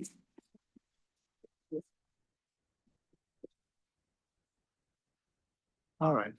President Portman, I would also like to add to that from a staff back upwards that we appreciate the work that Vice President Dean and Director Scott have done with us, along with Mrs. Galloway. We got 2 interior designers and another very bright and opinionated member of the community who have helped with the color schemes, with the shiplap that you see on the backside here of the stage. And Mr. Aguirre has been very patient with all of us because we've gone through several iterations of what this is going to look like. And so, as you can see, the floors look phenomenal, but appreciate David. He's absolutely killing it. We appreciate all of his staff, and then we appreciate the guidance from our community members. So cool. And so we should probably make the comment that when we come back here a month from now, it's going to be a totally new room, right? that is correct. I think some of the community members will see it before the board does as a whole in terms of a meeting, because we've moved that March meeting, but it will be done first, second week of March. Right. Is that what color the walls are? No, I believe that's just primer over our testing runs. Just out of curiosity, is there any orange that's going to be in this room? Orange. No orange. We got rid of the closest thing to orange, which was the floors. So it's gonna be very patriotic. So red walls. That was a joke. All right, moving on. I believe it's time for the general manager already gave his report. Ms. Fritz, do you have a report of any type? About FNR. Oh, FNR, excuse me. I guess I should get the agenda in front of me here, shouldn't I? Mr. Aguirre.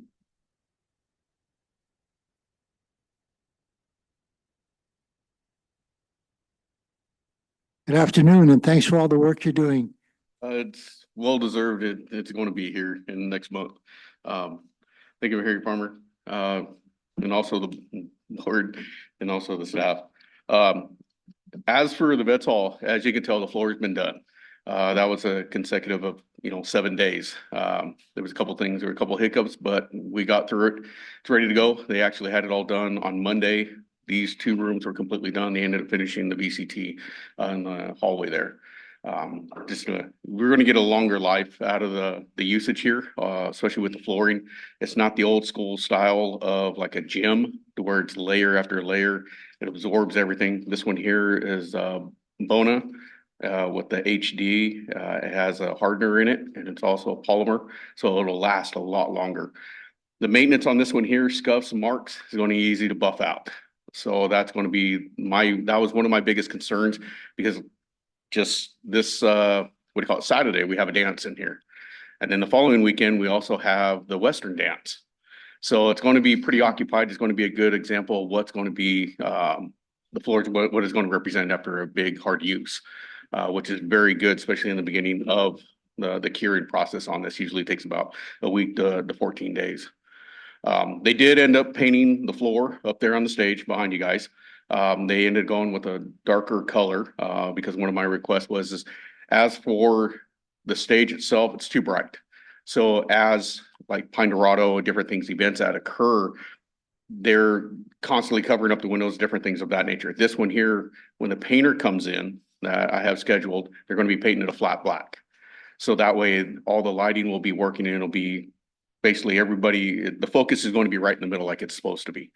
So with the upgrade of that, that was one of the things that's coming through. The 23rd, we do have the roofs getting started on the dining hall and also on the kitchen. On the 23rd, that's going to be a whole week of basically beating on the roof and tearing it off up there. They're applying down some different papers and different things on there. The 3rd is when their painting is going to be coming in. I gave them another 7 days. So they're going to be doing basically from the baseboards all the way to the ceiling to the other baseboard. Every single room is going to be touched. The bathroom is going to be touched up, both of those. The dining hall, the main hall, the little kitchenette back here. And we're holding off on the kitchen and the table room in there. And the reason is because due to the fact also I've been working with JM Construction. It's actually another company too that I have on call that's supposed to be coming out and doing another inspection, giving me an estimate on the kitchen, the roof in the dining hall to replace that, and 2 bathrooms, remodel of those, and then also the 2 fire doors that need to be installed behind the board there, one in the corner and one in the back, due to the fact they're not really compliant. They're supposed to be with the fire rate procedures on those. So what we're looking at that, what we're delayed on, actually, I just got a notification today, Tuesday, I have the guy coming out for the inspection for the asbestos and lead. I've been looking around, we haven't found anything in our records and stuff of that nature. So that's one of my biggest concerns. And a lot of these people will not give you a quote unless they have that in hand. So that way we know what has to be done or what has been done here on the site. We're moving forward with everything that's going through. It's been a lot of late nights. The shiplap, such as behind you guys, there behind the board again on the stage, that one there was handled by myself and also with the staff. So that's what's going to be put over the existing board that's off around here, which is the original board, which we come to find out, which is that's a great thing in my eyes. So that's going to be covering the whole entire dining and also the main hall here.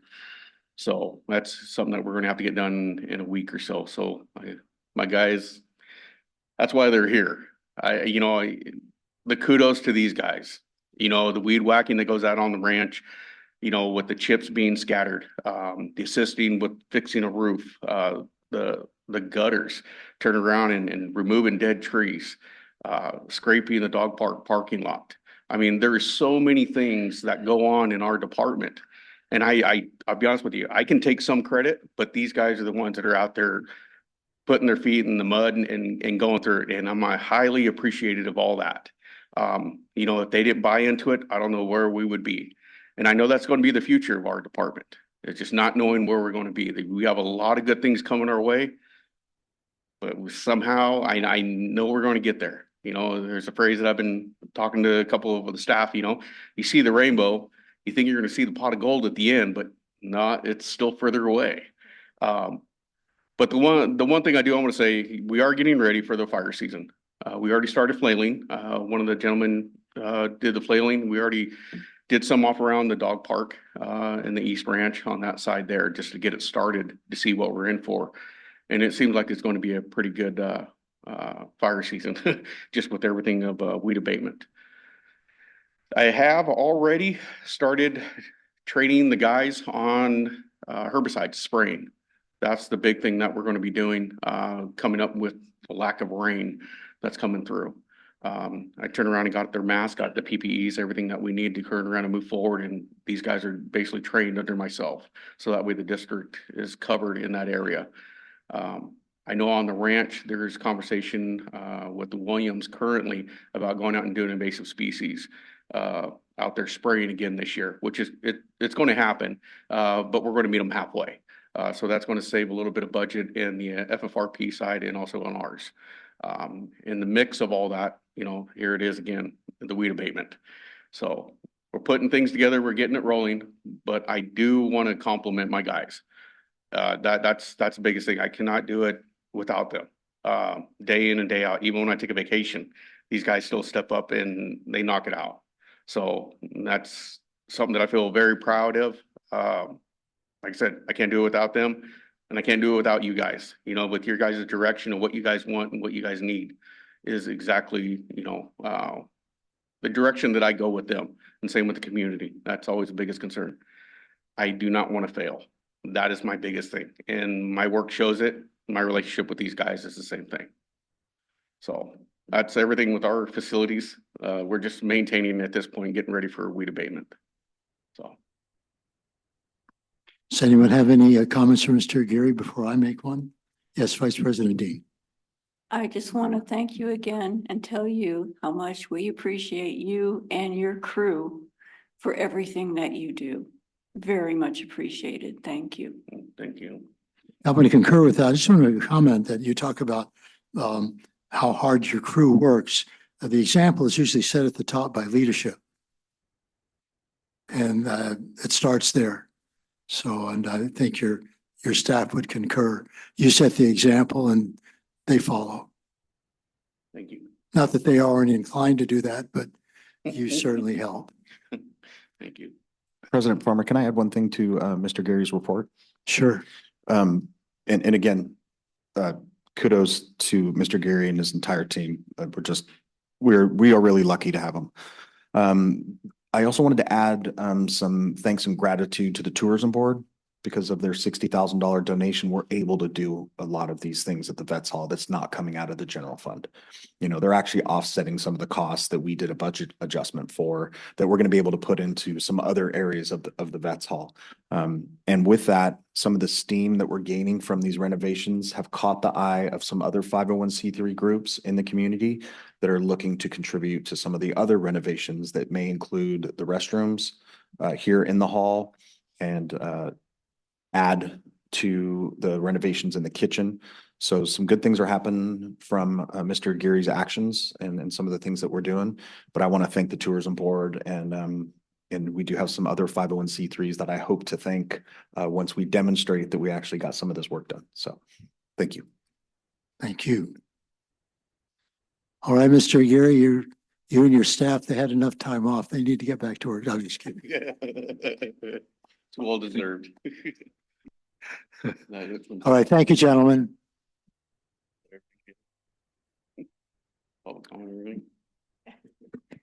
No, there's no public comment. Oh, thanks for covering that part. I forgot. All right. All right, now we can move on to Ms. Fritz and the Finance Manager's report. Ms. Fritz. Thank you, President Farmer. The agenda item 7C is the Finance Manager's report. And we had the expenditure report for the month of expenditures for the month of January and item 5A. You can also see the payments to the directors for the month of January. I have all of the bank balances listed, and we have a total of about 10.1 million in our available cash and main checking and our investment funds. The SST presentation here is through January 31st, 2026. So this is the most up to date. I haven't made any other payments on this project since then. And this matches the bank balance that you'll see up in the report. I would say that our team is working hard right now to finish up the audit. My admin tech 4, Miriam Torres, had a meeting with the auditors today to get some clarification on some final items that they may need from us. So we're working hard to finish that up and get that draft report ready as soon as possible. And with that, I'm here for any questions you may have. Any questions for Ms. Fritz from the board members? Yes, Director Scott. Thank you very much, President Farmer. So will you have things for us to review in March for the Finance Committee? For the audit? Yeah. I'll have to look in the history. I'm sorry, my brain's, yeah, I can't remember exactly if we go to finance committee first. I think we do bring it, the audit to finance committee. I do have a March 31st deadline that I'm trying to meet to report to all of our creditors. Yeah. So we can talk Okay. offline. We might need to do a special meeting. We are getting to that deadline, so we're trying to make that last push. Okay, thank you. Mhm. Thank you. Any further thoughts with regard to Ms. Fritz and the finances of the district? No? Okay. So let's move on, I believe now to the, oh. Do we have any public comment on the finance report? No. Thank you. Let's move on to the utilities report and Mr. Green. Great. Thank you, President. Item 7D and Mr. Green. Thank you. Appreciate it. All right, we've already had an endurance board meeting today here, so I'll make this brief, but I want to touch on a couple of things. In January with the wastewater plant, we have some Cambria pines behind our ponds. Those pine cones are dropping during the wintertime, making it into our effluent ponds and causing damage to our effluent pumps. So future projects, we had an arborist out who's going to do a full evaluation of the perimeter of the wastewater plant there on Heath Lane. And we're going to start to kind of slowly put the dying or dead trees on the around there and remove them all. So we don't have any more pine cone problems with the effluent pond and so forth. So you'll see some more trimming and some more landscape hit the budget. And that's removing those old pine cone trees that are falling in the effluent and then some of the willows that are growing into the fencing there. So those are some things that'll be going on in the future, but back to January. So we had that pump pulled, repaired, and then reinstalled again here just last week. So the effluent or our primary effluent pump is back online and, you know, sending out over 500 gallons a minute right now, probably as we speak. We also had some grading and landscaping done in the front of the plant. I don't know if anybody has been on the way over to that side of town there on Windsor, but I think it turned out fantastic. We had our first inclement weather where I think we got close to almost a 6/10 of an inch. And the new based and landscape area really did well in the first storm. There's a little bit of pooling and ponding by our vault there, which is our big 16-inch water main that we have to isolate. So there's a little bit more grading we have to do, but for our first storm, it's seeded in really well there. So we're really impressed and pleased with Ecotones and the fantastic landscaping job they did there. So excellent. On the water side of things, we had 5 service replacements during the month of January, which is absolutely unheard for this time of year. But we had that extremely dry run where we had that very wet December, very dry January, that shrinking and contraction of the soil from our understanding and from what we've experienced. That's what causes the leaks. It causes that contraction where the rock falls on the service line. And again, these were all full service line replacements there that we did. I also want to give thank you to Chief Berkey, who kind of coordinated our access to there on Coventry with CAL FIRE. We had to block up CAL FIRE's driveway for pretty much the better half of the day. They were very gracious to us and great hosts there. They even kind of helped us at some point move some material and stuff like that around. So we've got that place or that piece repaired. There it was a dead end that blew off. Anyways, we need the repairs and that's back in service there. So yeah, quite a few leaks, which is kind of out of character, out of season for us there in January as far as leaks in our system. I do want to touch on again, we received the EV truck for the on-call for the wastewater. The wastewater guys absolutely loved it. I wasn't, the jury was kind of out. I knew the water guys would enjoy the electric truck and the on-call operators for wastewater really like the new electric truck. So I've got that outfitted. It's got the stickers on it. We're not really going to put any big extensive toolboxes or anything on there. Just a couple, like a pick key and a manhole key there for the wastewater system for wastewater. But that's going on there. Coming up on R&I in April.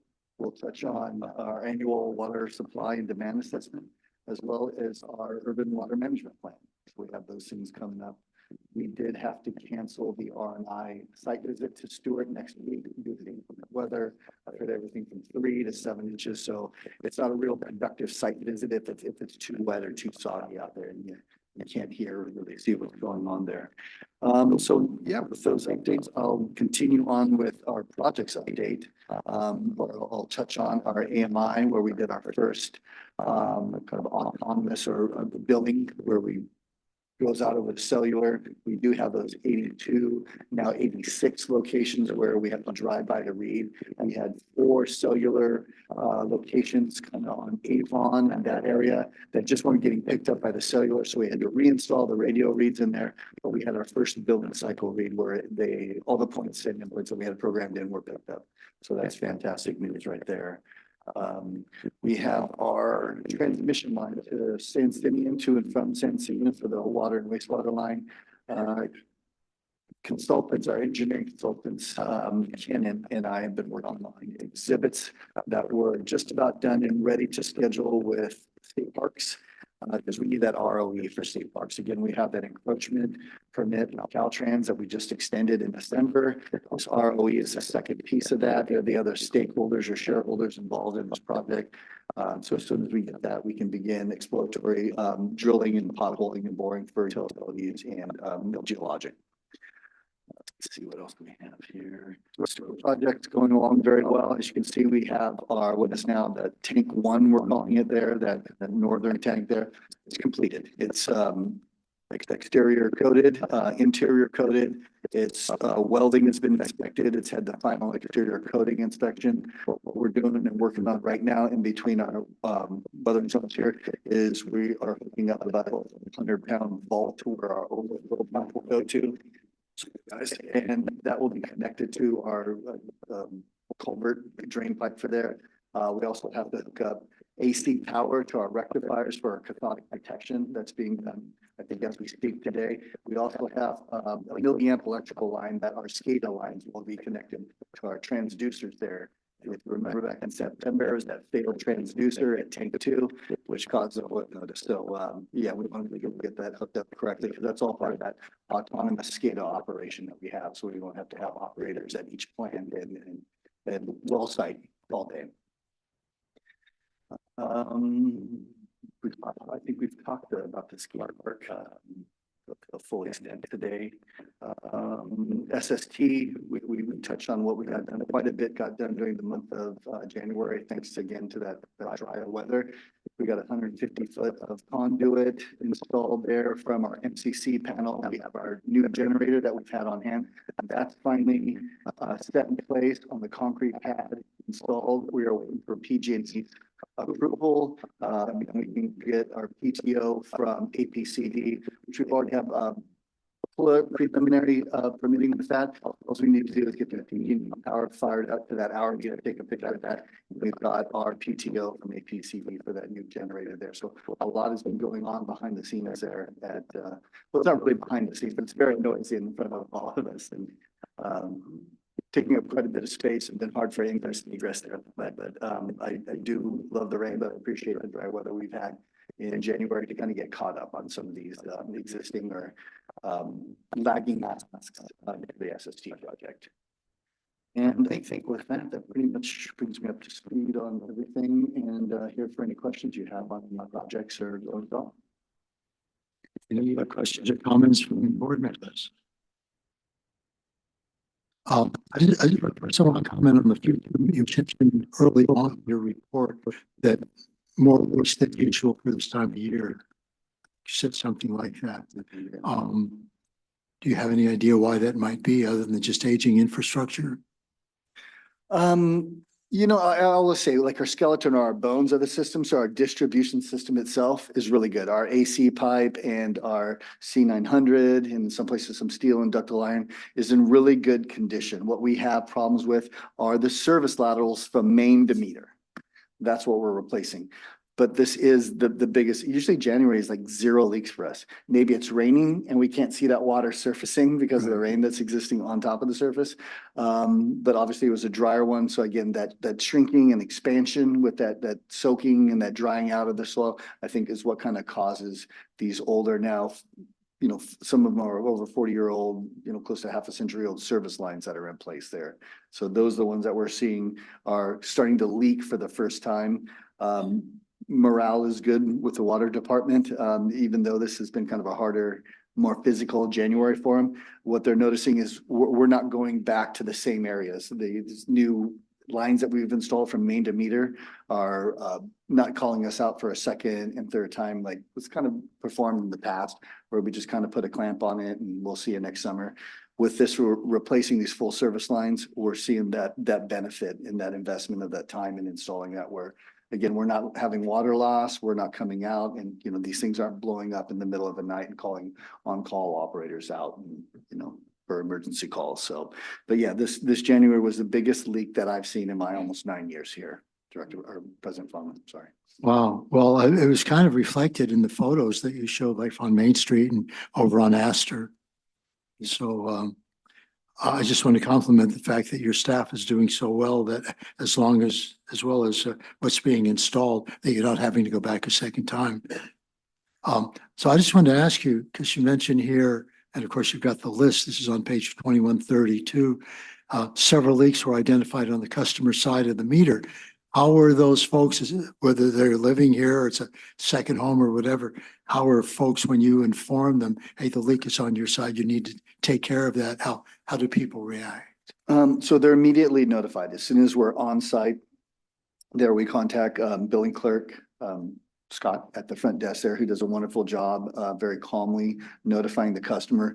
But I mean, needless to say, they're a little bit alarmed. I mean, that is a great cost to them, the cost of water with that. And then we stress on the fact that we'd like this repaired, and we don't threaten them with a water loss notice of violation fine or anything, but we say that there is the possibility, if you don't repair this in a timely manner, that these notice of violations could occur.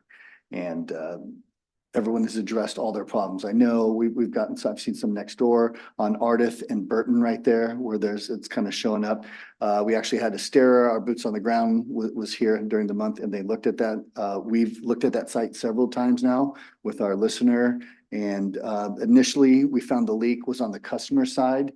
They've repaired it. So what I think we're seeing there is just stormwater or the groundwater coming through the storm and just following that pipe from where it kind of leaked through that period of time. And that's why I think you're seeing that daylight right there. But we did have staff out there again yesterday just to verify and take a second look at that again after the repair to make sure there's not another leak now on our side because of that. So this is at Burton and Ardith. this is at Burton and Ardith, yeah. You'll notice it kind of looks like the tree provides some of that, continued kind of precipitation on there, even when it's dry, as it moist and kind of drips down on the ground. But we took a DPD pack, which is just basically, it'll tell you if there's chlorine or any disinfectant in the water. And we put some of that out there yesterday, and it did not react. So that's telling us that it's not our treated domestic water through our plumbing that's coming out right there. It's probably just groundwater surfacing or some storm runoff that's surfacing right there, guys.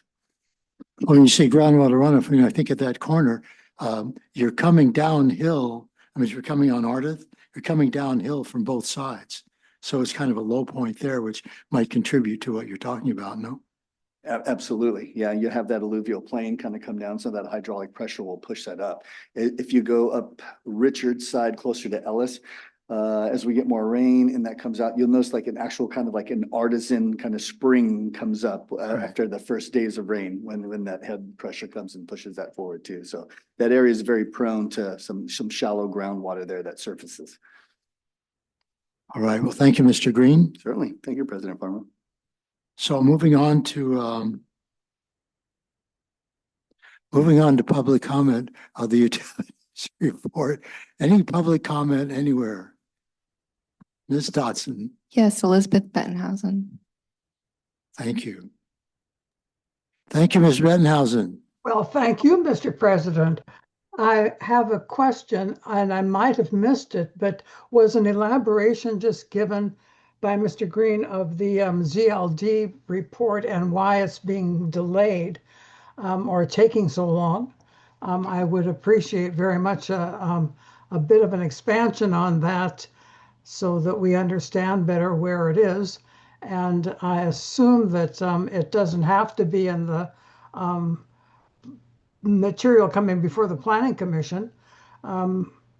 it's a little confusing. So I'd like an update, please, on the ZLD. Thank you. Sure, I'd love to clarify if you wish. The ZLD pilot, again, went flawlessly. We've got almost 98% reduction on our brine, on our concentrate. The evaluation of this is a very technical, comprehensive report. This has got to go in front of NAWI and these funding sponsors. So it's very detailed when it talks about electrical consumption, chemicals used, the ratio of reduction and so forth. What we want to do is we want to have a good report submitted once, not something we want to kick back and forth with regulators or other auditors of this. So I would rather have the time and produce a report good and right and correct once than have an expedient report and something just put out there to satisfy. So it's also on global innovations timeline. This isn't something that we're producing in staff or staff has any interjection into producing. So like I said, it's a comprehensive report. I've reached out to Global Water Innovations just to kind of gently nudge. But again, I want to reassure that we want a good comprehensive report, not just something produced here, you know, off the cuff. And I'll add to that, President Farmer, if you don't mind. Sure. My guess is that if this is federal grant funding, that Mr. Easter is going through the same reimbursement processes that we go through. So I'm sure that Mr. Easter is trying to put together the best report he can. So there's no holes in that report. So his company can get paid for that pilot project that they did to us for essentially no cost. So adding on to what Mr. Green said, we don't control what Mr. Easter's timeline is. We're anxiously awaiting that report, but it's no fault of staff. And I'm sure Mr. Easter is trying to put a really nice report together so he can get reimbursed from a grant level as well.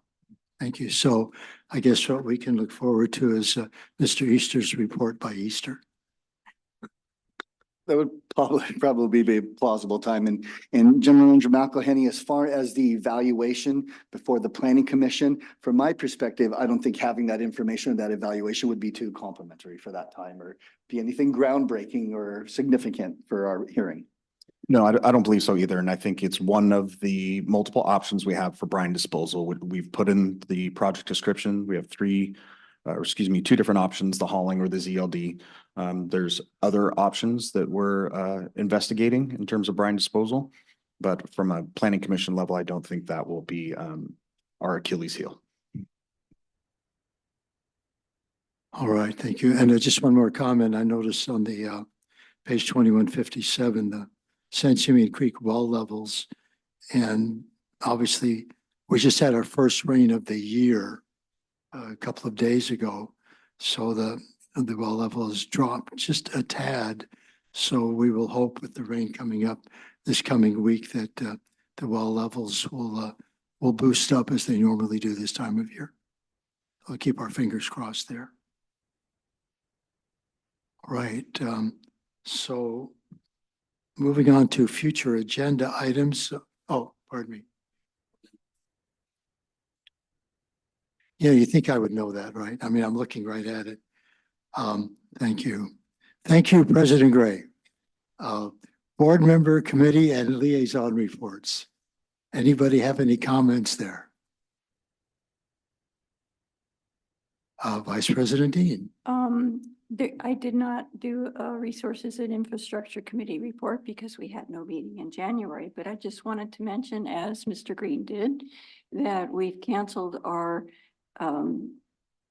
Stewart Street tank on-site visit for the 17th due to the fact that it's going to rain this weekend and we didn't want people to have to walk through the mud. And we have tentatively rescheduled it for the 24th at 2 o'clock, I believe, 2 o'clock. All right. So, and at 2 o'clock. So the 24th is what, a Tuesday? Yes, it's a Tuesday this time at 2 o'clock. Okay. And this will be an on-site tour of the Stewart Street tank. So we've had a before tour and now we're having an after tour. All right. An after tour. Yeah. We saw it when it was torn apart Right. and now we're seeing it put together. Cool. Something to anticipate, something to be grateful for sure. It's beautiful. I have. All right, any other, yes, Director Scott? Yes, thank you. I just wanted to let y'all know that I know you appointed me as a liaison to LAFCO.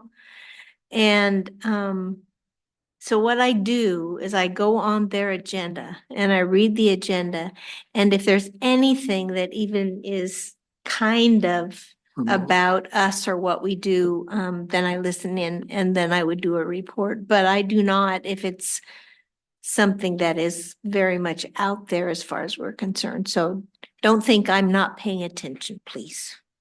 I don't think anybody would ever think that, Director Scott. Thank you. Yes, Vice President Dean. I would like to say that I do the same thing with the Coastal Commission, the Resource Water Quality Control Board, and the RAC. Only I watch all the meetings, but I just don't make a report if there's nothing there that is important to Cambria. So I'm not shirking my duty either. Well, I want to thank both of you for your commitment in that regard. Right, let me go out on a limb here. Ms. Dotson, future agenda items?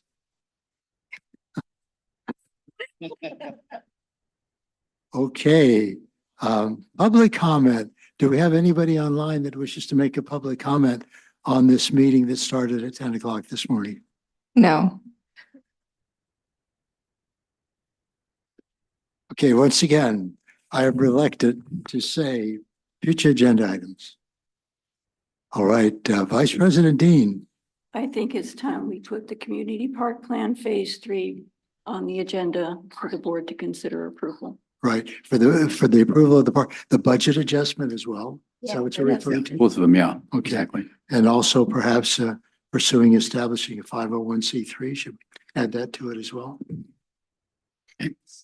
For clarity, Vice President Dean, would we want to separate those two and make a motion to put it on the agenda? Because typically if there's recommendations to have things on the agenda, then the Vice President and President would decide whether it's not on the agenda in agenda review versus a vote coming from the board that would force it on the agenda.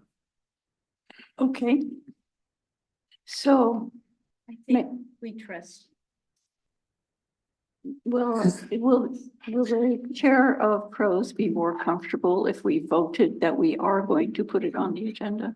I think it would be lovely, and I view them as two items: discuss and consider adopting the community park plan dated January 29, 2025, that was presented to the board February 13th of 2025, and then a separate document topic to discuss and consider the budget adjustment for the visual assessment and design work to establish that the scope. I can make one, I could make the first, a motion for the first, which is the, to consider, discuss and consider adoption of the park plan, I mean, the community park plan. You know, as at the next meeting, I guess, right? Oh, I'll move that around. I can move that now if you want. You know, Second. So moved. Yeah, it's moved in a second, yeah. Should we take I'll a, second that. should we take a vote on that? Yeah. That's what we're doing now. Okay. Director So, Gray? restate the motion. Oh, I move that we, Ms. at the next meeting, we discuss and consider adoption of a community, of a plan for the West, I guess, East Ranch Community Park still. And I'll second that. Yeah. Thank you both for doing that. Ms. Dotson? Director Gray? Aye. Director Scott? Aye. Director Thomas? Aye. Vice President Dean? Aye. President Farmer? Aye, thank you. Then the separate motion to discuss and consider a budget adjustment to fund the visual assessment and preliminary permit engineering for the Phase 3 community park plan. Second the motion. Is that clear enough for you, Ms. Dotson? Thank you. Yes. Director Thomas, Aye. Vice President Dean, Aye. Director Scott, Aye. Director Gray, No. President Farmer. Aye. Thank you.